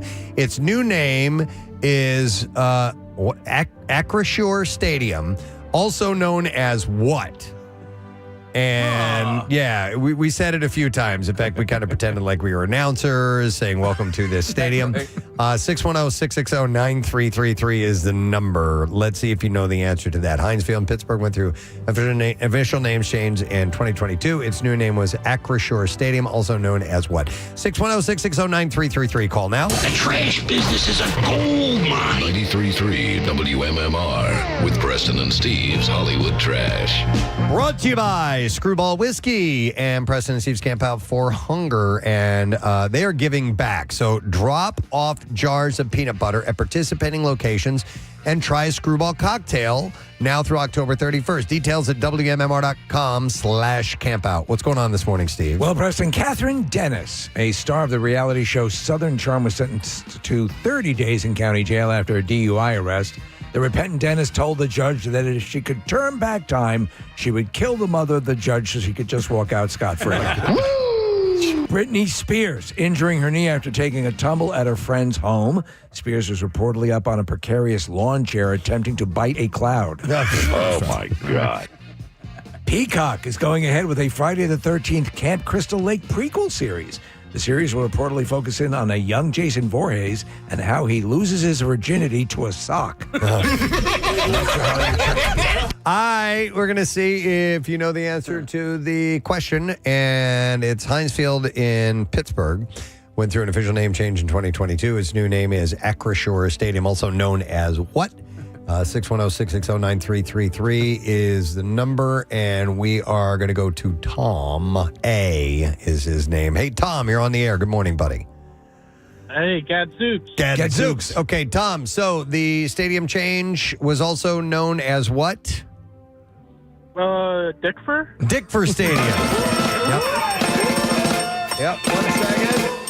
We're going to give you that 4-pack of tickets and haunted attraction passes for Six Flags Great Adventures Fright Fest. This is a long copy here, dude. So anyway, open select nights through November 2nd. Six Flags Fright Fest is cursed with 9 haunted mazes, each with its own frightening theme, including the Conjuring universe based on New Line Cinema's iconic horror franchise. And you can check out our YouTube stream throughout the week and catch a glimpse of Annabelle in our studio. For more information about the Conjuring Maze and Six Flags Great Adventures Fright Fest, visit sixflags.com/great adventure. Now, Preston and Steve's Music News on 93.3 WMMR. Brought to you by Paramount Pictures' Roof Man, based on the unbelievable true story. Channing Tatum plays Jeffrey Manchester, a man who robbed 45 McDonald's, escaped from prison, lived in a toy store for 6 months, and that's not even the craziest part. It's in theaters on Friday. Gene Simmons is recovering after he was involved in a crash Tuesday afternoon in Malibu, according to his wife. Deputies responded to a call regarding a black Lincoln Navigator striking a parked vehicle. The driver, who is not named but described as an adult male, they said Voldemort? Might have suffered a medical emergency before the crash. The driver was transported to a local hospital for treatment. Now, the sheriff's department did not confirm that Simmons was the driver. However, his wife, Sharon Tweed, said that the singer was involved in the crash. We need to exchange our information. Simmons, who is 76 years old, had told authorities that he had passed out or fainted and then hit a parked car. I feel faint. His SUV had crossed several lanes of traffic in the accident, so it could have been a lot worse. It could have been worse, Preston. He is now recovering at home. Fortunately, when I had my face transplant, I had to put airbags in my cheeks. Saved your life. For just such an occasion. Yeah. So yesterday, the Rock and Roll Hall of Fame announced a lineup of performers and presenters that will be a part of the induction ceremony festivities next month. While the hall won't specify what each person's specific role will be, the list nevertheless spans multiple genres and eras and one non-performer. In alphabetical order, they are Beck, Brandi Carlile, David Letterman, Doja Cat, Elton John, Flea, Iggy Pop, J.I.D., or is that Jid? I don't know. When you're jidding on the ceiling? Dude, come on, man. What? Jid? No, Jid. I don't. That's just a funny sounding word. Yeah. All right. Sam knows. Is this Jid in this towel? Hey, sorry. Hi. I think it's a Jeed. Jeed? Wait, there's a J period, I period, D period. Yeah, I think he's a rapper. Jeed. See, that's not. Why put the it's not- periods in there? And you would not spell it Jeed if you want to. That's Jid. Sorry. It's got to stand for something. All right. Anyway, dude is there. Then you have Killer Mike, Maxwell, Missy Elliott, also Olivia Rodrigo, Questlove. And then Better Than Jid. Ray, Sleepy Brown, Taylor Momsen, Teddy Swims, and 21 Pilots. The list of inductees includes Bad Company, Chubby Checker, Joe Cocker, Cyndi Lauper, Outkast, Soundgarden, and White Stripes in the elected performance category. In committee chosen picks, Salt and Peppa and Warren Zevon will be inducted via the Musical Influence Award, while the Musical Excellence Award will see Tom Bell, Nicky Hopkins, and Carol Kay getting in. Lenny Waronker will receive the Amit Erdogan Award, and the induction ceremony will stream live on Disney Plus November 8th at 8 p.m. I forgot that Carol Kay was getting in, Preston. And Casey, at the beginning of Wichita Lineman, that doon, that's her. Oh, She came up with that. Yep. All right, listen to this. Marissa forwarded this story to me. It turns out Jimmy Rollins, J-Roll, is not a boat guy. No? And what's he doing in music news here, right? Yeah. Well, at least as long as he's living in California, he's not a boat guy. He won a Mastercraft X24 speedboat after sinking a hole-in-one during the 12th hole at the American Century Championship at Edgewood, Tahoe in July. Now, he planned to keep the boat valued around $325,000, but he ultimately decided to sell it to Pearl Jam guitarist Mike McCready. Wow. He said, I sold it to him with no hours and no water on it. And he said, but I'm sure he's already changed that. That's what J-Roll said. So how did this happen? Well, apparently, Eddie Vedder is a big wakeboarding fan and was helping McCready find a boat. Mastercraft knew Rollins was selling the boat he won. And so one thing led to another, and now McCready has a speedboat that he was looking for. And I wonder if it has to do partially with Eddie being a big baseball fan. I don't really know. Yeah. By the way, wait, who am I doing it? Oh, you're Eddie. Sorry. Yeah. But Gene Simmons can comment on it. Nick? I know. Yeah. I just don't. I don't want to sully the memory. Those two kind of blend together a little bit. So Rollins said, yeah, they told me. And I was like, that's a pretty damn cool story. Well, look at the boat. It's pretty cool. It's got the front cabin seating, which is dangerous as hell, but it is cool. Rollins had a boat when he owned a home in South Tampa, and he had waterfront property, but he sold that house in 2019. Since moving to California, he thought that it was much more trouble to keep the craft than it was worth. He said, from my back door to the boat is one thing, but to drive an hour just to be on the water for an hour, and it's a wakeboard boat, it's meant for lakes and wakeboarding, not for open water. So it just I've got a leaf blower. It didn't make sense for him, so he has passed that along and sold it to Mike McCready. It's a nice boat. I tell you, though, while they're fun, and you've seen the configurations, I forget what they call them, there's a technical name, but the seats are in front of the cockpit of the boat. If there are a lot of people up there, it will force the boat to plow into the water, and people often get ejected from it. Our boat was a lot like the one we were taking a picture of, that we saw a picture of, and it had the seating up front. That was a bumpy ride. I love the sound of this. The Totally Tubular Festival. Great. Is coming to the East Coast for a run of shows. There's going to be some in Atlantic City, and it's to close out the year. So the festival features pop and new wave acts, including A Flock of Seagulls, Men Without Hats, Thomas Dolby, The Motels, Bow Wow Wow, Tommy Two-Tone, The Romantics, and the original Animotion. Well, that's a great collection. Isn't that awesome? Yeah. So they run from December 27th through the 31st, and there will be a New Year's Eve show in Niagara Falls, and that show is actually free admission. But they're going to be in Atlantic City on December 27th, Ocean Casino and Resort. Performing there will be Flock of Seagulls, Men Without Hats, Thomas Dolby, The Romantics, Bow Wow Wow, and Tommy Two-Tone. So this should be a fun event. And then finally, our friend Questlove. His documentary about Earth, Wind, and Fire is coming to HBO next year. I cannot wait for this. Yeah. I know you are a massive fan of Earth, Wind, and Fire, as am I. Yep. I cannot wait to see this. The movie will look at the band's legacy and cultural impact while also featuring their legendary body of work. The documentary should be a treat for fans, as Questlove got exclusive access to the band's archives and was supposed by the estate of the group's leader, Maurice That doesn't White. make any sense. I think it was supplied by the estate of Well, then they group's denied it. leader, Maurice White, and the band. He said, I'm honored to tell the story of Earth, Wind, and Fire and the deep meaning behind their message and music. To grow up listening to the music is one thing, but to be handed the keys to the kingdom of preserving history is another. So that's really cool. By the way, That's Preston, he appears in Spinal Tap 2 when they're doing their drummer search. Excellent. Yeah. Need to see it. All right, that's what I got in music news. You look like you want to say something, It Kid. has nothing to do with music news. I saw a text that came over, and I had to look it up to see if it was true, and it is. Okay. NPR is breaking news? Yeah. Well, no, NPR is auctioning off 30 Bob Ross paintings. Yes. Yes, I saw that. That's crazy. Yeah, I had that in the junk drawer for tomorrow. God, but- Don. No, it's all Hey, right. It's a little teaser. No, it's all good. Yeah. So they're doing again the AI things and this this new AI rendering package, and one of the memes going around now is Bob Ross teaching Ralph Macchio, the Karate Kid, to paint the fence. Oh, that's funny. Wow. It's great. All right, we will take a break. We'll come back and we're going to wrap up our program. So stay with us. You don't want to miss it. Dollar figure attached to it. But I don't know if these things were ever worth that, but people were willing to pay for that. So that's what they cost at the time. So, yeah, it's my very classic 1984 Doc Gooden signed baseball card. Right. And I knew this was going to happen when I saw Nick's stuff. Because when we originally talked about this, I had something, and when we said we were going to do it, I couldn't remember. I remember what. You remember what it is? I remember what Good. it is. All right, well, we'll do this again. All right. Yeah, if we do it again, I know what it is. I just thought of something now. I thought of something that I have to fix it, but I'll bring it in. Okay. All right. All right. Nick, what else do you have? So the other two are interrelated, and I don't know if you guys ever had this book, but I got this when I was probably 5 or 6 years old. It's called My Book About Me. Oh my God, I have that. Okay, so Casey, you and I are the same age. Yeah. And it's a Dr. Seuss book. It's Dr. Seuss and Roy McKee, and basically they ask you 150 questions about yourself, and you fill them in as a 5 or 6 year old.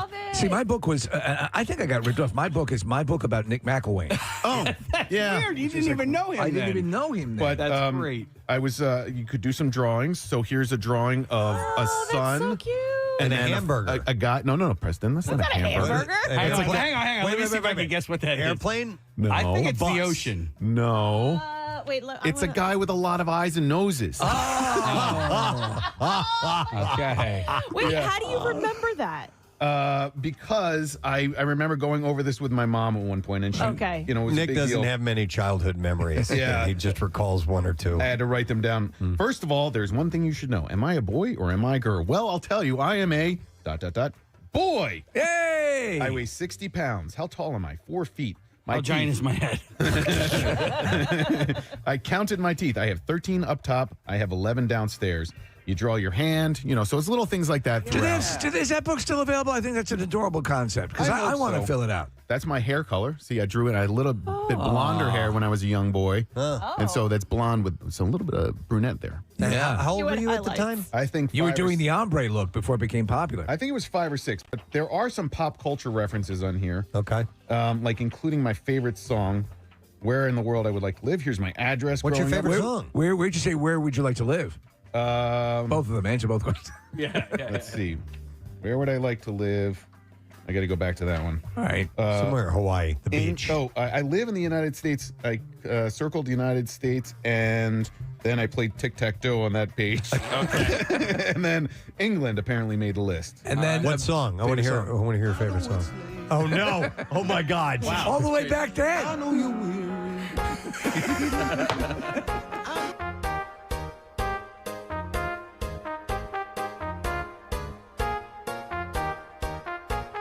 On Amazon for $10. That's adorable. It is 60 steps from my tree to the mailbox. My favorite color back at the time was red. Apparently, I owned 170 buttons. Wow. You would go around and get autographs from people in your life. So Like I have, Doc Gooden.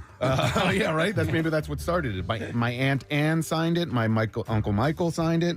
Our mailman, Ralph K. Lapp, signed Your it. mailman. Yeah. I got a policeman's autograph. I got an autograph of a man with a beard. Don't you think that's amazing for a kid to do that? To basically be interviewed, but to talk about, to be able to express what they're experiencing. It's cool. Yeah, it was really fun, and I'm glad that I found it. I don't know if it was in my mom's house or in my house when I moved or whatever, but I like to collect leaves, rocks, food. There you go, food, cans, and autographs. So this is okay. What else do you, Nick? What else do you have for the class? Well, all right. So I was trying If to you're find just that. tuning in, this is show and tell. On While you do the next Steve item, Show. give me and I'll look through it and see if I can find anything. And if I were to get a birthday present that year, and I know that I didn't get it, but what I wanted was more than anything in the world, a BMX bike. Wow. That's a good one. One of the questions: what kind of woman are you attracted to? That's a good one. And then this is just something that was. We can go over it if you want, but it's an autobiography that I wrote of myself. In 6th grade. So I used sort of that as inspiration or whatever. A Nick in Time. The title What of it a is great title. Wow. A Nick in Time, yeah. And All I right. believe I had to write the title page, Casey, had to appear in perfect cursive. Wow. So that's where I did that. So these guys were stored next to each other. Read a little bit of that if you would, please. All right. I'd like to hear the dedication. some of it. Okay. Now call me Ishmael. Chapter 1. Although I've only been alive for 11 years and 11 months, I think I've had an interesting life so far. I know that I've been lucky to do many things and go many places and have had opportunities that other children have not had. You wrote this? Yeah. Wow. I am thankful for the good. I had a ghostwriter. Yeah. Okay. I am thankful for these good things and also for being a part of a strong, loving family. Well, that's nice. My family background is rather unusual. My mother is Irish and Italian. Her mother's parents, my maternal great-grandparents, were born in Ireland and came to America in the early 1920s. I knew both of my great-grandparents, Martha and James Kelly, and I got to spend quite a bit of time with them when I was a baby before they died. It's very good writing. Really well written. Do you mention the raisins and the meatballs, which I'm a fan of? I don't, but here's an interesting fact. I think I may have mentioned this on the air at one point. This is about my mom, Kelly. She did whatever jobs she could, waitressing, house cleaning, caring for other children, and she got a job as a cashier for the Acme supermarket near her home in Elkins Park, Pennsylvania. She made $17.50 a week with the Acme and raised 4 daughters. Wow. Her second daughter, Martha, was my mother's mother. She died of cancer when she was 47 before I was born. I'm sorry I never knew her. I think we really would have liked each other. Is she Nick? Is she the aunt that said cassette? That was my dad's mom. Oh, okay. Had the cassette player, yeah. So there's also all sorts of different chapters in here. That you have that is so freaking wonderful. Here's a picture of me when I was 5 months old. I'll hold it for the camera. But Casey, you mentioned the big head. Oh my God. Oh, I thought that was a jack-o'-lantern. And look at how tiny you have written quite a bit of text in this book. Oh, is that Nick. typed? Oh, it's typed. Okay, I couldn't tell from here. So, well, this is written, but the portion of the autobiography is typed. And your mom held on to this? Yeah. See, I think if my mom had been around, I think she would have had a story. Yeah, I've kept a lot of stuff like that my kids I think have. moms are probably. Oh my God! Here's my dog from 1986, Tugger. Tugger. As a puppy, and then It's a picture, right? It's not in there. Yeah, and then here's. Oh my God! Oh my God! Oh my God! And here's me, my mom, and my 2 brothers at Disney World in the spring of 1985 with another dog, Pluto. Hey, Nick, has your son, has Ben seen this? He's not. Oh, no, that, I think that would we'll blow share it his this mind. weekend. Yeah. Wow. I want to go through that. I want to look at Tugger. Because I told you, my dad, he spoke into a digital recorder for about 4 or 5 hours in different segments. That's cool. And gave me a chronicle of our early lives and everything, and I'm going through it right now. Wow. That's really cool, Nick. Yeah. Nice. That's well awesome. done. Hey. All right. And then the third? Well, I think don't have that time? was his third thing. Oh, that was your third? Yeah, Doc Gooden, the Book of Me, and the May I say, autobiography. all you guys had good stuff. And by the way, Nick, a number of people are texting in saying that your Doc Gooden card is worth about $445. I'll sell it to you right now. Sold. I don't know if you guys knew that I'm an artist. This is a bird. With a penis. Now, I think That's a tail. That's Oh. no, that's it a says red tail, but it penis does look like swallow. a penis. That's the a- Dr. Seuss bird. That's the bird I drew. Nice job, Nick McElwain. Thank you. It's show and tell, and I think we have time for Marissa. Marissa, what do you have for the class? She just ran out of her office. Yeah. So she didn't know she was going to be doing it. Yeah, she was telling me out before we started the segment. She had one just in case we didn't have enough, or we had too much time. She's filling out one of those Dr. Seuss books right now? Well, she wasn't sure if this segment didn't go anywhere and we had extra time, we could put her in. But She's got a big package. We got just enough to do another one, and then we got a break because we have some guests coming up in a moment. All right, Marissa. Is that what is that, a canned ham? Oh my God. She just dumped something heavily on the counter. I mentioned this before, and you guys kind of lit up. And it lives in my house, and I get to see it every day, and I'm really excited to share it with you guys. Okay. All right. Oh. Whoa. It is an old-time adding machine. Oh, wow. Or the calculator, if you will, but it's a type that you would find in like a store. And you pull the lever down when the clerk would print up your receipt. Or at Magnata and Sons office in South Philadelphia, because this was my grandmother's adding machine where she kept the books. Let's hear some noise from that. Let's hear it. Crank it. There you go. That's really cool. That's awesome. When my grandparents had one, it was a little bit bigger than that. And as a kid, I played with it all the time. I loved it. You're fascinated. Preston, we used to have the old, Underwood typewriters. I mean, the real old, the kind of stuff. 93.3 WMMR, that is Sublime with the Ensenada, Bradley Noel's son, lead singer with the band now. And so some fresh music. Been out for a few weeks now. Pierre had a chance to talk to him, had a real cool conversation with him. And it is Sublime-y sounding. Yeah, very much so. 10:40 on this Thursday morning. We're officially crossing into the threshold of No Sad Bro. You should be along with us tomorrow morning in an official capacity for you. For us, it starts right now. I would, you know what I want to do? I want to do another giveaway on the way out right now. Well, yeah, even though we're going to do the letter of the day, you can pay attention and get one of these. But I really want to thank Sweetwater Marina and River Deck for stopping by here today. Chris was kind enough, he's the events and catering manager, brought by this amazing spread of food. The cheesesteaks, I think, are out of this world. I think, they're definitely in your upper level now favored, right? Yep, I ranked it way up there. They use Cooper Sharp. They got seeded rolls. Tastes really, really good. And if they can bring them that early in the morning to a radio station, imagine getting it fresh right then and there. It's going to be fantastic. But you can dock, dine, and unwind at Sweetwater Marina and River Deck. They're the region's top waterfront destination. You can enjoy great food and cold drinks with breathtaking fall sunsets along the mighty Mullica River. Visit SweetwaterRiverDeck.com.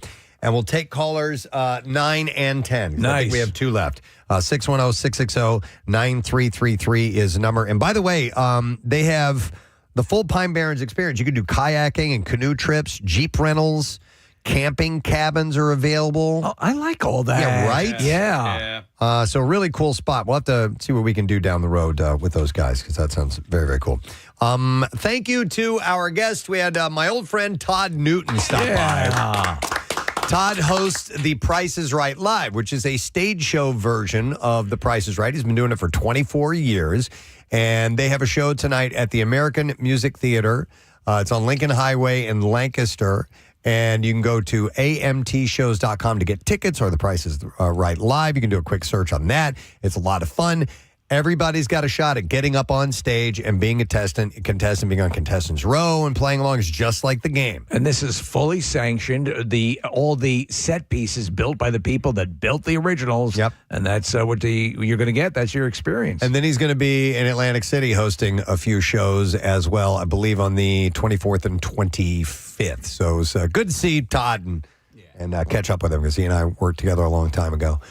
Then we had Andrew Greenblatt and also Michael Lerman from the Philadelphia Film Society. Man, they have the most jam-packed festival of the 34 years that they've been doing this. It starts the 16th, runs the 26th. You can get package deals on the tickets, but they've got everything from all genres, from animated to thrillers to romantic fun stuff to Hong Kong cinema, the whole thing. Yeah. Filmadelphia.org for all of the information. So there you go. Pierre Robert, how you doing? Very well, thank you. Very well. You guys have had great guests this week, great discussions. A couple of days ago, you had a great book discussion, which I very much enjoyed, because I love reading and I love drifting away into books and the escapism that it brings. And then yesterday, I had a doctor's appointment downtown in the morning, and you were having this traffic discussion about traffic in the city right as I was experiencing traffic in the city. And I was thinking, this is like a synchronicity of massive proportions, even though the synchronicity was not really flowing with me, in that I was caught in traffic and running late, which is shocking on both counts. But where in particular were you? I was at 8th and Market. Okay. I was past some of the crisis zones you had been describing, among them around City Hall. However, there several choke points. Yes. But absolutely. It was a perfect discussion that I think everyone can relate with because we've all been caught in traffic. And the trick, and I enjoyed Casey's reaction to dealing with traffic because it sounds to me, Casey, like the second it's approaching, your stress level starts rising. Oh, yeah. But Presbo over here is he's taught me a couple of lessons on how to cope. What's the biggest one?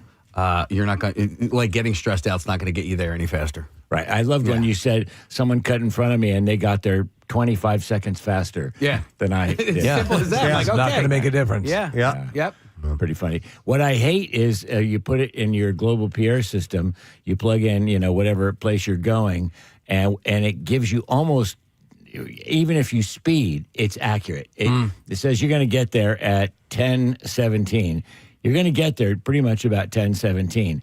And if I run a red light and if I'm exceeding the speed limit, still I get there at effing 10:17. It's going to guide you that way. For the most part, that's true. So it really is not going to help you to get stressed out about anything. You just got to go with the Zen, man. Exactly, brother. All right. Zen-zactly. That's a good air name. That is Exactly. Zen-zacly. Exactly. I like that. All right, how about the letter of the day, sir? Here we go. Preston and Steve on 93.3 WMMR. Now, the Daily Letter. All right, the Preston and Steve Show is brought to you today by the letter E as in Ensenada. All right, and we will give away $500 cash card brought to you by Paramount Pictures' Roofman. It's based on the unbelievable true story. Roofman follows Jeffrey Manchester, played by Channing Tatum, a man who robbed 45 McDonald's, escaped from prison, lived in a toy store for 6 months, and that is not even the craziest part. Roofman's in theaters everywhere on October 10th. We'll give that away tomorrow. What's up on the show today? We've got two Johns and a Jack. Today, October 9th, is the birthday of John Lennon and John Entwistle. John Lennon, obviously. He would be, believe it or not, 85. Unbelievable. The bass player of The Who, quite a legend himself, would be 81. That's John Entwistle. And another, the John and the Jack, Jackson Brown, is 77 today. So we got some cool work for us. That's great music. Excellent. Thank you, Pierre. Mention before we thank our sponsors and tell you what's coming up tomorrow. Nick is out tonight. Bud Light Thursday night kickoff. And Nick is going to be at the Irish Rover Station House on Bellevue Avenue in Langhorne. Yeah, man, it's going to be a lot of fun tonight. So I've said it before, but Phillies game is on at 6, Flyers game is on at 7, and the Eagles, which we'll be featuring tonight at the Irish Rover in Langhorne, that's on at 8:15. We're going to be giving away Eagles-Giants tickets. I think that game is 2 weeks from now, and we're going to have some really cool Kelly Green Bud Light T-shirts, Eagles-themed T-shirts. Birdbot's going to be there. These events are so much fun. Casey and Marissa and I do them throughout the season, and I'm really looking forward to getting back to the Irish Rover. So 7 p.m. tonight to 9 p.m. tonight. Watch the Phils, watch the Flyers, and then at 8:15, watch the Eagles with me. We'll have a good time. And Preston, just indulge me for a second because you know I'm a superstitious guy, but we played something yesterday and the Phillies won, so I just have to do this just real quickly. Here we go. I forgot we played that. Yeah. All right, fair enough. All right, it's official now. Yeah. All right, I want to thank our sponsors. Preston and Steve Show brought to you today by Dunkin'. Preston and Steve Show runs on Dunkin'. Also brought to you by Acme Markets, fresh foods, local flavors. And by Pella Windows and Doors. Save now with 0% APR for 24 months. PellaPhilly.com. Tomorrow, and am I saying this too? Oh, no, that's my okay, there you go. Sorry. All right, so tomorrow on the program, besides No Sad Bro Friday, Rob Riggle. We love Rob Riggle. Will be joining us. He's great. Comedian Rachel Feinstein will be in the studio. And we are also going to have Gunther Steiner from the show F1 on Netflix in studio. Yeah. Really? Yeah. Oh, that's cool. Yeah, cool dude. So that and all our Friday things, connoisseur, prizes, all that stuff. That's it. We're done. Rage on and have yourself a great day. We'll see you tomorrow, friend. Bye-bye.